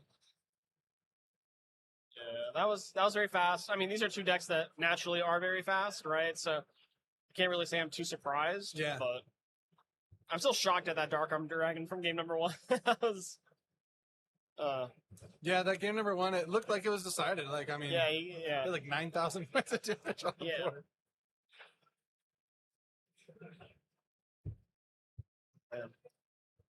This round, not looking like it's going by as fast as the last. I see a lot of people sitting down still. But, like we mentioned earlier, not a lot of people going at a time. Last round? I mean, last round was the thing, but, well, as soon as our feature match ended, the next round started. Yeah, the next one started right? up, so. Yeah. The Edison format, too, like I said, there is those scenarios, and we saw, like, one happen that went to time, but a lot of these players know what they're doing, should know what they're doing for the most part. Like, the game should go pretty quick, but there are those scenarios where you do go into time, so understand that. Like I said, I think we're going to get the winner over here, so we'll get that interview going now. Kind of talk through some of the plays, see how he felt when he saw 9K damage on the board. Right, yeah. And then he was just like, on our end, was like, oh, wow, he's cooked. But he's like, I hope this Ryko mill's good, right? Yeah, so, Sometimes the Ryko and the dog, that's all you need.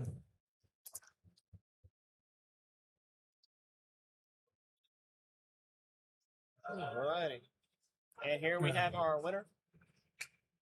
I got you. Alrighty.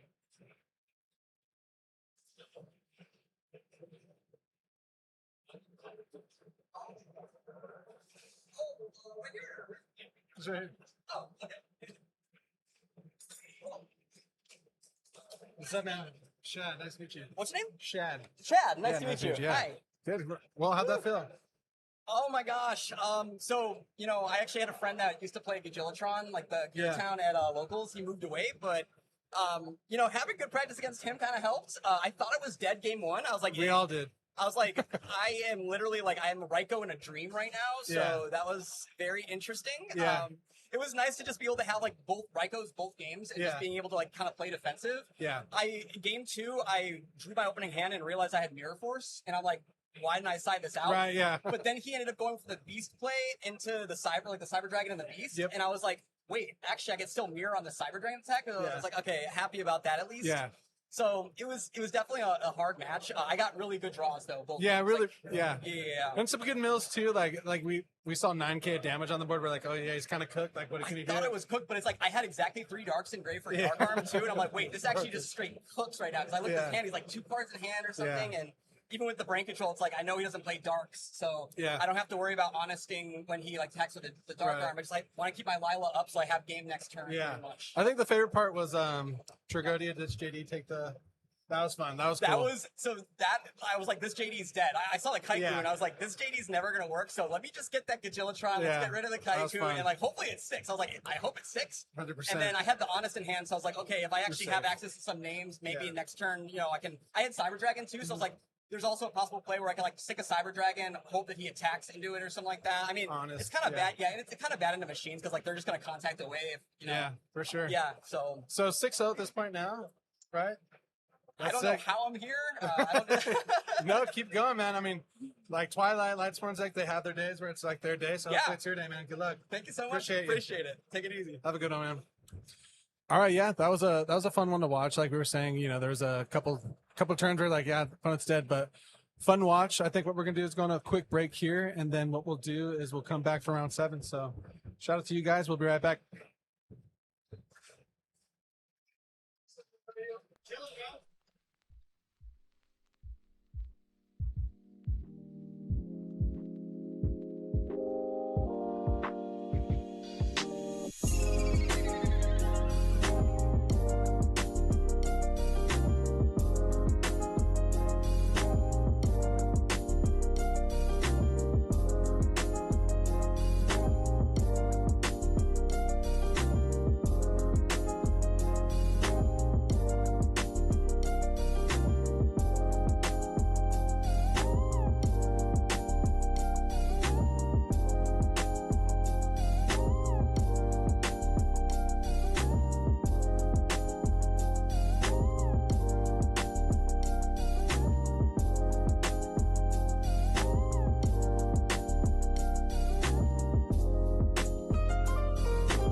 That's true.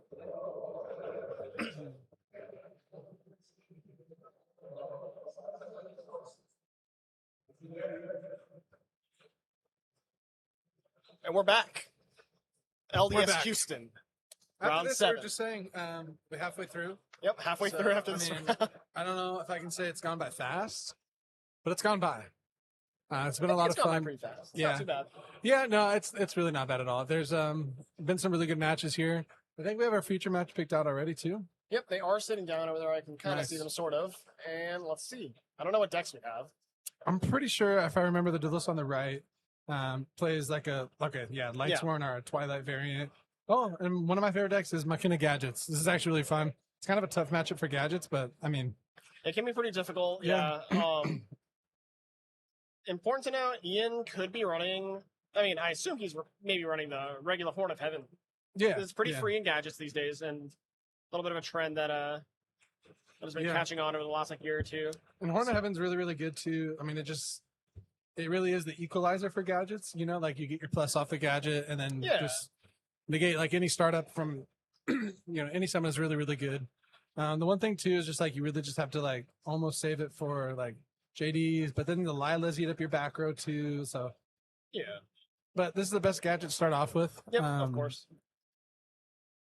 It's really hard to complain when you open with this card in like at least the back row, right? Yeah, for sure.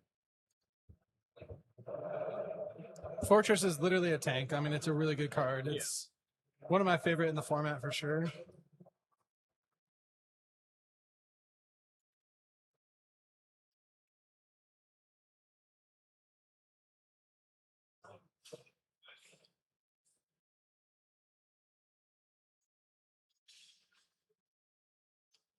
All right, new Foolish. Foolish for Wolf, I assume. Yeah. These players are X1.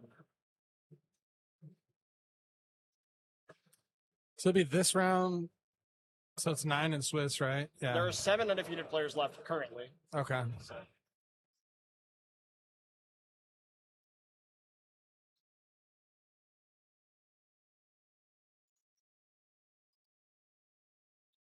Pretty much trade 1 for 1 with like a deep prison. I kind of like this. It keeps the name out of the yard, Yeah. and also, again, you are playing Lightsworn, right? So it's like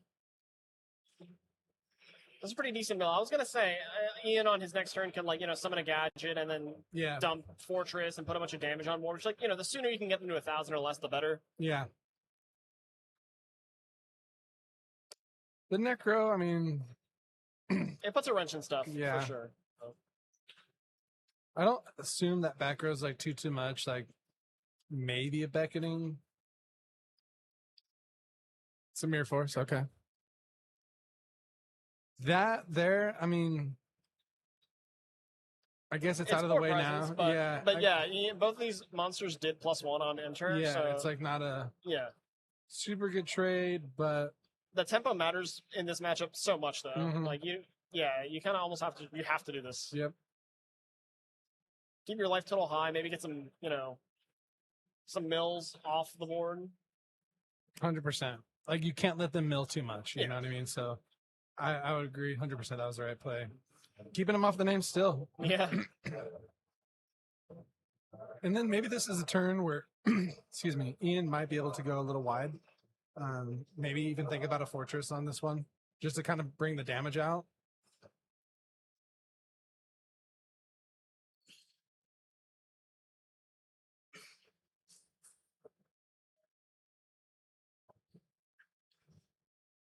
I would debate it. It's a Fortress, maybe. Yeah, I would debate the Fortress.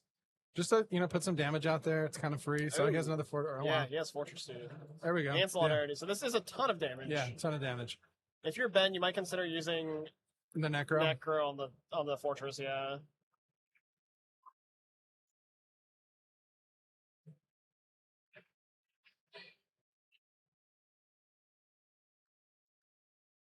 Yeah. Yeah. Too much damage. Still though, I mean this ooh, wow. The main deck is crazy. Whoa. Yeah. Do you have a normal summonable like Lightsworn here as well? That'd be really strong. That was actually wild. Nope, just coming in for 3K. Wow. I'm actually kind of shocked on that one. Just to have it in that spot too, like Yeah, for sure. that was kind of crazy.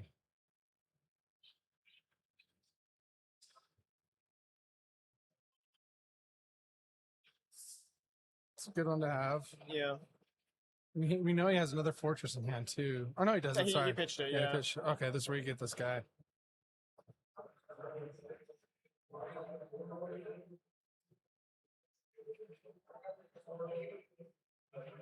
Prison? No, there's no prison in Lightsworn, right? No, almost Yeah, certainly not. I've no. never seen that before. Has to be like a beckoning or something. Yeah. Shouldn't that Chimera Tech Fortress Dragon be 3,000? Oh, There's I'm sorry. I the forgot about Solidarity Solidarity. already. Look at me. Right? Leave me alone, chat. It's been a long day. Right.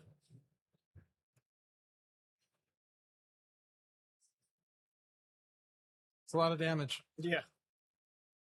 And I think he only has 2 cards in hand. Drawing into 3. There's the beckoning. Wolf. So he's gonna get back honest. And Cyber. Yeah, you have to do that. So I mean, if he draws just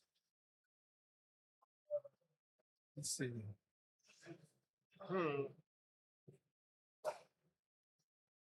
So he can put up another 3K. Yeah, assuming he has the other fortress. And it's pure Lightsworn, so I imagine Yeah. he does, right?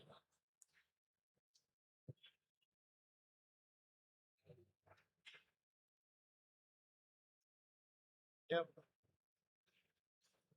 Leaving So Ian at Ian- okay, yeah, 900, right? We have the magic number now. We are at under 1,000. So on the wrong side, of course. Right, yeah. This I mean- is still brain control lethal, though, unfortunately, Yeah. for Ben.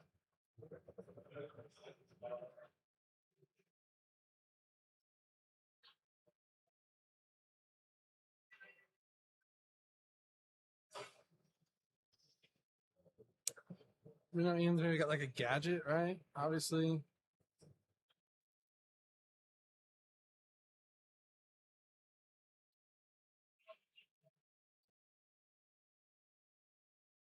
Pretty good turn. That beckoning like was like really, really good. Yeah, Getting back the side draw. I mean, the side draw and the main is crazy too. Like that. yeah. I've seen it like as a one-up in a lot of lists Right. lately, but like also pure Lightsworn's not something I see very commonly in general, right? Right. Everyone's playing Twilight now.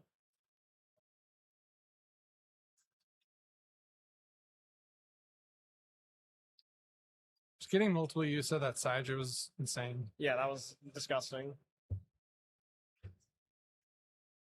The problem here is that we know Ben has. Honest. Oh wow. Yeah, so we know that Ben has Honest, so any light monster kind of does it. Is the problem? Oh, is this just game though?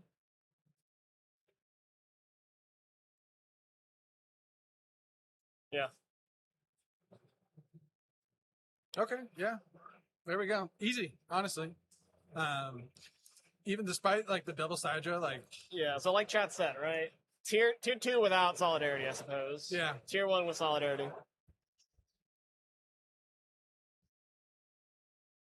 Nah, I love Solidarity. I mean, I love this deck. I have this deck and play it, so it's like it's just a lot of fun and it's really fair.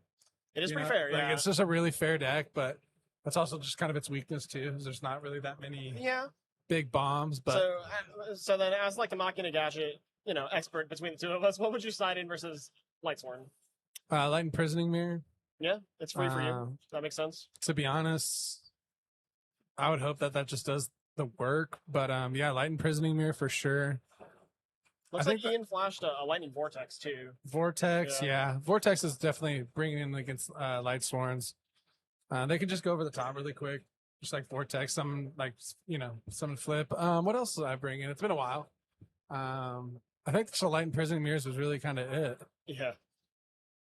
Because with Solidarity, like I wasn't one, like I always just kept in the Solidarities. I didn't Yeah. side out for like Kaikus or anything like that. But he could definitely do that too. Like Sydra's a good monster to bring in as well. Mm-hmm. Playing around, trying like crashing the gadget. Yeah, absolutely.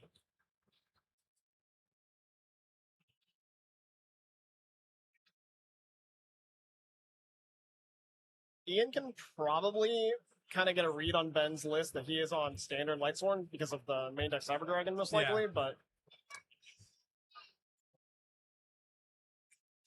The Beckoning Light as well. Twilight does not really play Beckoning Light, so. I thought that Beckoning Light with the sides was going to be enough to get him there. Yeah. It was close. It was With the really honest close. too. Yeah, it was It's close. very close. Put him in a really good spot. Like, could have done it.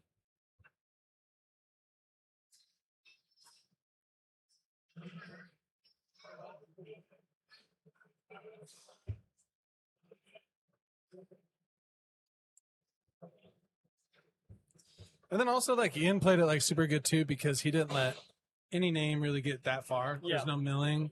It's kind of how you have to play. Is you can't really. Yeah, you use gotta- your resources as yeah. they're given to you in this match. You can't really hold too much because at any point you can just get Judgment Dragon blown out too. Yeah, so. blown out too. And like Ben not seeing any Lilas as well. Sometimes those Lilas can really trade for like just really good. Yeah.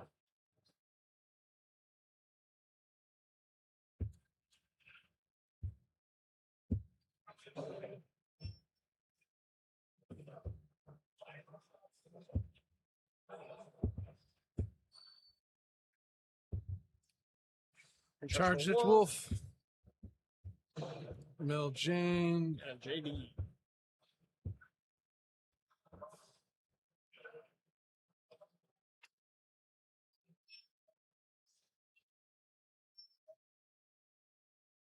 All right, so I see a Mirror Force and a Ryko.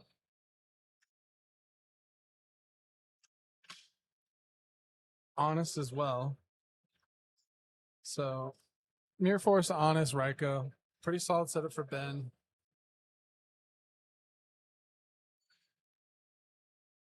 Yeah, it's really hard to complain about this. It's like Mirror Force is always so good in Lightsworn because you always like your opponent always wants to rush you down, right? Yeah. Get you as low on life as possible. So Mirror Force is like And then like It's so against good. like the super fair deck like this too. Right. Like it's just gonna shine. it's not always the best against Yeah. a deck like that just because they get so many +1s. But Yeah. Garoth, Necro, Ooh. Charge. And Judgment Dragon's online already, I think. Right? Wolf, Garoth, Jane, and Ryko, yeah. Mm-hmm.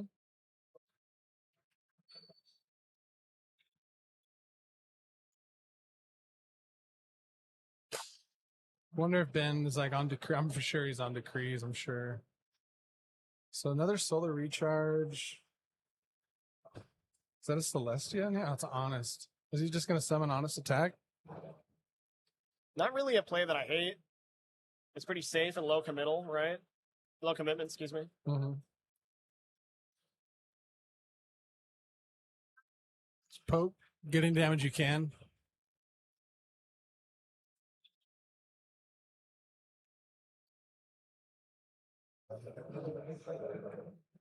He can also just like set Honest too in a while for a little bit. Like the guy just have a tough time getting over it unless it's solidarity. Yeah, this is. I don't hate this just because you kind of want to get Ian lower on life as well as the way that Ian wants to get you low on life, so you can't Yeah. use Judgment Dragon. The lower you are, the more deadly JD becomes. Yep. So Is he gonna 1 for 1? Oh, Threatening Roar. Okay. interesting. I bet you Ian did not see that. Like at all. But Just trying to keep his life total high. yeah. Makes sense in a way. Second Jane, Arcus. Arcus and Aaron. Okay, so this JD is super live. Super live.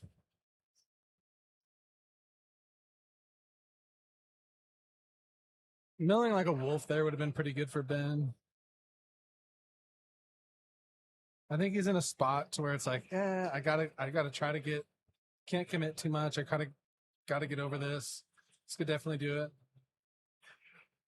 You mill a Lila yet? I did not see a Lila in the graveyard, no. That needs some work on drawing. Yeah. Look at that. Hmm. That was an important bottomless. You don't really want Ben drawing cards right now. No. Oh. Here he is. Yeah, we're definitely not blowing up here.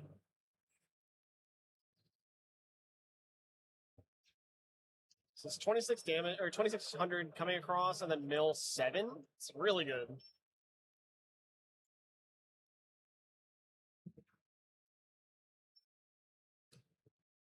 At least you know where the JDs are. Like one's in grave, Yeah, one's in grave, one's on the tail, field. You're like, yeah. okay, now I know where they are. Maybe I can deal with them. Paratrooper Ryko Celestia and Vortex Celestia Foolish and Honest. So like one thing to note too is like Ben's hitting a lot of monsters with these mills. Yeah. The back row is just Mirror Force. Like if Ian can kind of. Is that a heavy storm? Wow. Okay, we kept that in. Not really sure that I would keep that in, but. Oh, maybe just for like the decrees. You know, I could see it. Yeah. So now maybe it's like Monster, try to run over Lumina, and then Fissure the just JD, but we have Gardna from turn 1. Right. Hope he doesn't remember. Hope he forgets, I guess, right? Yeah. Doubtful. Doubtful. He has Honest too, right? Yeah, that's correct. Okay.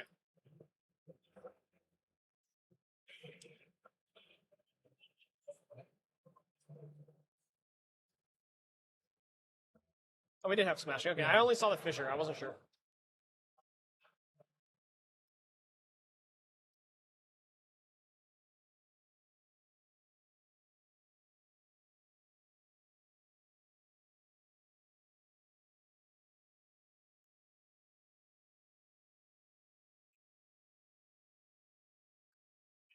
Do you save this? View Honest here? Oh, man. It's so hard to say. Both of your Judgment Dragons are in the grave. So this is one of the reasons why people like Christia Sword and Twilight a little bit more than Pure Light Sword, is that we're kind of out of scary stuff. Yeah, right. As Ben, right? So Ian knows where like the JDs are, like yeah, so but the thing is like this Makina Fortress and like also just like crash into this Lumina too, right? And then like Right. it's gone anyway.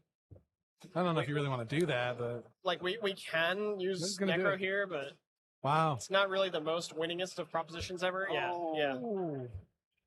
That was That was a nice play. yeah, that was nice. All right. that's a thing too.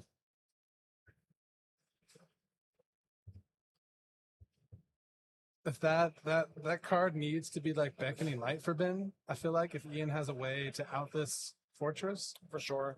that card really needs to be a Beckoning Light. Just so, I mean, well, actually, that ain't going to help that much. He doesn't really have a hand, does he?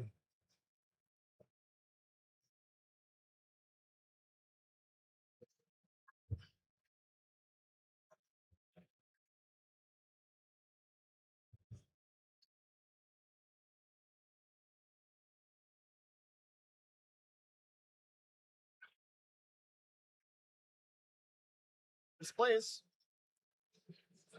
Mirror Force is gone, so. And if I'm Ian and this walks, I'm shaking in my boots about another Cyber Dragon, to be Oh, honest. yeah. Yeah. There's nothing you really could do, though. Yeah. T-Roar. Okay.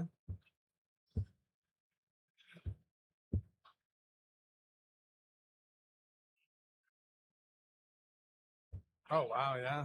So we're at 600 now, is that Yeah. right? Or, sorry. So that would be 800? 800.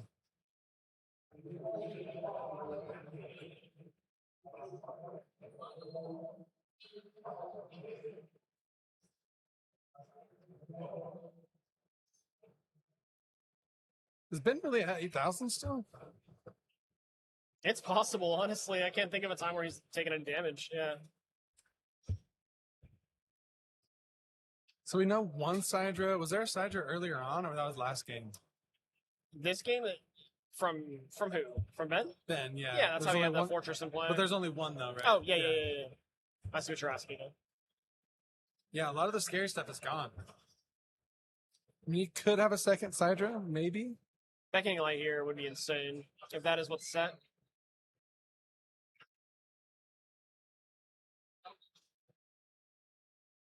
So there could be a Cyber Dragon still in the deck. There could be if he sides two. Or brings in the second one from the side. I feel like he just drew it. Oh, okay, he drew something. Maybe this is a compulse? Oh, it doesn't matter, right? Oh, wow. It's game. Right? It's gonna be. Because it's just JD blow up.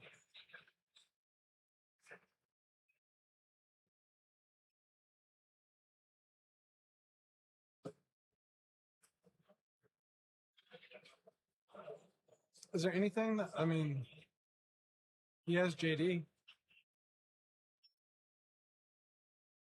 It's funny, like he just saw that he's like, oh, fuck, the JD, you know?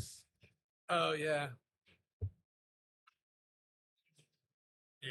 I'm just scooping it up. Yep, makes sense. Don't show extra information that you don't really have to. I mean, so. I wonder if that heavy was at the top, assuming it was. Might have been. Yeah, that's the assuming way it looked. was. I mean, Ian played pretty well. Cards just kind of went his way. Yeah, that match was a little bit autopilot from both players, I would say, until like the very end. Yeah, it just really kind of went his way, and then that beckoning light. But there was like, I mean, very few cards that Ben could have drawn. It needed to be like beckoning or cyber. Yeah. Like beckoning, cyber heavy. That's really all it could have been.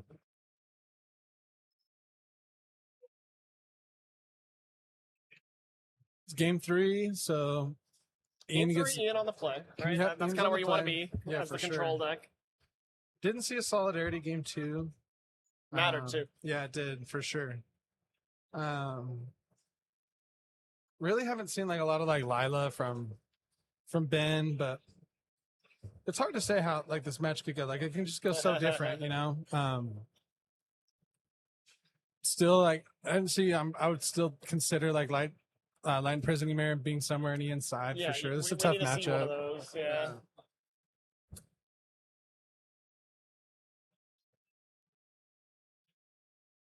What's up, Enraged? Long time no see. How are you doing?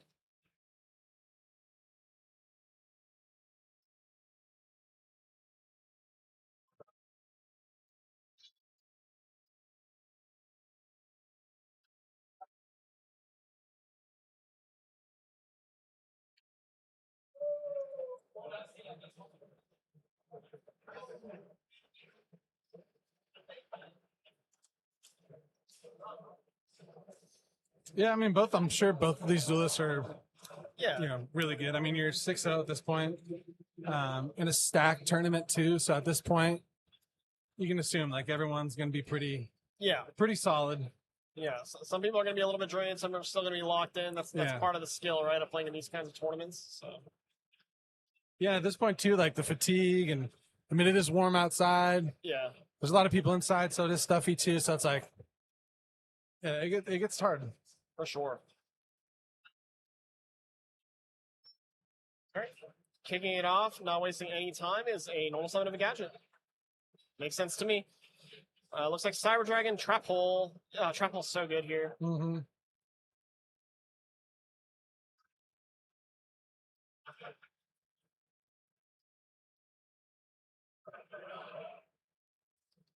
I see the Garoth is already in his hand, so.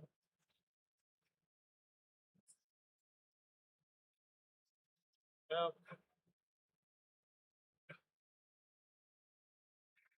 So that's 2 like of the lesser like common names in the graveyard already on turn 1, which is good for Ben. This is most likely a Raikou. I don't know if the gadget deck actually plays Nobleman still. I think it does, right? In the sideboard. I would say that's another card too that I've seen a lot of the side decks for gadgets. Are we bringing it in? Yeah, right. We kind of have to against the Raikou deck. That's why it's there. Right, and I mean, trying to think too. Like it's mostly like for like you want to hit hamsters and Raikous. So yeah, wouldn't see why.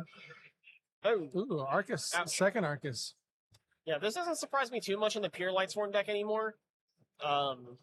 Nice that one went to grave early, so that's like kind of hard to Yeah, no, that was really good. And it is a good card to have too. Like you can just kind of sit here for a second. All right, never mind.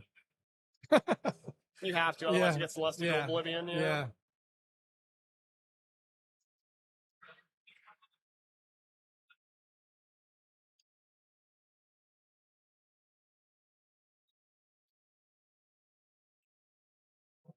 See what this back row is.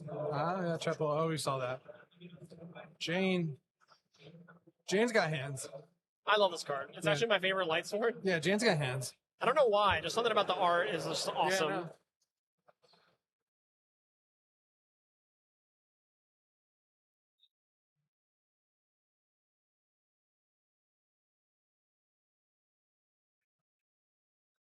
See, Cyber and Threatening Roar Engrave.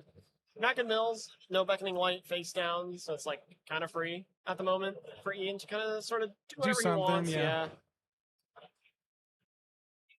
A Fortress coming down here would be really good. Even better if it comes off the back of a Machina Gadget. Yeah. Excuse me, Gear Frame. This is like the first time that Ben hasn't had like a Necro in the graveyard too. Yeah, right. If there is a time, I think this is not like overcommit, but just commit something. I believe Judgment Dragon's already locked and loaded, if I'm not mistaken, if this Jane dies. So you do have to be Geralt. wary about that. Geralt, Celestia. There's two Raikou and Arcus. Jane. And Arcus. There's two Arcus, a Geralt, and is there a Raikou? Oh, no, it was an Arcus the whole time. Yeah, That's still Raikou- 4 then, right? Arcus, Geralt. If the Jane goes to grave. Oh, right, yeah.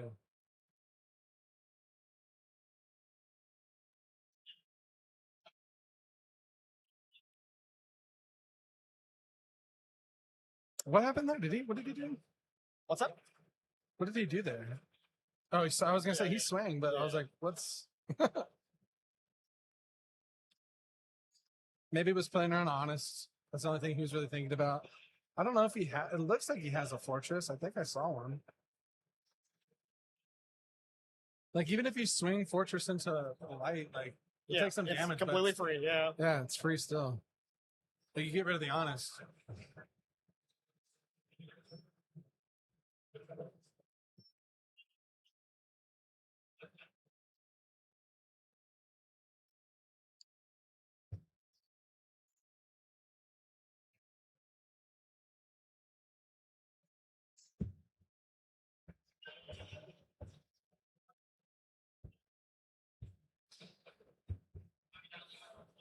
Is that a plague spreader? That's what it looked like to me. Yeah, it Yeah. was. Scary for that to be engraved right now, but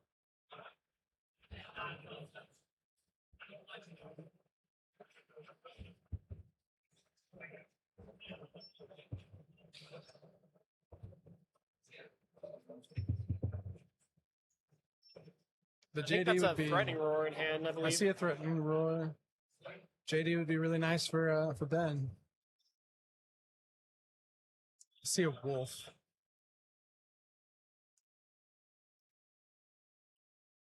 Yeah, Wolf in hand sucks. It's the We can worst. eventually. Oh, we get to just chain this for free. That's nice. We get to stack it for Plague later, and then if we Yeah. find like a card trooper, that would be nice. Or if we can, I mean, I guess end phase Millet's not the worst either, but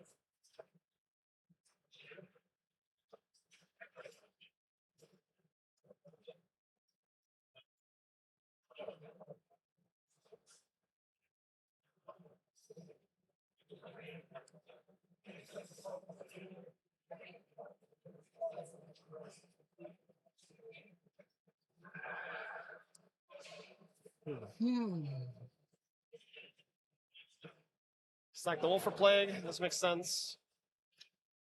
See where we go from here. Oh, he did have the card trooper. I did not know he had that. Nice. So that makes this play pretty easy mode, yeah.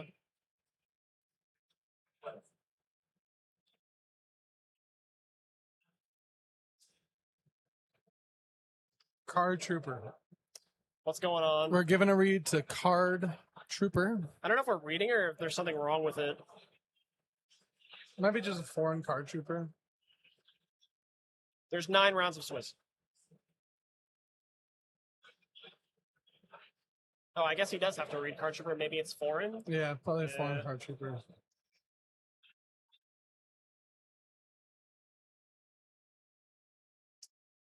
I do wonder what the question would be, though. I mean, Me as well. yeah.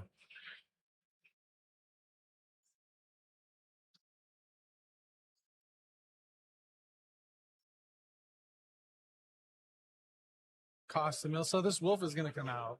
Yeah, the wolf is coming out no matter what. Mm.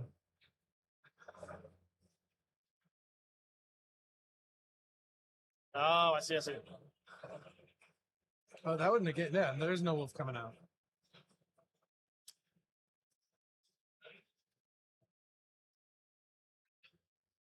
Yeah. That was broken. Yeah, that's really strong. Not gonna lie. That was broken. Because that wolf is now on top of the deck. Yeah, That was broken. Yeah, wow. Totally forgot about that, but now I understand why. I was like, So yeah. I think what he was checking was if this card is destroyed instead or destroyed instead of the field, the graveyard, do you draw, or if it's just Yeah. yeah. No, solid. So valid, no draw. Yeah. Valid question. But that was broken. Like, really was. No, there's no draw. Yeah, card trooper has to be destroyed and sent from your side of the field to the graveyard. So if you brain control it and crash, no one draws, for example. And the summon was negated, so right, so it was never on the field technically at all. it was never there. It's like gadget beatdown. I'm turning my gadgets to the side and I'm beating. I'm going in. See, this is one of those situations that chat's like, wow, reading Trooper in 2026. I was like, But that was hey, actually a good question. You To know, be honest. yeah. Context, you know. Because if you don't know, right? Yeah.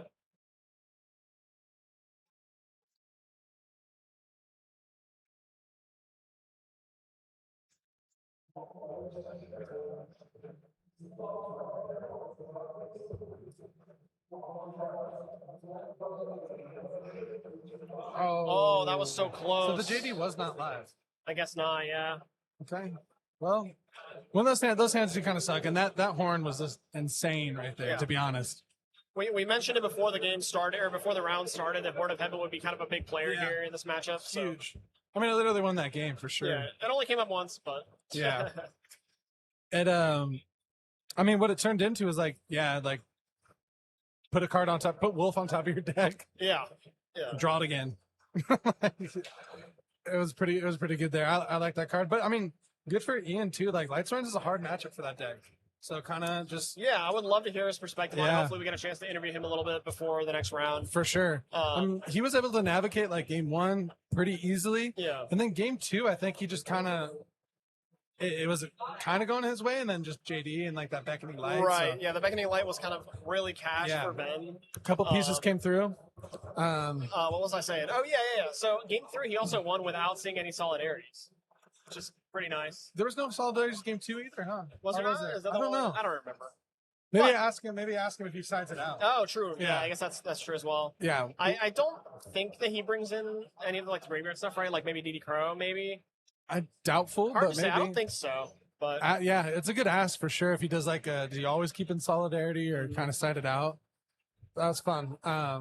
We'll get that interview going right now. So yeah, that was a fun one to watch. I'm happy to see other decks, right? Yeah, no, that's the best part.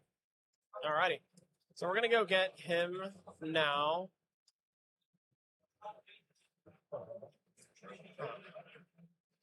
All right, we got 2 more rounds of Swiss here. The next 2 rounds, we are not going to have undefeated players. Once again, we're going to try and get some players that are like more on the bubble and stuff. I know Frazier was X1 going into this round. Some other players. AJT BLS is here. I think he is X1, maybe X2. So maybe we'll get him depending on his tiebreaker stuff, what table he's at. Yeah. Man, this has been an awesome tournament so far. I've gotten the chance to walk around a ton. The venue's awesome. I've seen a lot of really awesome Edison content. So,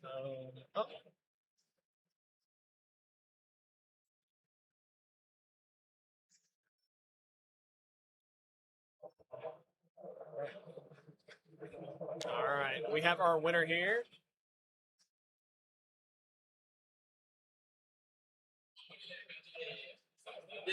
Gotcha. How's it going, Ian? Hey, good. Have a seat. All right, I have to ask. Lightsworn, not your favorite matchup, I imagine. No. Yeah. No. Yeah. It's just sometimes like impossible to. I mean, I feel like everyone says that Lightsworn is everyone's worst matchup, but it's not the worst. But like if they see Decree, right, it's terrible. But I was playing Horn of Heavens, which just like another like summon stop is really key against the. Ideally for like late game JD is like pretty good and stuff. Or even just like or just stopping the don't milling. let them mill. Yeah. That's right. Yeah, and then we actually were talking about it too, about how, because normally gadgets are so small that they don't even need the Judgment Dragon to kind of beat you sometimes, right? So having those solidarities, and in some cases multiple solidarities, kind of makes it a bad match for them at some points, right? Yeah, I was trying out non-solidarity for a second because I've almost always played solidarity with gadgets, but I tried it out to play like breakers and like kaikus and stuff like that. But like the solidarity it's just like incredible. Yeah. So. Do you side deck any non-machines? Yes. So there are matchups where you would maybe yeah. take So it out I side them out depending on the matchup to put in certain non-machines right, that are right. stronger. Excellent. Yeah. Cool. I mean, that was an awesome game to watch. Like I said, I saw Lightsworn versus Gadgets, and I was like, well, you know, they play Horn of Heaven now, so it's not all bad, right? And then we got to see that as kind of like the nail in the coffin play. He had stacked a wolf. I don't know if he showed you. Yeah, or so, I figured that would be the only reason he would stack something to mill. Yeah. So he had like a pretty cool play there, and then the Horn of Heaven kind of sealed the deal. I had to double check that card trooper. Like, so I was. Were you checking for the draw? Is that what? Yeah, I was checking to see that you would draw even if Horn of Heaven's and it didn't. Right. Because it says you control. So, but. Yep. So yeah, absolutely. It was awesome to watch you. You played that game super well, and good luck in the rest. I appreciate it. Thank you. Cool. So that was Ian with Machina Gadgets here. Yeah, like I said, I am going to take a look at who all is like kind of bubbling on the X1 bracket here. We're going to try and get you someone cool. And maybe, I don't know, hopefully other cool decks that we haven't seen before. I'm going to see if we can find Machina Heroes. I know that deck was doing pretty decent leading up into this round. Fan favorite deck. But yeah, I'm going to go ahead and take a look around, say hi to some players, and get some insight on what's going on, and we'll be back with round number 8.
for round number 8.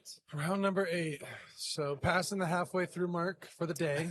Stop saying that, man. Stop saying that. One more round of Swiss.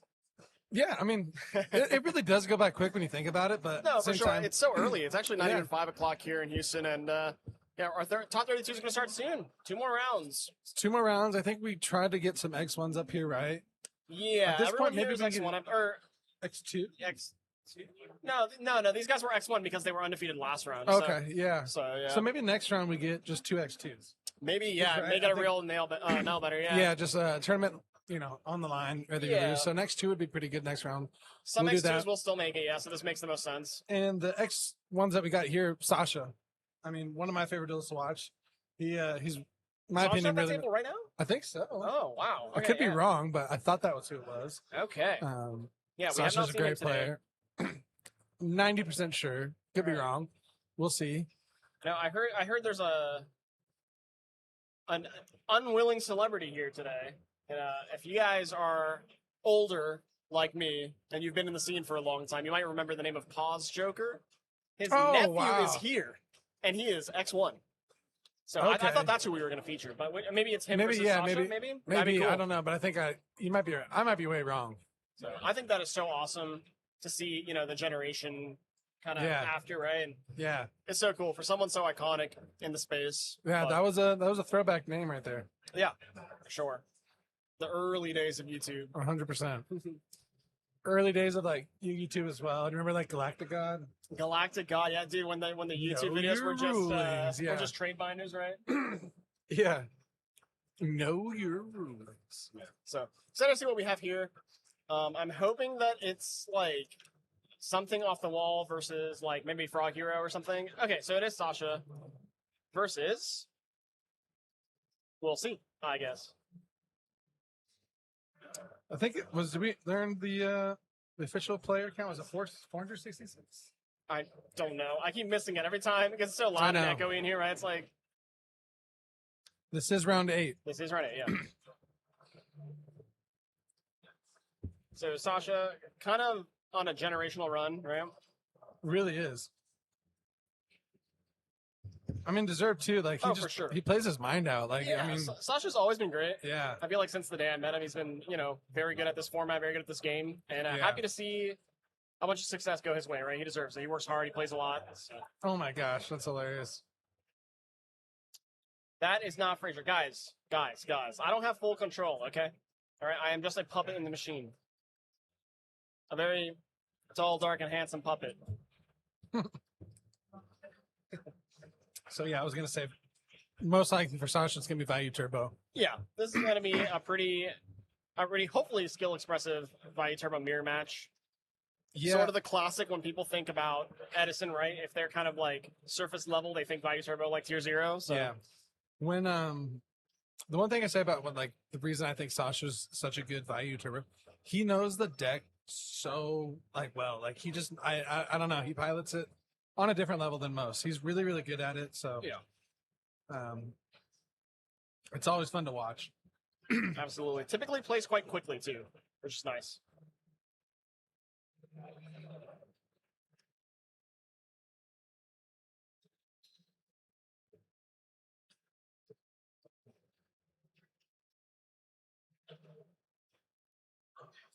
And like you said, he does play quickly too.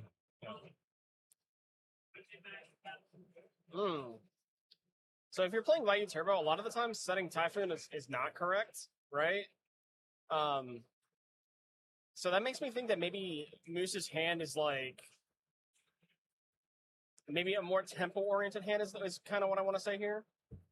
Because being able to end phase Typhoon, something like a Trap Dust Shoot, something like maybe, I don't know, a deck dev that's looking to be set up for next turn or something. Granted, Sasha didn't play any creatures or monsters, so it's hard to say. We didn't choose this deck mirror, we chose the players. I mean, he did have a pretty good hand. Maybe smelling a little blood in the water, but I never count Sasha out. This is like a pretty simple play too. And again, we haven't seen a lot of dust shoots. Yeah, that's true. Way less than I would expect. Yeah. And this is kind of insane, actually. Yeah. Set 3. How much attack does Typhoon have? Just out of curiosity. Yeah. Typhoon attack. There we go.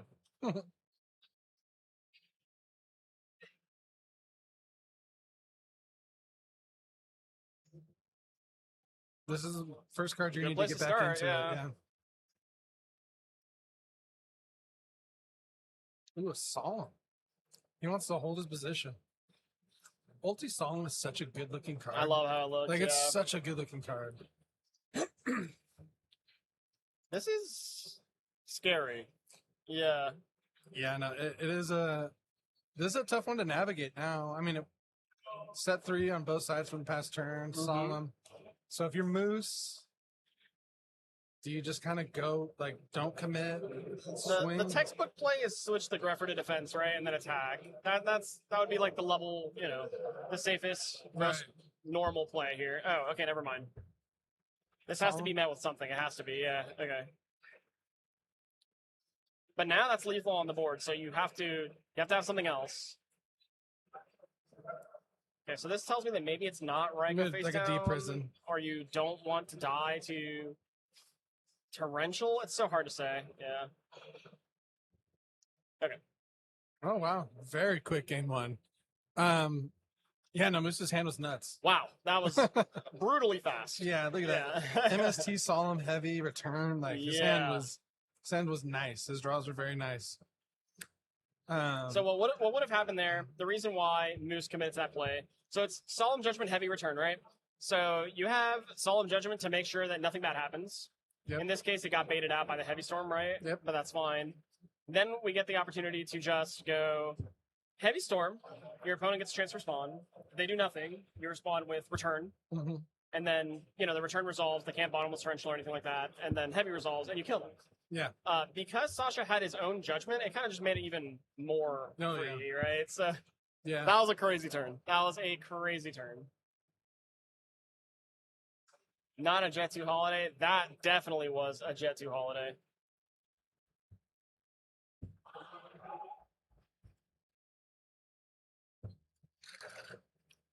If anybody can pull out the reverse 2-0, it's Sasha as well. Really well versed and just with value against everything, but the value mirror, I'm sure I've seen it. He has a lot of practice against that. So what are some of the cards that value turbo? I think we've talked about it before. Just bring it against the mirror. Yeah, the mirror, I do not like to side a lot. The deck is like so good, right? Some people like bringing out bottomless, which I used to be like super against, but I've kind of, I've sort of seen the light a little bit. I don't think it's wrong. I still leave them in personally, but I don't think it's crazy to take them out. Yeah. If you're playing Kaiku or DD Crow, then like those come in, I guess, right? It just depends how many. But the point is, I don't like changing a lot. Right. I really don't. Yeah, that's I think the third time we've seen return for a win. Yeah, we've seen it flip like a bunch of times, but usually it's like, eating a typhoon or something and not getting to do anything. But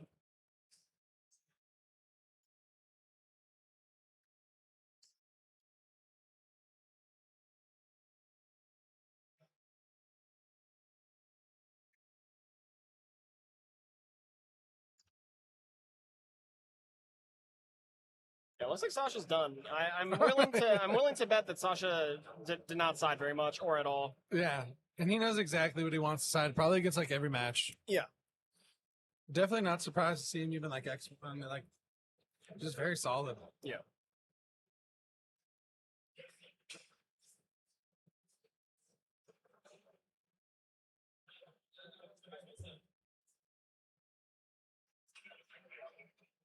Has Hero Frog just kind of fallen off recently? I would kind of say yes. Yeah. I don't know why. There's like this up and down motion when it comes to like combo frogs versus Hero Frog, Frogs, right? Yeah. I love Hero Frog. I think that deck is so fun to play. It is my personal favorite. Yeah. Frog version. Yeah. Just because I think Miracle Fusion is such a cool card, and the deck is so resilient. They bring in all this frog hay, and then you start beating them down with like aliases and stuff, and it's just like, I just love the deck. I think it's awesome. But yeah, shocked to not see any today. But yeah, like I said, I haven't played in a while, so kind of out of it a little bit. And I haven't seen any Frog Hero. I've seen a couple of Yeah, even walking around today, I just have not seen a lot. Also, no, you are not allowed to be on your phone during a match. No, that is against the rules and TOS of LDS and Konami and pretty much every tournament.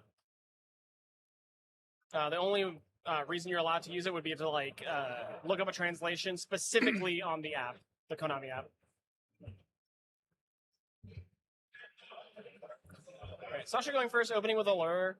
This is really nice. You get to see 8 cards going first, which is obviously insane. Banishes the plague.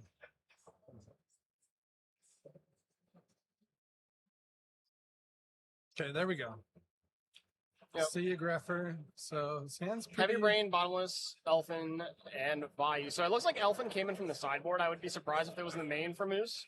And the reason that you would do this, right? So in the Vayu Mirror, the first person to kind of make an arm ring is also the first person that gets to make an Armor Master, right? So you're kind of always up on the attack threshold.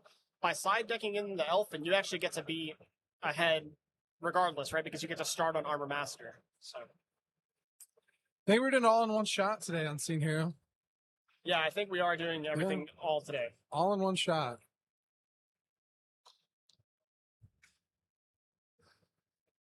Don't quote me. I think it was like 460, 470 right there. Just shy of 500, Yeah. yeah, for sure. We didn't hit the 500 mark, but almost.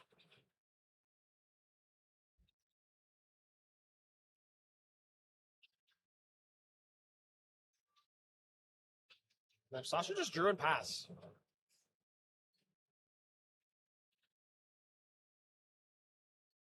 I might do it again. He might. He like barely looked at his draw. It's hard for me to see exactly what he has. It looks like just a bunch of smell and traps, maybe. But he doesn't want to commit into a potential Raikou, which it looks like that's what this is. Well, he would just have to top deck that. So yeah, I mean, he might not have a lot of juice. Yeah. Well, he has an Arma. This is the super low commitment play, right? Greffer is like much more commitment because your opponent has brain control and now we know about it, so. Yeah. But this is fine. What did he send? A Necro? It looks like he sent Necro or yeah, Necro. So maybe he has a Caius that he wants to set up for. Haven't seen a lot of Caius today. I know, either. yeah. Maybe one.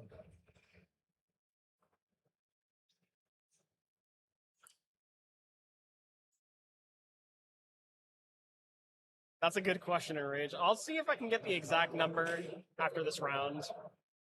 He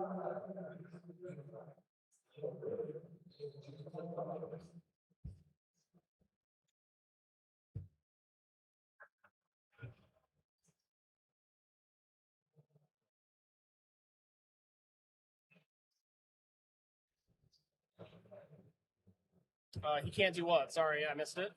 I was trying to think of what he couldn't do, but I don't know exactly what it was.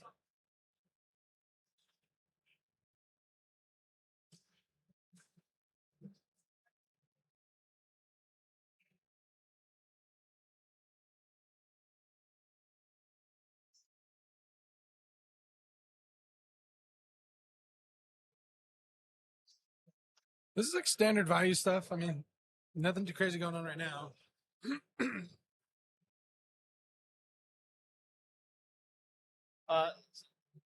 Sasha is updating life points on the official Konami tracker, is what it is.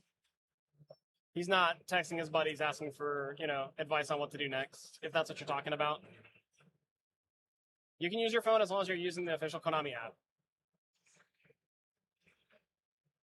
So no Kai's. Well, I guess Moose made the right push. Yeah, you can't protect it twice, right? Exactly, so maybe there still is a Kai's.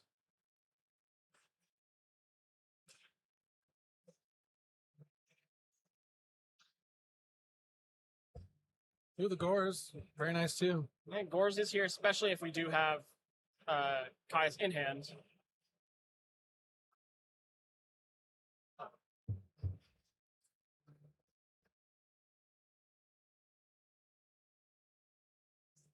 That's hilarious. His buddies wouldn't be any help. Signed his buddy.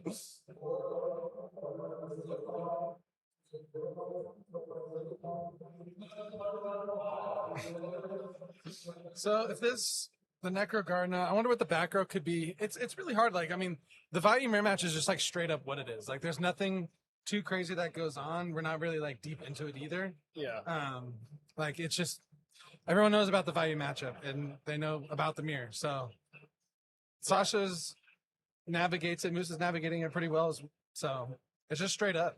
Yeah, there's definitely like two ways where this usually goes. It's either the slow, methodical, like exchange of resources, which we're seeing here, and then if this is a return, by the way, okay, I was gonna say, and then sometimes it's just what we saw in game number 1, yeah.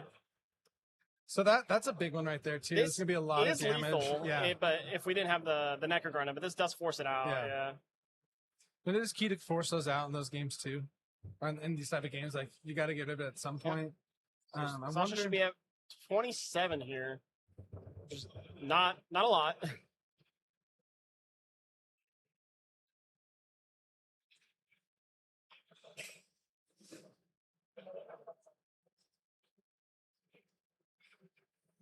Well, I mean, I know Sasha does know the cards under, but he did not know heavy. So like he's making these plays trying to play around brain, and then like the heavy storm just kind of made sure, got through, hit the torrential.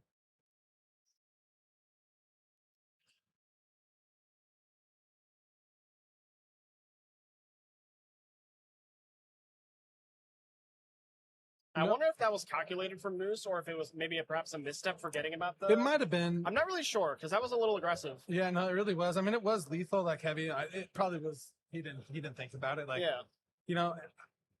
flip heavy unless you really kind of have it in that situation. And the brain, like he wasted his brain and his heavy to not go for lethal. So it was probably a misstep.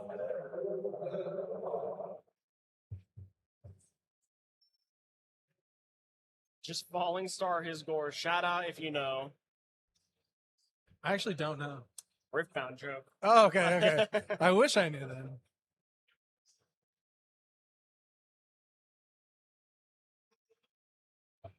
So, I mean, no cards for Moose in this hand, right? Nothing, just the 2 back row. Mm-hmm. Foolish Sins, probably like a value resource. Yep.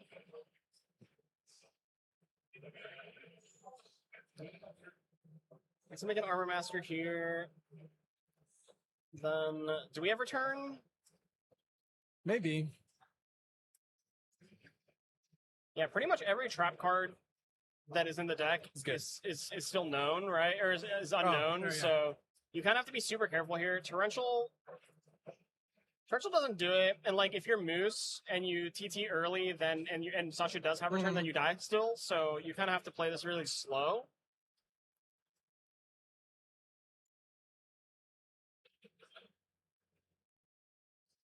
Because if I'm being honest, like 10 toes down, Sasha's playing like he has return. Whether it's a bluff or not, he's playing like he has. Yeah, no, it is 100%. And no, Sasha's camp speed is completely fine. It's just how fast he plays. He's insanely fast. A value. Kind of a sigh of relief there. I mean, really, there's nothing that you were too scared of. He was probably playing around like a Ryko or something like that. But this is the fact that it was this is just 52, a value. And you kind of just, even if you have return, I don't think you flip it here. He's gonna? He's going to. This could get punished pretty hard. Return of his own.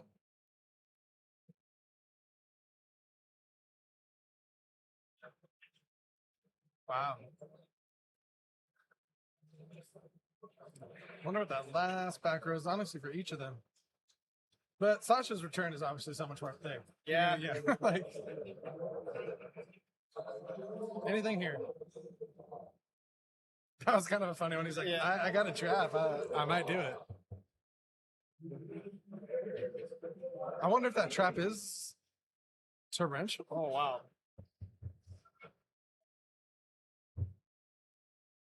You would have had to do it already. Yeah. I don't know what it could be. Not a book. I don't know what it could be. Needle selling.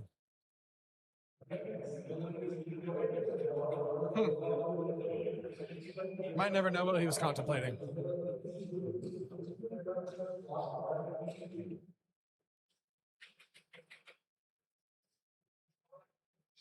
Was the Arma off return or was Arma summon? I'm sorry? Was the Arma off the return, or was Arma? No, you it know, was summoned. it, Okay. yeah. The return was just Elfin and a Plague Spreader Zombie. Right. Okay. That's what made the Stardust. Okay.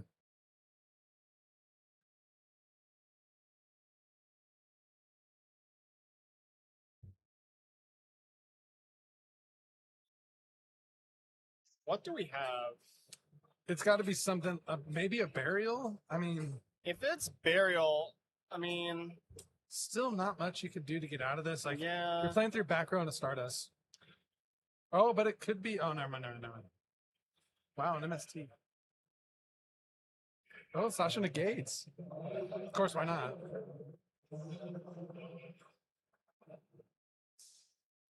Oh, wow.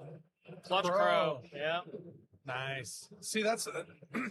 I said this is what you we were talking talked about. it, Yeah. Exactly. Like, yeah. It's a card that will, like, if I'm on top, it will keep me right there. You know what I mean? So that was Clutch Crow. We've only seen Clutch Crows. That's true. Yeah. We've seen no Kaias. Yeah. Have we Actually, one Kaya summon? have we? I think maybe we have. Maybe one. I don't think so. I don't know. The more I think about it, the less I think I saw seen it. a Yeah. Kaya summon all day. That's kind of crazy. Again, yeah. With value rematches, they are just what they are. They're just straight up, and it's I don't know. It's just the matchup that everyone's used to. Yeah. I was gonna say that maybe Moose was a little bit preemptive on his return, but it actually didn't matter, right? Because Sasha just gets the same two monsters. And tries to kill him, and then he has to return anyway, so it doesn't matter. But the misstep there was Moose totally forgot about the guard. Yeah, 100%. I think so. I think you're right. Because I mean, he wasted like brain heavy. It's a lot to keep track of. Yeah. To not go for game, and you're like, oh yeah, the Gardner. So I really think he forgot about that. Yeah. If he didn't, then we're questioning. Well, no, I was about to say. So maybe he didn't forget about the Gardner, and he was just trying to get it out of the graveyard because he was going to kill him with return. Okay. Because he had his own return, right? So maybe he was just trying to get it out of the way, like guaranteed get it out of the way, and then kill him on the following turn. So maybe it wasn't a misstep. If he wins, we'll have to ask him about it. The game 3. Oh yeah.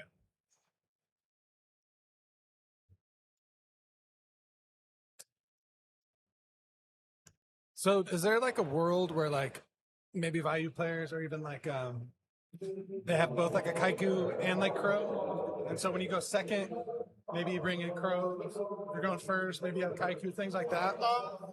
Back in the day, that was really common. I feel like a lot of the times Kaiku is not brought in the or even cited at all in the value turbo deck, just because like with all the trap cards and the hamsters and the Raikos and everything, it's just like summoning it and letting and like it walking and actually banishing two creatures from the graveyard. It just never happens. Yeah, that's fair.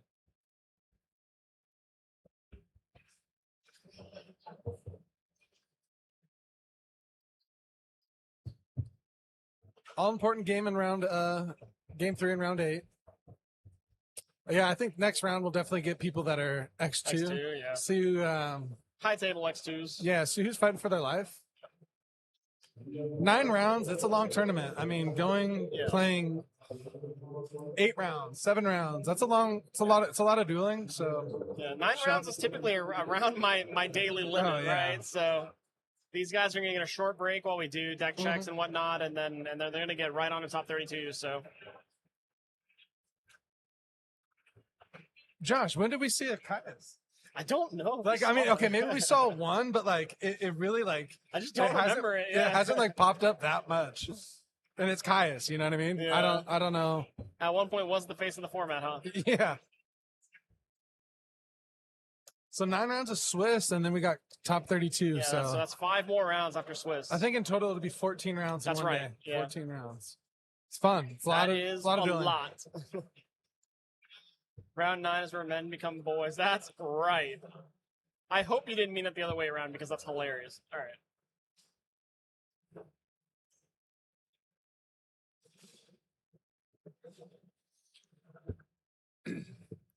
So Moose going first. Dude, like, does value like ever like truly brick? I mean, I know they do, but like not really. Like it's rare. So everything's gonna be ran today, all the way down. You will see a champion crowned. Yeah, whoever wins this event should feel very, very proud of themselves. Oh yeah. Hell, whoever even tops this event should feel very Same proud. thing, It's yeah. a massive tournament. It's a lot of Yu-Gi-Oh to be played, a lot of mental stress. Just decision fatigue. You know, that's really what I call it. You know, like every single thing you're doing is a decision throughout the day. Like decision fatigue is really, really real.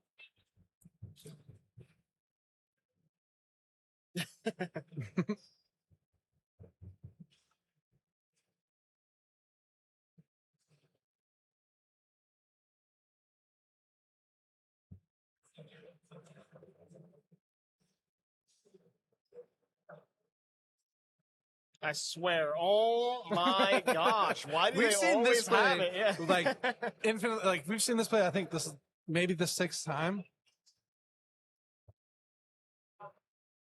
And it's just so powerful. Yeah, and I'm really trying to think back of when we actually saw a Caius. Yeah, this is one of those situations where like if Moose doesn't have any back row, then Kaiku is just insane, Mm-hmm. right? But again, If it I just don't think Yeah, and I don't think was Sasha has it or brought it in, one or the other, right? But it would go it would harder. be here. insane here though. Yeah. I could see it's like if just Sasha just drops it real quick, just boom. Ah, that was okay. This is still really good too. This is though. good. This guaranteed clears the Greffer. Sasha needs to chill. He's sweating, dude. So am I. It is kind of hot in here. It's Houston, so it's a little humid. There's a lot of bodies inside this building too. Yeah. So I think everyone's got a little little bit of sweat going on. And we're Yugioh players. Me and Sasha hate Kaiku. It's never on our side. Yeah, I agree. I don't like it, but a lot of IU players do play it. So 3 darks. 3 darks. 3 darks. You ever make this play and then your opponent just lets the Greffer die? It's like, uh-oh. All right. A little scared. One of these is a dust shoot, no? No.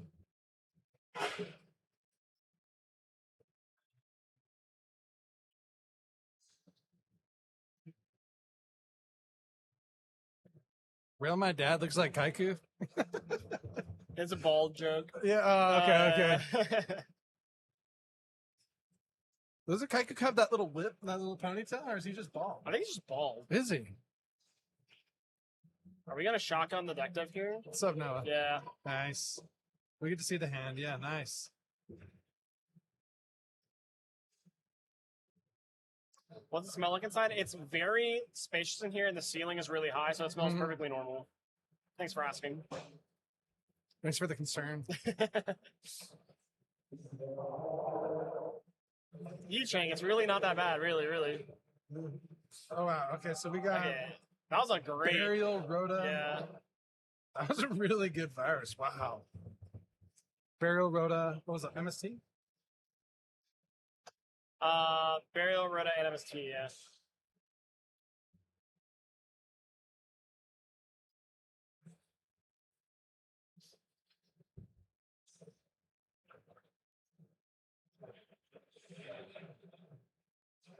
I believe Moose is making sure that he's allowed to Rhoda for an Armageddon Night. I believe that's what he was checking. Is that torrential? Yeah. So Burial Rhoda. Their records, I believe they're both X1. They're both right? X1, Yeah. Okay. Yeah, and then next round we'll get 2 X2s since it's going to be the last round of Swiss.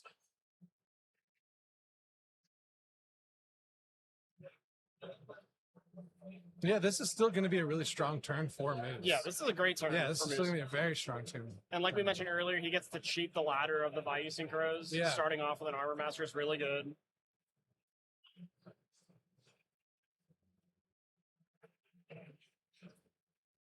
Gotta see if the vendors have a ulti first Elfin for me after this. We've seen enough of it, right? Like I feel like it's everyone has it.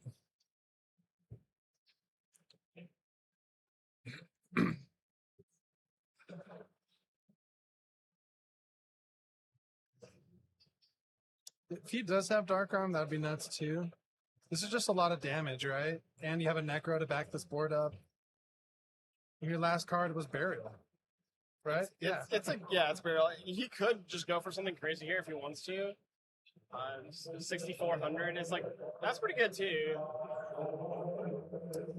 Why do I feel like Sasha just has dad? Dude, he is kind of giving that energy. Look at the way he's like kind of sitting with swagger almost.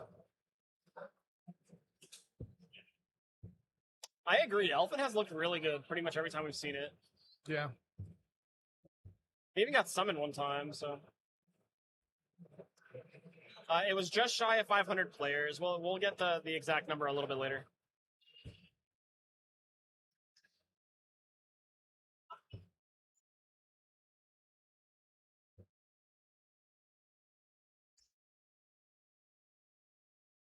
So, what was in Sasha's graveyard? Not three. Okay, Sirocco, Gale, right? Sirocco Gale is, and that's it, yeah. So if he has Armageddonite, that would, in theory, make a Dark Arm live if he has it.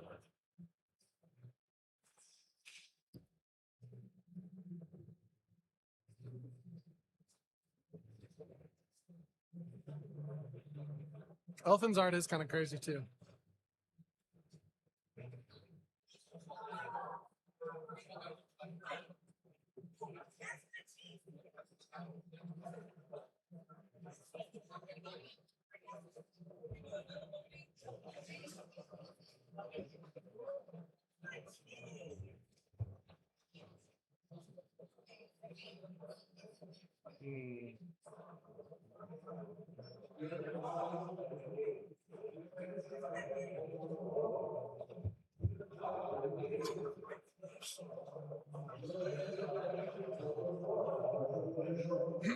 So he might just have dad. I mean, is it?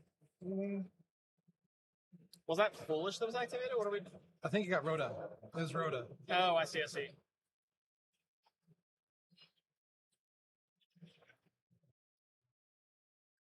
So he sent the value. Pitch Oh, no, it's value. Greffer. Okay. Pitch value. 1, 2, 3. He could still have dad if we make, like, if we do 8 Plague Spreader play Plague, here. yeah. Yeah.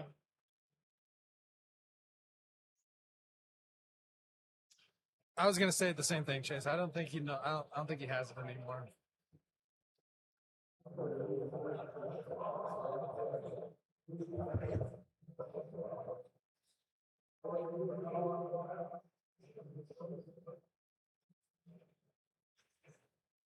Definitely thinking on a big play here. Is there a reason why?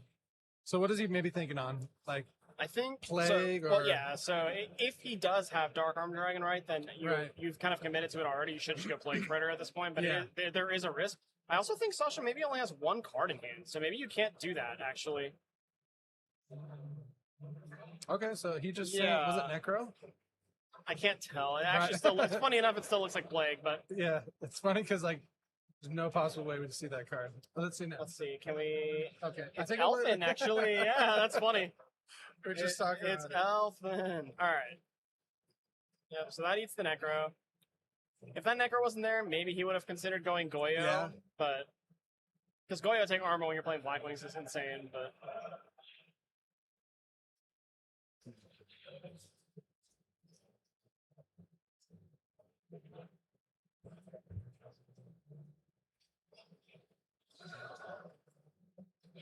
yeah, Sasha has to realize that he's like really close to just dying. Really, So really he's close. He looks almost kind of worried here. I mean, 100%. I mean, his last card maybe. Oh no, he sent a Vayu. That was not an Vayu, Elfin. okay. Yeah. Okay.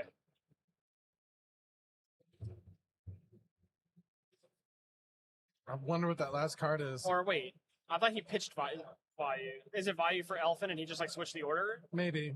Or okay, it was It's Plague. Plague for Vayu, or the other way around. Oh, it was something. Okay, I think he just switched the order. I think it was Plague.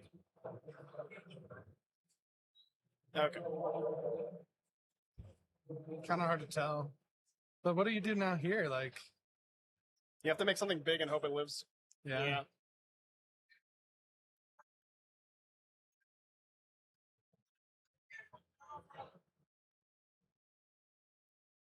Yeah, that was huge. That was really important. Yeah. If it can stick, that is huge. If it could steal this Armonite too, it'd be nice. If we are able to steal this Armonite, Yeah. we are in business. We are cooking. Yeah. It would be really nice.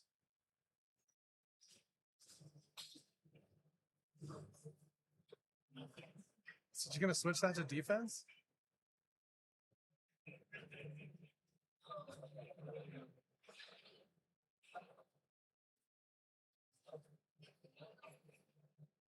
What does he make? Silver one here, Oh, okay. just for the Yeah. stall, yeah.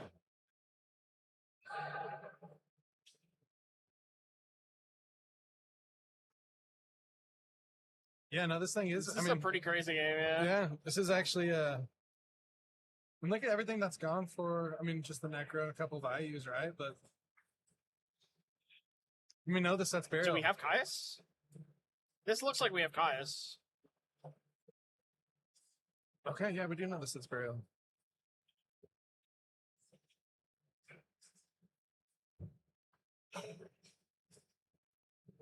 Why did he preemptively do that, like burial? I'm not sure.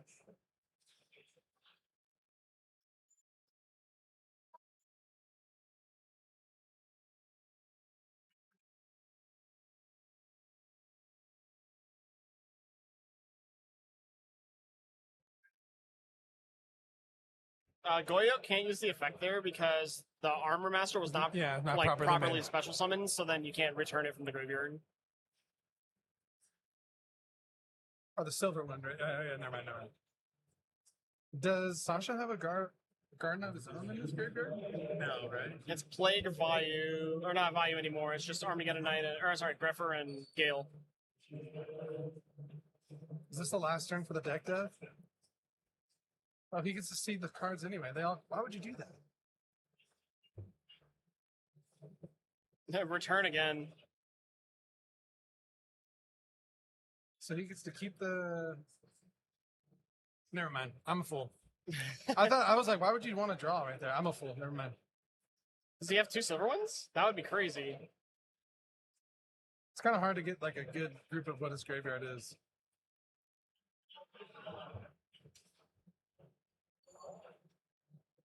I've seen it come up so infrequently. I don't know. Like regular Vayu Turbo doesn't play 2 silver ones normally. Nice.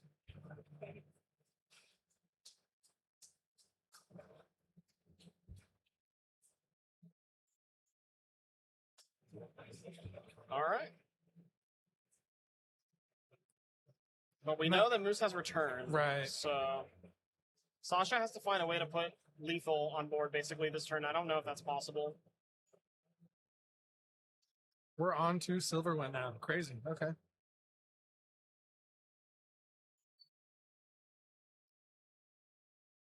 Two Silverwind is standard now. I assume that's if you're playing Elfin, right? In the Foolish New Griffer build. Okay, that makes sense. Yeah. So then is Elfin just a main deck card? I don't think so. Yeah. I don't know. I don't think so.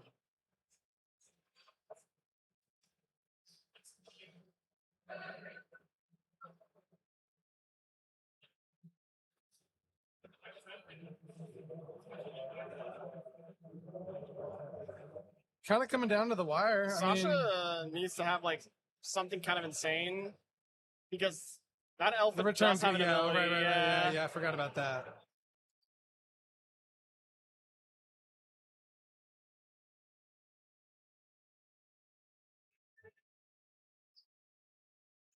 What does this do? Necro? Still? I don't know if that does a lot. Yeah. Return stealing games for sure. Because he can just like return. He doesn't have a tuner though, so he doesn't get to keep it all. Depends on what he draws here this turn. Yeah. Never count Sasha out. He's a giant sack.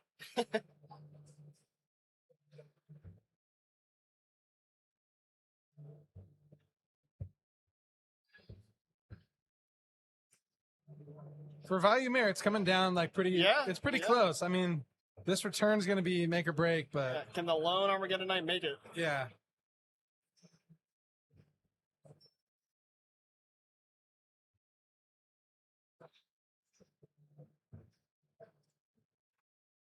Seen more returns than Caius, that's for sure. Hey. I'm actually so shocked on that. I don't think about it. Oh, a pass.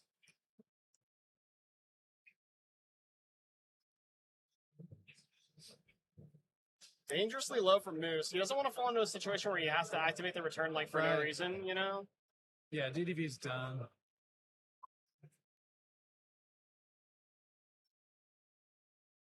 Is heavy gone? If you take heavy out in any way? No, right? Nah. So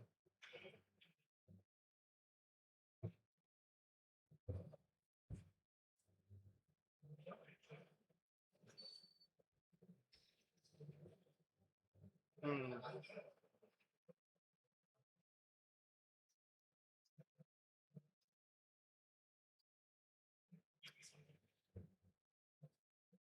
I think it's 2 values banished from Moose, 2 Yeah. values, a sword, Silverwind, Armor Master, Elfin, and I don't know what that last card is, but right?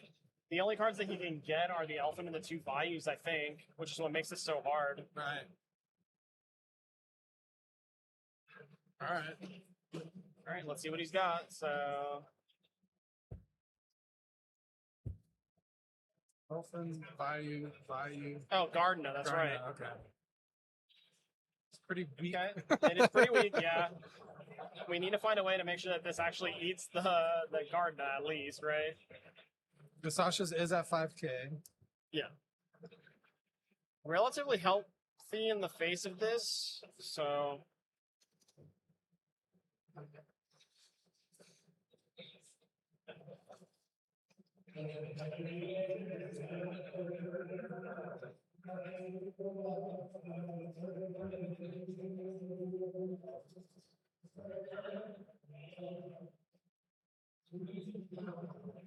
Is that a transmigration prophecy? Is it? It looks like DDV almost. Was it? Okay.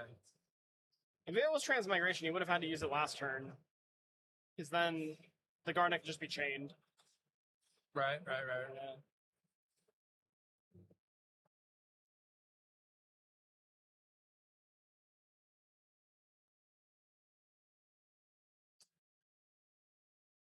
It's DDV. Okay. I don't know why I thought transmigration. It looked like it for a second.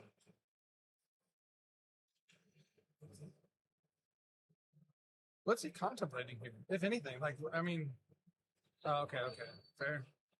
Sirocco, huh? Oh. Well, Sasha can't summon it. Because all these cards are Yeah. getting banished, so.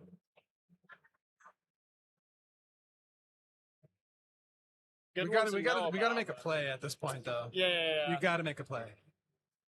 You have one He's card in taking hand. a little bit too long on this, yeah. That's for sure. I am Why would you wondering leave we that for the didn't- Sirocco? Why don't we attack with everything first?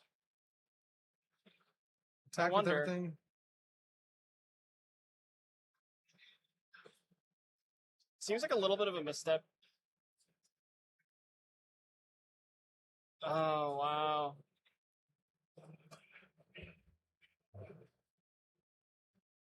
What happened there? Return. Yeah, he was just showing him that his last face time was return. So yeah, there's okay. not much you can do against that when there's plague involved. Yeah. Yeah. I was gonna say, yeah, that was a wild finish, to be honest. Yeah, the return was gonna get back an Armageddon Knight too, and then he was just gonna be able to pitch Go for off, Bryo and attack. Yeah. Go off.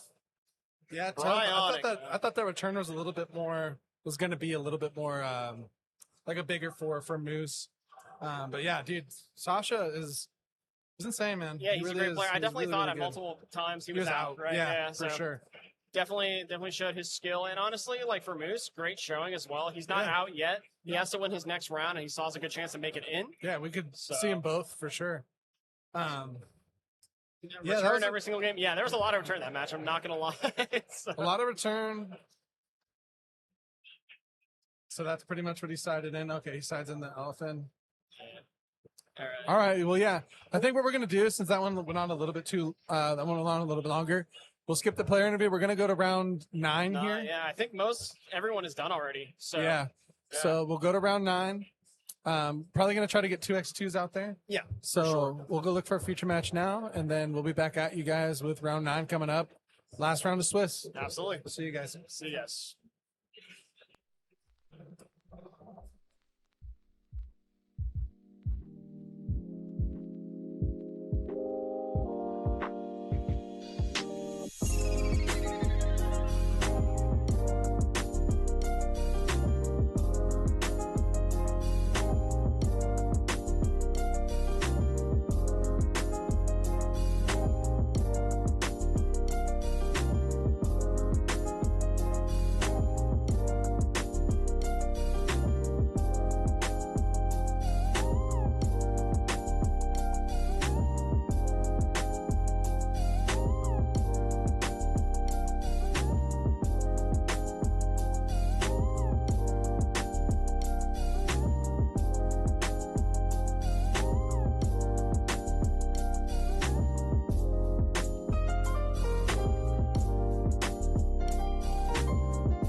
Might be back. I think we're back. I think we're back too. Yeah. I'm excited for this one. I do love me some frogs. I hope he's on Heroes. Sounds like it's a frog he's on frogs. OTK. Okay, never mind. I'm a frog hater. I take it back. But we got McKenna Gadgets back again. So I believe both of these Duelist are X2, right? I think that's what we were going to go for, but no, actually, no, they're X1 because when I was walking by, table 3 was completely missing, so I assumed that was them, actually. Okay. Yeah. Well, I could be wrong, but I'm pretty sure. Good to see Fraser Smith duel. Always fun. Alan, like I said, piloting McKenna Gadgets. If he's piloted the Solid at X1, that's really, really good. Yeah, for sure. It's a very fair deck, so in my eyes, like, just to kind of get it that far, it's pretty tough. Like, you're making a lot of decisions because there's no real blowouts in that deck. Right, you know what I mean? You kind of got to play fair and just, like, Super hope you fair. win. Yeah.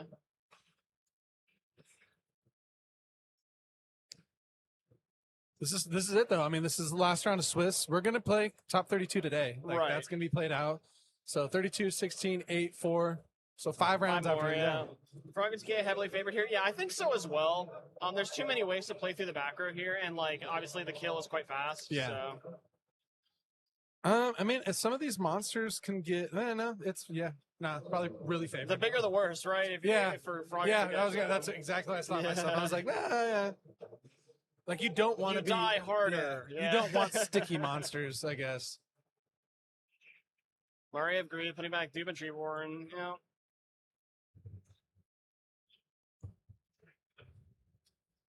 Putting back the Treeborn means he probably has another way to access Treeborn already, but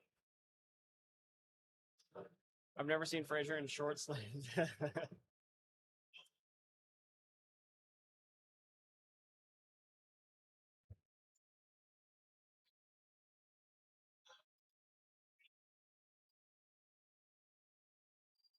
It looks like Fraser already has Heavy Storm too, if that is what I saw. Which obviously, like he has, Starlight Road has to be on his radar and stuff against gadgets, but that is a great place to be. Context is important, obviously, but a lot of the times Fraser just kind of like slams it and goes for the kill when he has Heavy Storm, which I would say like 95% of the time is the correct play anyway. But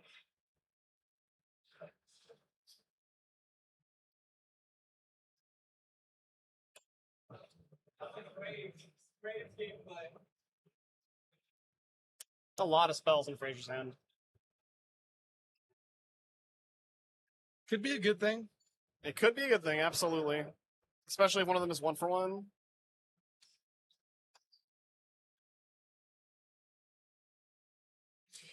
It's like, I mean, it's one of those decks where you're like, it could be over at any second, honestly. Like this couldn't be. This isn't Armory Arm, but you can do double Armory Arm. Yeah, you can, yeah. Not the hardest thing either for this deck to do. Yeah. What are their records? I believe they're both X1. They're not undefeated. Starlight Road does make Colossal Armory Arm live, but typically, if you're Starlight Roading, then you have other back row that you actually can use to stop the play. So the difference in what these two decks want to do as well. That's 100% true.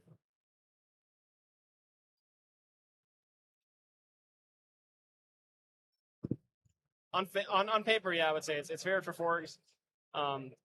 They just kill so easily, right?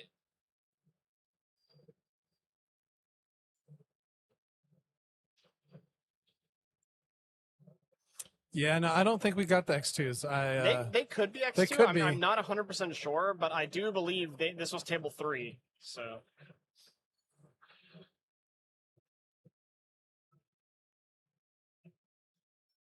All right, we're going to commit a little bit here. Yeah, he knows that this is probably a 2000 defense frog, so he kind of has to do something. Yeah.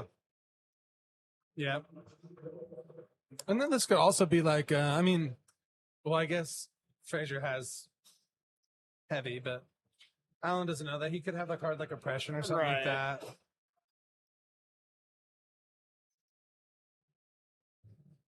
Yeah, Makina does have a pretty big problem with the dupe log. Flip flop.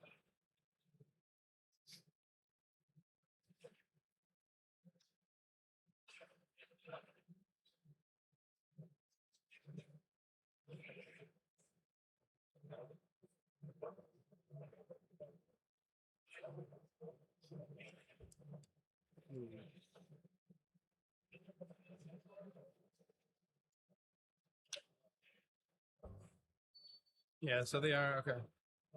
I mean, kind of a slow start, but I mean, like I said, anybody like for Fraser's in the OTK can happen really anytime. We did see a lot of spells, so I see a swap. I see 2 swaps. I think I see a dupe. We know he has a flip flop because he searched it, right? Yes. So it's looks like double swap. Is that what I'm seeing? 2 yellow Yeah. boys. Yeah. I think 2 swap, a dupe, and a flip flop, and 3 spells. Yeah, Alan's taking the right approach, and as far as like putting in a bunch of damage, you kind of have to. Yeah. The flip flop frog is going to make things a little weird. So I think, yeah, I was going to say, I was He's just about to contemplating the say, I heavy. think Fraser wins here if he has access to the Fishborg already. So just some normal summon here. That Or was did a he- special. Yeah. Special, okay.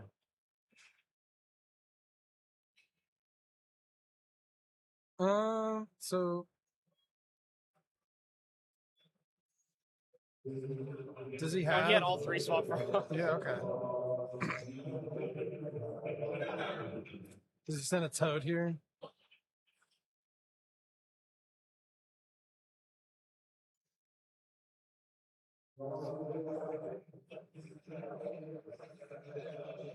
Unifrog. Okay. Are we just forcing Avarice here? I think so. Yeah.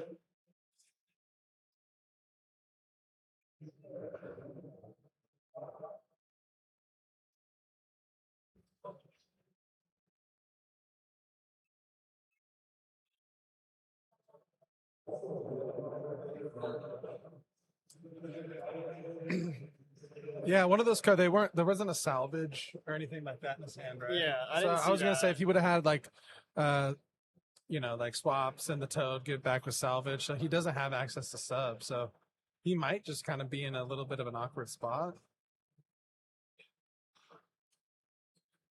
He committed the heavy, so he has to have a play Something, here, right? Yeah. There it is. Did he? I don't know if he already had it, but there Maybe it grab the is. salvage.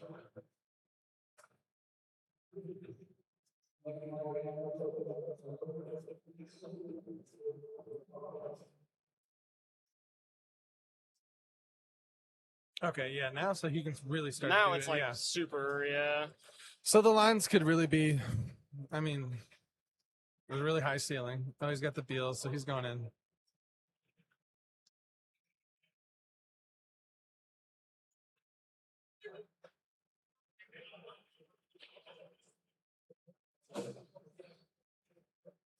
Yeah, now you just kind of get to see what the deck does. It's crazy that He's like got the Death Frog here, I imagine, right? wasn't like I don't know if anybody has been playing since like the actual like Frog OTK, but in that format wasn't like the side deck pretty much Frog OTK, like you would side Kinda, out into like yeah. a more into like a synchro variant, which is frogs.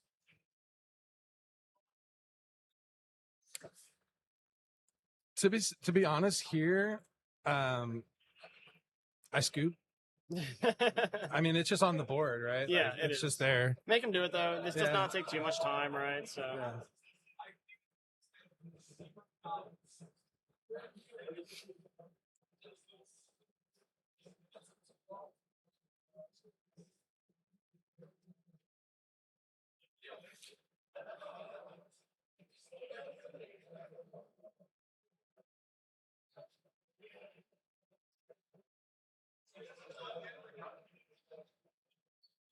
Alan just like, Yep. okay, yeah.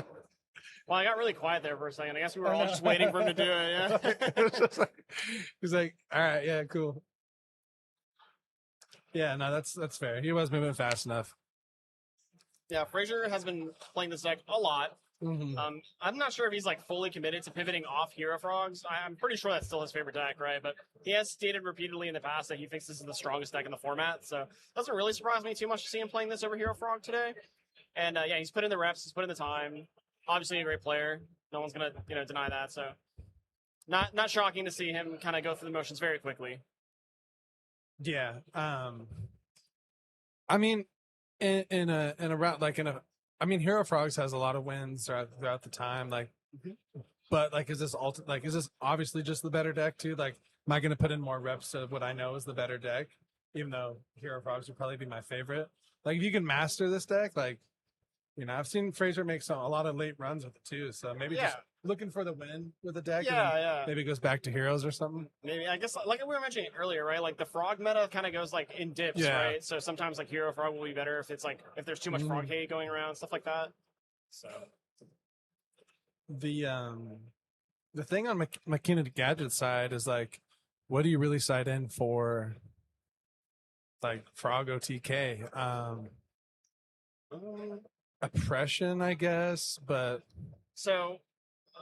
One thing that like a lot of newer players might not realize that in this is it's obviously like the people that play a lot, but a lot of the times when they're going to go for the kill, it's usually backed up by like a giant tornado or a heavy storm first. Right. Yeah. So that's what I'm saying. It's not going to be like really suggest like back row stuff. Yeah. The best thing is like DD Crows, Crows. but if you're playing gadgets and you Can't really do that, need yeah. solidarity, then you can't play Crows either. So. Maybe like he is on the I'm siding out the solidarities. I wouldn't even see one, did we? Right. So maybe like I was gonna say Dinah, Yeah, Kaiku's, Dinah makes a lot of sense too. even though it's back row, like Transmigration Prophecy is still pretty good because like you said, he can't play Crow. Yeah. So like that's Crow still and Prey. Yeah, that's fair too. Crow and Prey. You can bring in the oppression. Obviously, the oppression is super good against them. It's Yeah. just not going to save you from the actual kill turn. Right. It stops them from setting up, which Like- is the big deal, I guess. Majority of the time, like the Frog OTK player is gonna wait till they have True Nade heavy Yeah. to go for it. Yeah. So And then, like, your job as the not Frog or TK player is to put them under so much pressure that they have to go before they have that. right. Right? So, easier said than done, though. They could just also open Heavy Storm.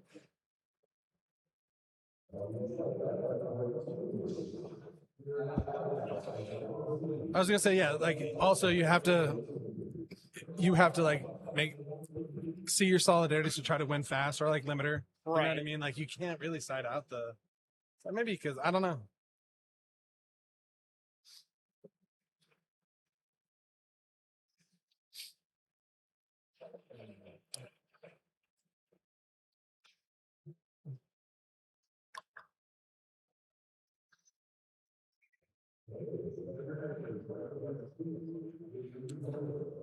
And I mean, both of these players have like win or lose, probably a good chance that you're gonna get in there. Yeah, I would say so. Yeah, I mean, just get the reps, stay fresh, because I think they do like a deck check after the round. Yeah, so we you have got to stay do all the fresh. deck checks, yeah. and that's going to be 32 deck checks. Hopefully, we have like all the judges on deck for that. I think we will. Yeah.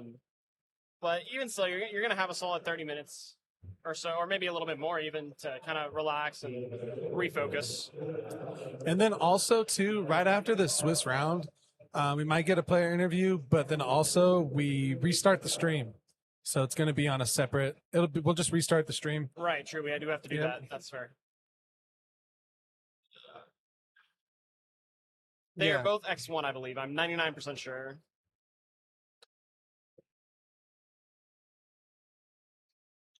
Yeah, I feel like that's savings running into like gadgets on the last round. I'd be pretty stoked. Yeah. I'm not stoked, but also curious too, like if that gadget player made it this He's far. here for a reason. Like That's he's right, there for yeah. a reason too.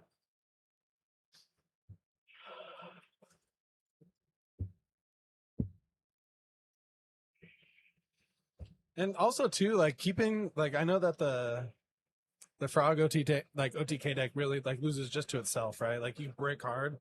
So going 9 rounds and still being a good spot, like as far as like X1 or XO, it's great too. See how Alan starts us off. Not a shocker, a gadget. A gadget, yeah. Wish it was the orange one, but that's okay. No, definitely not sleeping on Al. I 100% think he can pull it off too. It's an uphill battle from what it sounds like and what it looks like. But like I said, he's there for a reason.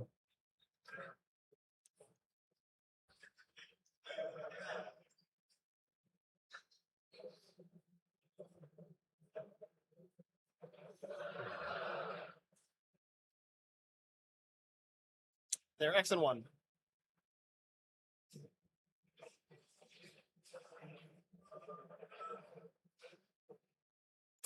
I actually didn't even really look at Fraser's hand here. I see a Typhoon. He's probably going to save that for a little bit. No, he looks like he's going to just go for it. Swamp Frog. Horn, okay. Horn's probably pretty good too. That's a pretty good heads up reason Yeah, that was to do it. Yeah. Yeah, no, it really was. Kind of forget about that until it happens, right? Like I didn't see one last game and just forget about it. Alan maybe wishing that Fraser just shotgunned a substitute instead, right? So. Right, yeah.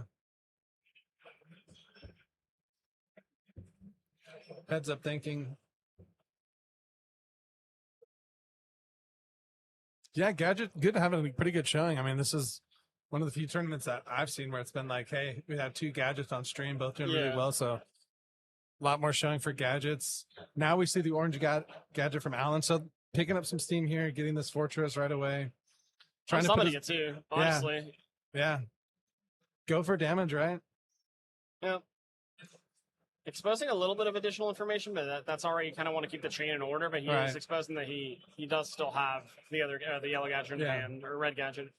I don't remember which one searches what. Right. Yeah. I believe it's yellow. But... Green searched the yellow, so. Oh no, green search red, right? I don't know, man. I think green does search red, actually. Yeah, green search red. Yeah, yep, there's Gores. You're not really legally allowed to play around Gores when you're playing against Ford, right? You kind of just have to go, so...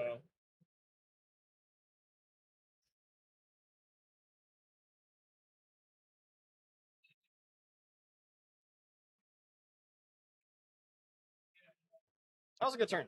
That was a good turn for Alan. Put up pressure. I mean... It has to be answered. This card has to be something to stop, or if Fraser doesn't have enough juice to do something. Yeah, I see Avarice, Swamp Frog. I don't see what else.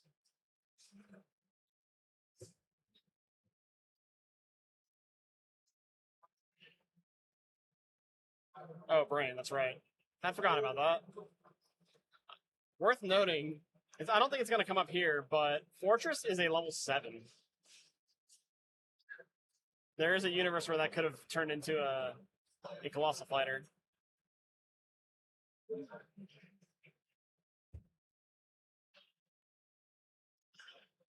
How does it turn into a Colossal Fighter?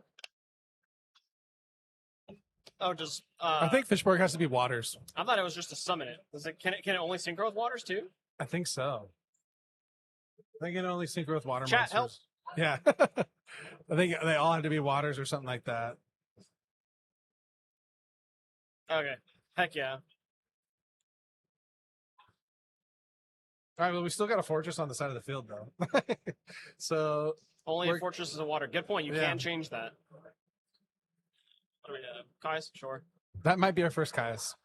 That might be the... It's possible, yeah. It might be our first Kais. The chat says otherwise, but in my head, that's our first Kais. Hitting the back row, too, honestly. Depending on the context of Fraser's hand, yeah, I might just hit them. Yep, he's thinking the same. No, he hit the monster. Okay. Discipline.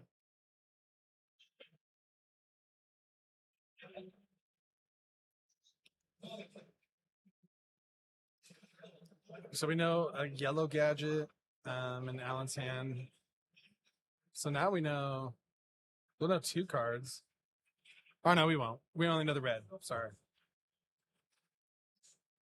So 2 unknowns. Fraser still has a pretty sizable hand.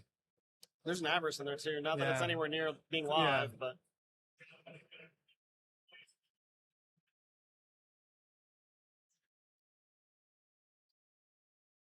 So yeah, he did convert. I don't know if that was a thing. Well, yeah, no, he did convert. Maybe against this matchup, it's definitely worth it. Maybe. It's possible.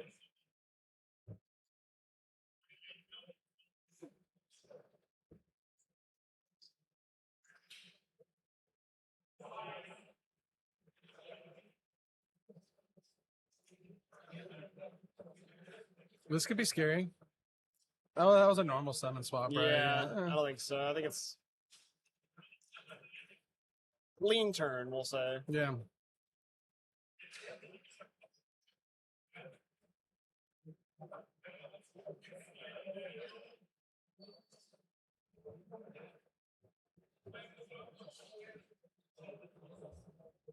contemplating on the send here.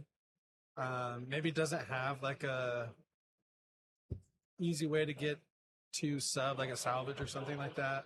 But I was gonna say I don't know what else he would send.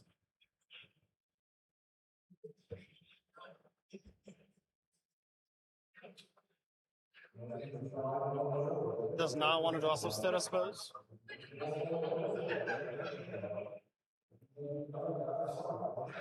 Port of Heaven's like so good versus all the monarchs too. Yeah.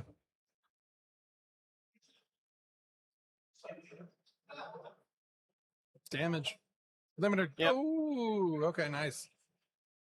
Nice. I don't know if they verbally, if Alan verbally told him he has limiter, but that was very fast. Frazier picked up his cards before he even saw the limiter. Yeah. Yeah. If I didn't know, Right. you know, I'd be like, "Why'd you do that?" Yeah. Relax. That's funny. But I mean, that's exactly kind of what we said earlier too. Like, you have to rush them, and then like have to have like a limiter at least try to get in there. It's exactly kind of like your win con. Yep. Now Alan has to guess whether Frazier is converting back or staying, monarchy. Is the whole tournament going to be played today? Yes. Yes, it is.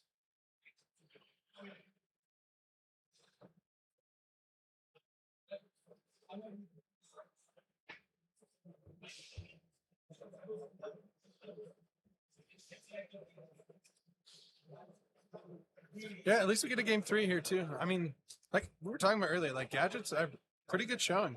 Yeah. I mean, definitely got to respect Gadgets coming to tournaments for sure. Just any Makina variant. Yeah, Enrage, that's a good point too. That's why Frazier actually dropped it before the Fortress got a chance to attack. Otherwise, he was just dead. So. And then also, like, we will finish out everything top cut. What we're gonna do is just restart the stream. We've been streaming for almost 9 hours now, maybe 10. So what we do is just restart the stream for top cut. So yeah, right after this, we'll go to a quick break and we'll just restart the stream and come back on. So make sure click back onto that. But yeah, top cut will be streamed just on a new stream.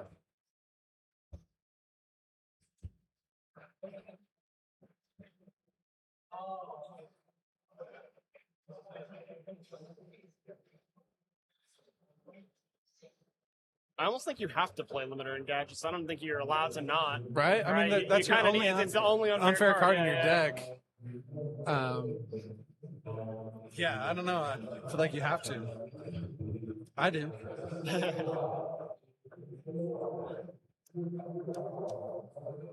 This is a one day, yeah. One day. Tomorrow like I is said, a different tournament. Different tournament tomorrow, but then after this, we just restart the stream, start it up on for Top Cut. So Top 32 is going to be played on a new stream. Just restarted.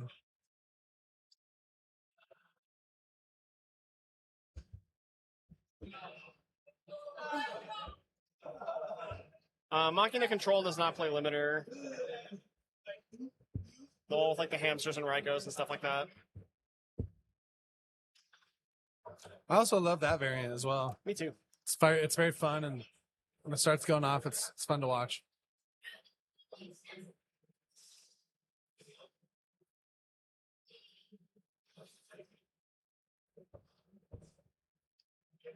All right. Well, Frazier does get to go first. So, like we said, we're going to see if he converted into the side deck, or he just kind of kept it going. Like when you go first, you slide back into hard like to the say. combo.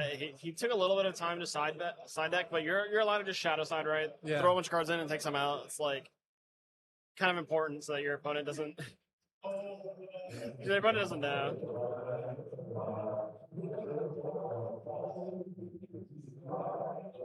Yeah, that was me. I'm a big fan of the Machina package. Okay, cool. Yep, this is the start that you always want to see. Yep. X3 is 0. Yeah, I'm never good at that math. So X3, I don't think you maybe not. Maybe. It'd be close, but so. Maybe. With at this size of tournament, I do not think any X3s are going to make it. That'd be very surprising because there's a lot of X2s. Right. Definitely Yeah, that's true.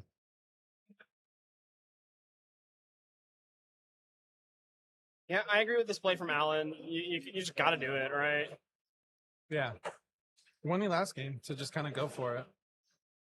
Oh, Yep. okay. I like Send this the play tree as run. well. You're probably doing this even if you don't have fear of Right.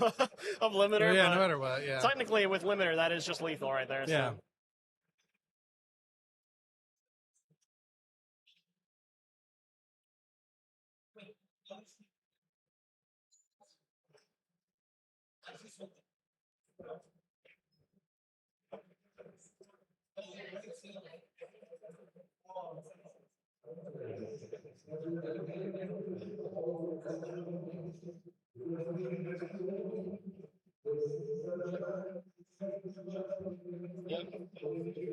So it looks like he left the deck converted. That's fair. Yep.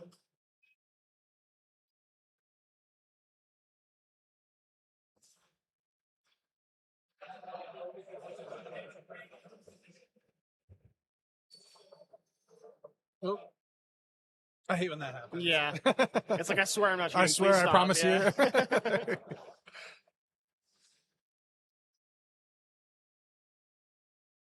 Is that another? Yeah, another gear frame. That's top 64 though, right? Yicheng? Yeah, that's top So 64. that's probably why. Yeah.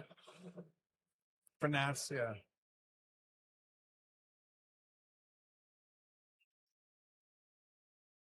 That's what I was kind of thinking. I was like, maybe some X3s, but it's not 32. Not this. Yeah, Yeah. not in this tournament. Yeah. Not this size.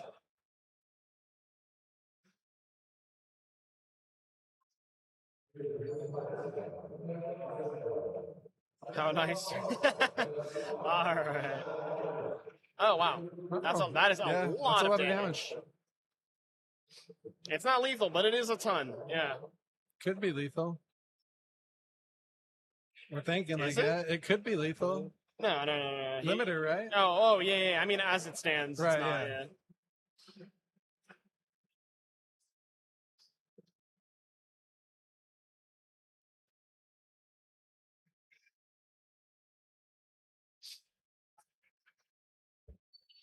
Look at him! Look at him! Look at him! He's Look like, at him! Look at him! yeah, no, you got to think about it for sure, right?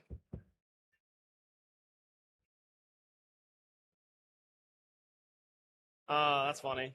Well, he Is doesn't want to get rid of any of these cards.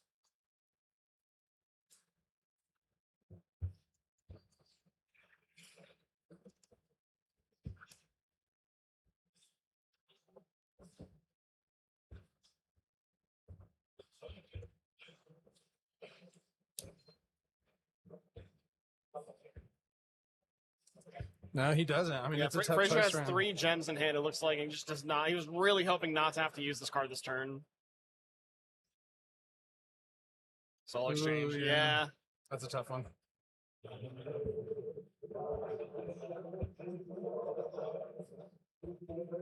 I wonder if Alan had it. Because he played it off really good. Well, I think maybe they knew last time, but Yeah. if he had it this turn, he played it very well. What did Frazier draw? He has Brain Control, Avarice, and something else. He kind of bricked a little bit, I'm not going to lie. You said salvage, right? Is that what that is? I think I see a cloud.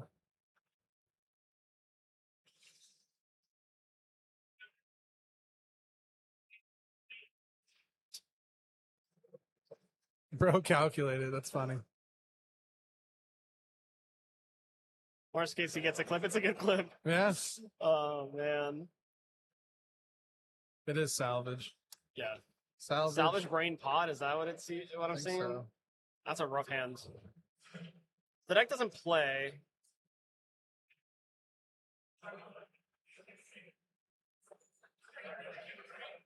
He has like no play, right? I mean, he can brain He has no attack. play, yeah. Like, just pass or Oh, it was foolish. foolish. Okay, we have play.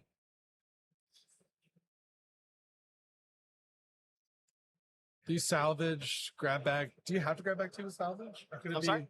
like with salvage? Could you grab? Does it have to be 2? You have to. Oh, never mind. He's just blocking. I was gonna say, does he foolish to send a substitute and then we have to target 2? Oh, God. But Yeah. This isn't the worst. Frazier, if Frazier did convert, which obviously he did, then he has like more monarchs and stuff he could draw. Yeah.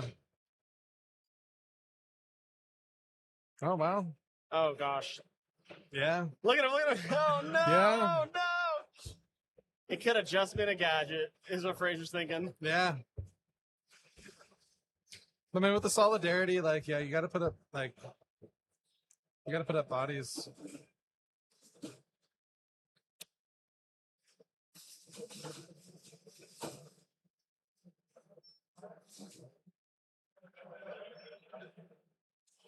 So do we just like kill the 2 fluff tokens? Yeah. Mhm.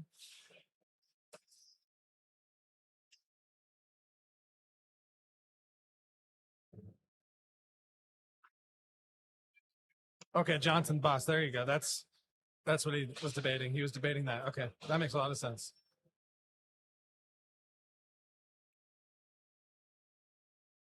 Smashing.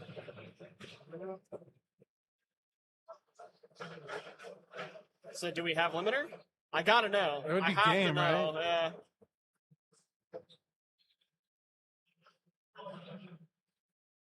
Yeah. Yeah. That's hilarious. Congratulations to Alan. Dude, hey, look at we Oh, were he had saying judgment too. Wow.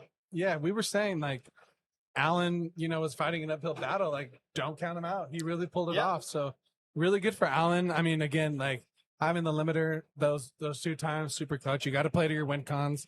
And he did. He did a really good job. So Yep. good for him. I mean, he for sure gets in on the top cut now. Yeah, So, absolutely. And yeah. Fraser's very, very likely making it in as well. If they really were that table 3 that I mentioned. Yeah. I want to say shout outs to Fraser. He actually played that super well. There was like so many times where a player that's not as locked in round number 9, right, might have missed the fact that he's dead to limiter like as early as turn number 1, Mm-hmm. 2 games in a row, right? Yeah. So shout out to him for playing that well. Yep. Giving us a show. You got to stay in there. And then Alan, congratulations, taking gadgets all the way into the top cut. Yeah. Yeah, that's awesome. I'm always happy to see new stuff top. You know what's funny too is I bet you like kind of going into top cut, Fraser's going to be a little like shell shocked, like I got a limiter. If he plays like another like Markina gadgets, like Yeah, right. yeah, limiter, bro. It's all in good spirits, Of course, yeah.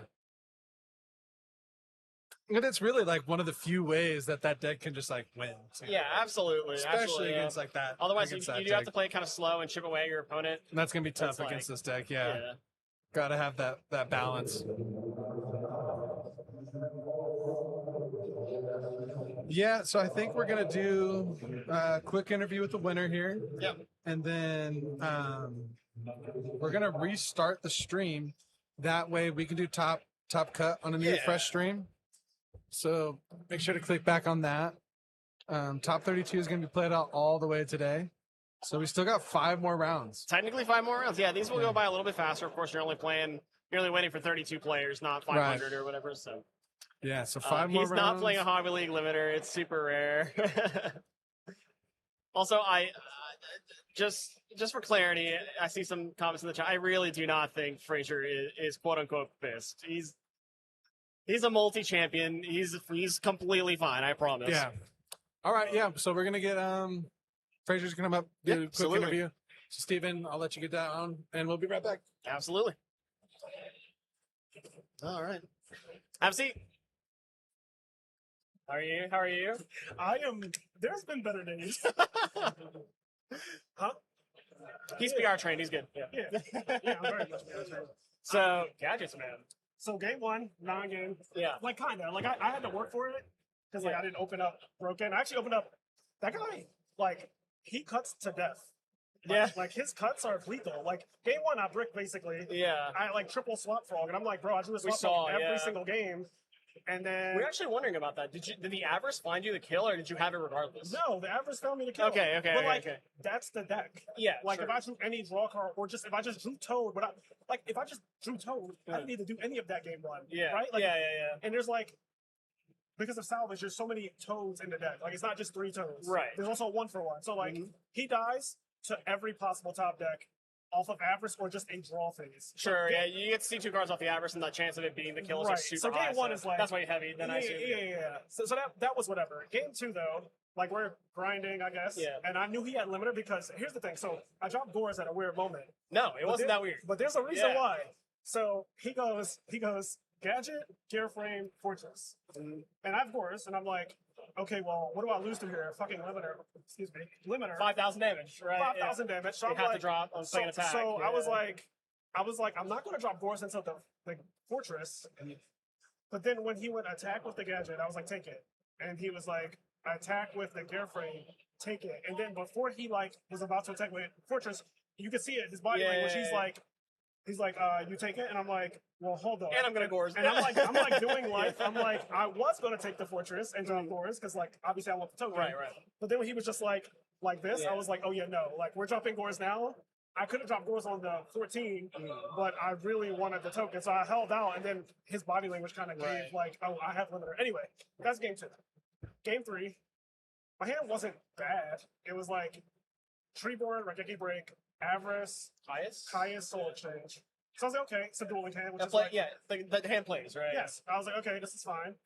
I like some Raigeki Break Pass, which is not the best opening. There are 6 like openers that are really strong. I was like, okay, whatever. Like I still got Treeborn, we got Caius. Like he goes Summon Gear Frame #1.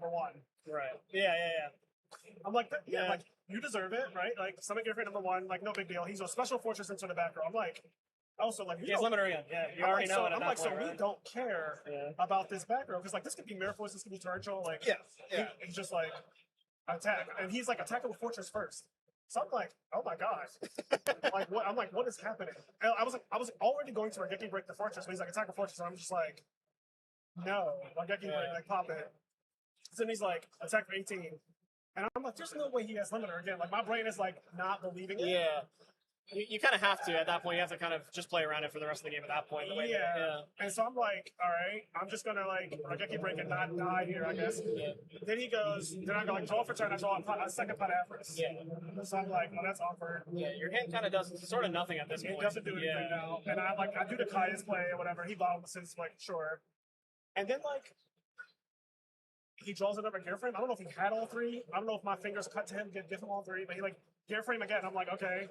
And he's like, Summon Fortress again. I'm like, okay. Like, Raigeki Break again because I don't want to die again. Because you don't want to die. You have to sack the Soul Exchange. Which would have been insane if you drew a Monarch, by the way. But. And then I pass again, and he draws another Gear Frame, or he has, I don't know if he had 3 Gear Frames, but the 3rd Gear Frame came down in 3 turns in a row. And I'm like, that's insane. I was like, that's just not fair.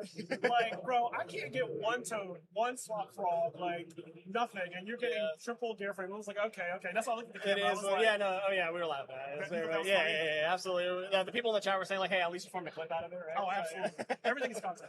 Absolutely, yeah. So now I'm X2. I was X1. I was 7-1. 99% sure you're in anyway. What? I'm 99% sure you're in anyway. I think so too. Yeah. Just because like I was pretty high in the standings. Were you table 3, by the way? I walked by and that table was empty, so I'm pretty sure you guys are both in anyway. I was in table 3. Yeah. I mean, my losses are that guy who went X1 apparently, and I don't know if my other, like I don't know what my other guy did. But I was like 4-0, and then I lost round 5. Yeah. I think you're probably fine, honestly. We'll see. But yeah. Anyway, you and I have known each other a long time. You're no stranger to winning tournaments, so always happy to see your success. Thank you. Good luck in top 32. Thank you so much. Thank you. Good and we're going to do some deck checks here. It's going to take a while. We have all judges on deck right now, it looks like. So yeah, we'll be back with top 32. All right. That was wild. That was great. That was great. Ever the gentleman.